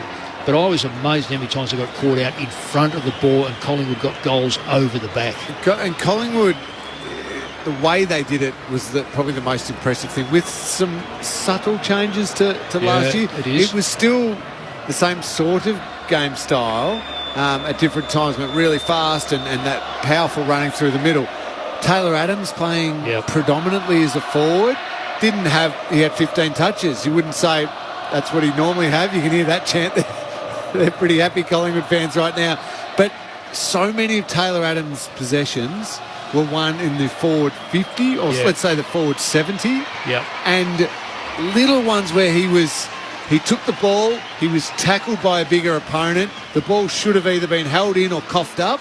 Instead, strong through the hips, little handball. Those running Pies players get onto it, they get a goal out of it. Yeah. So that was a terrific move. Scotty Pendlebury used predominantly outside the centre square, but still in really important moments, went in there, had a massive impact, found the footy, little clever touches here and there. The way they used Nick and Josh Dacos, wing, half-back, maybe midfield for little bits, it just really worked the structure, and then they could all play to their strengths. And the Jordan De Goey thing I touched on throughout the night, they did that perfectly too. Yeah. The three players who they introduced to the team, Mitchell, you say, where were they last year? 11 clearances. 11 clearances. We'll come back to you, Mick, on more of that, but it's Geelong's first loss since round 9 last season, breaking a run of 16 in a row. Into the winners' rooms with Tim Hodges, the Pies by 22. It's a very, very happy rooms. Jeremy Howe has gone to hospital, so he's not here. We will speak to Braden Maynard very shortly. Interested observer in the rooms is David Noble, the former North Melbourne coach. He's the chief executive of a supercar team now. Dick Johnson Racing is here to see his son John. So Mason Cox will be the last of the Magpies to join the group, and they will belt this out a very, very happy bunch.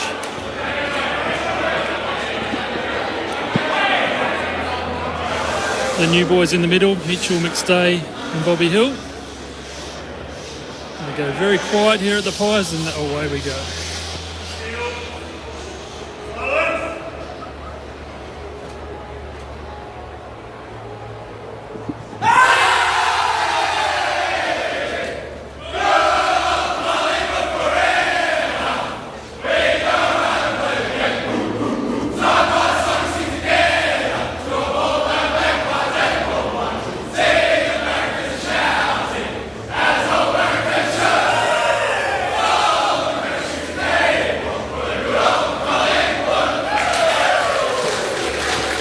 It's a happy rooms.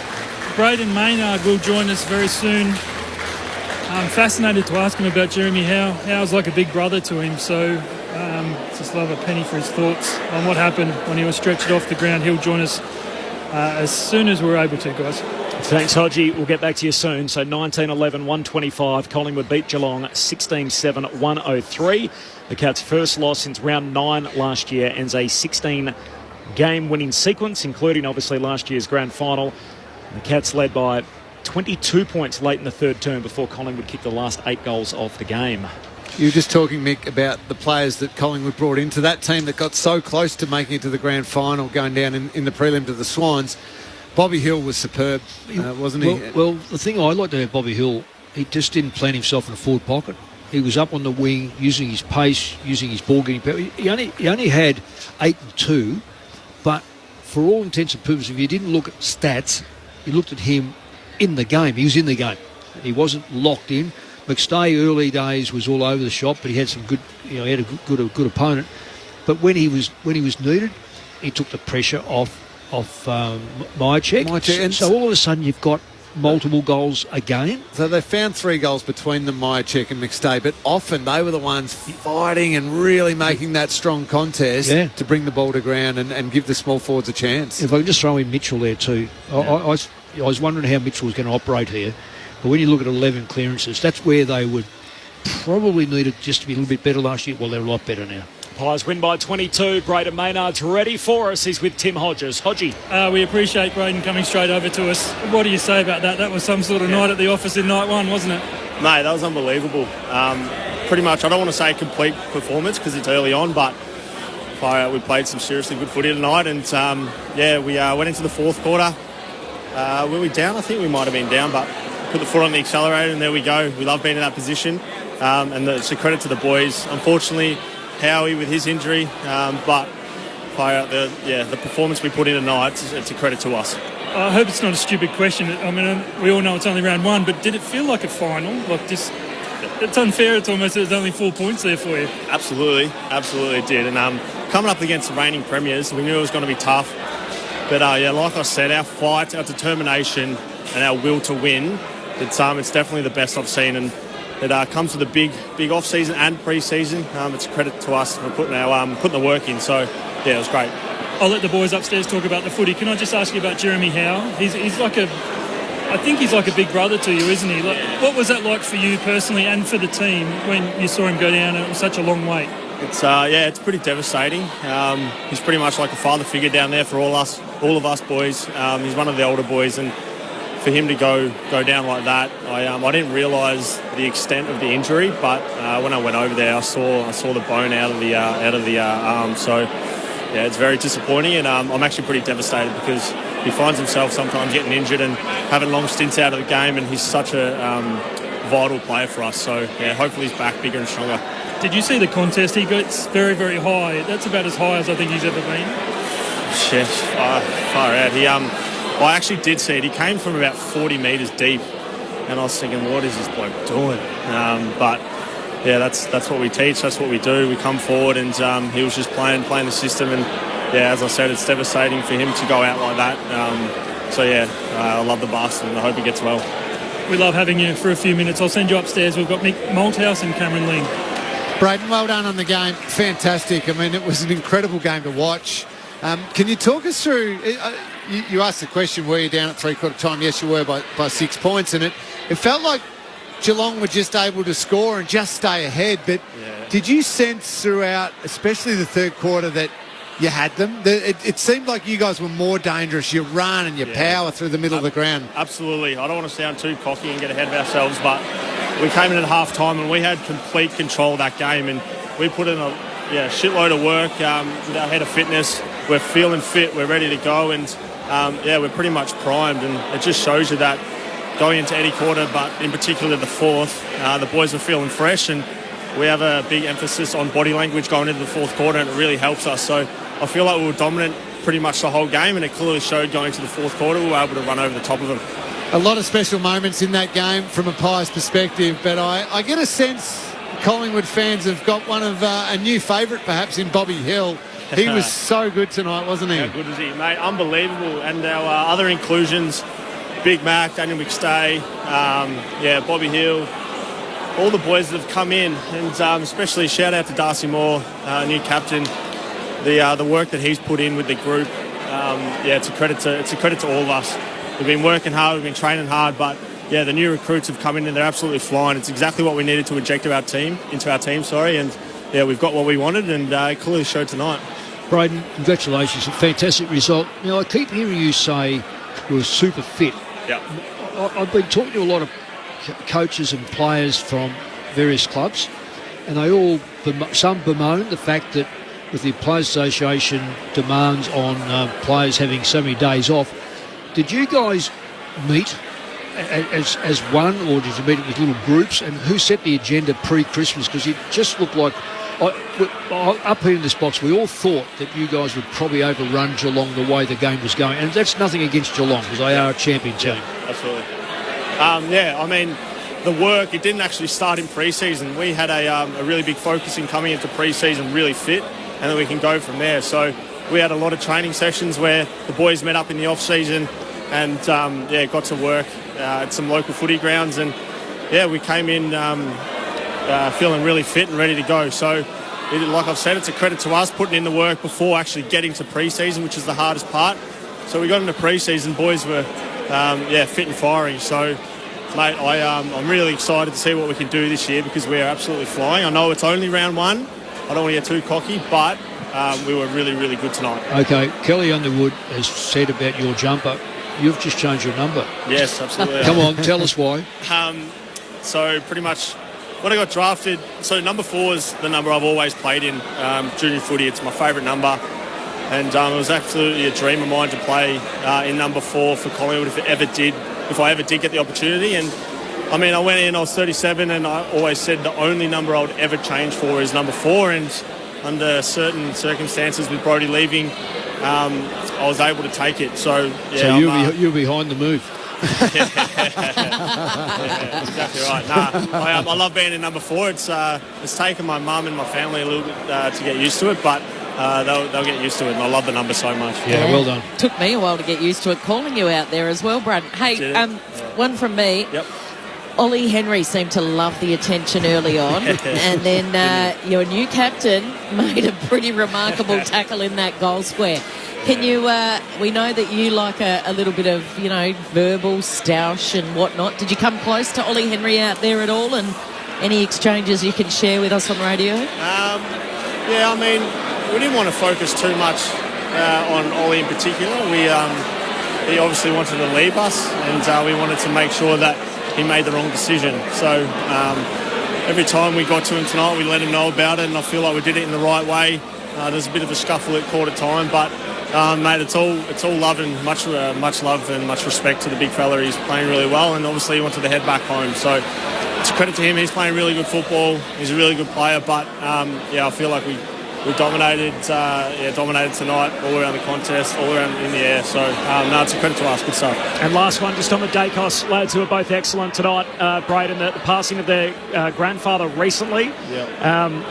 I noticed on the television camera, it looked like they actually had the ashes of their grandfather in their boots tonight, and they went and emptied it at the centre of the ground at the end of the match. Can you take us inside, I guess, the week that's been on that front? I just got goosebumps. I didn't actually realise I did that, but I've got 2 grandpas that have unfortunately passed away as well, which is quite sad, but I know how they're feeling, and I didn't actually know that, and I've just got some goosebumps you telling me that. So I absolutely love those boys to death, and it's really sad they lost their grandfather. For them to do that, it's absolutely beautiful. I think they were wearing some little flowers or roses from the rose that they got at their grandpa's funeral, and they put that in the boot as well. So I'm absolutely loving them and the way they're going about it. It's awesome. Sensational night. Braden, always appreciate your time. Go well next week. Thank you very much. Thanks for having me on. Braden Maynard in the victorious Collingwood rooms next Saturday afternoon. They'll be back here at the G against Port Adelaide. He's a very, very good footballer. That's stating the obvious. But I love the way he spoke there. He said, no, we're in good nick. We're flying. We're playing good footy, and we dominated tonight. And that's absolutely true. Don't go. He's not getting ahead of himself. It's just a fact.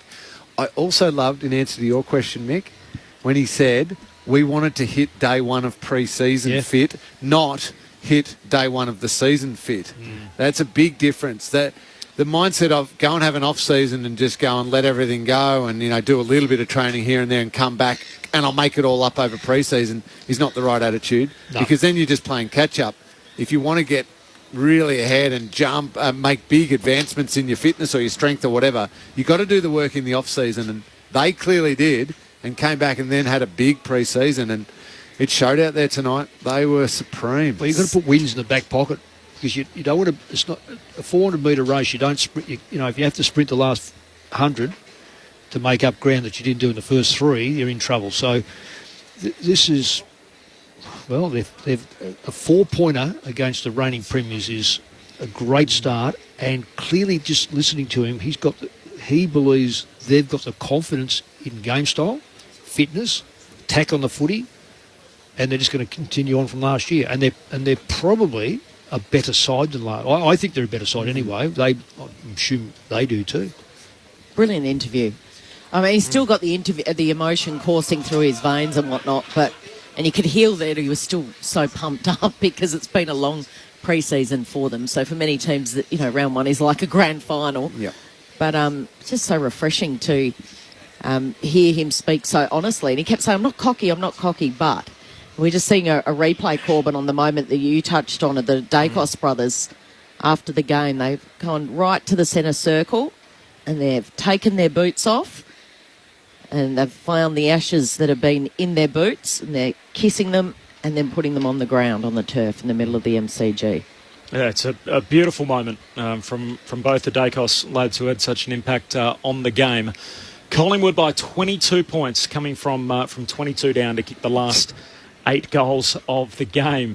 The 2 Dacos boys were pretty unbelievable tonight, really. With their ball use and the amount, the football they played, somebody ever going to remind Nick that he's only in his second season and has played... What's he played? How many games now?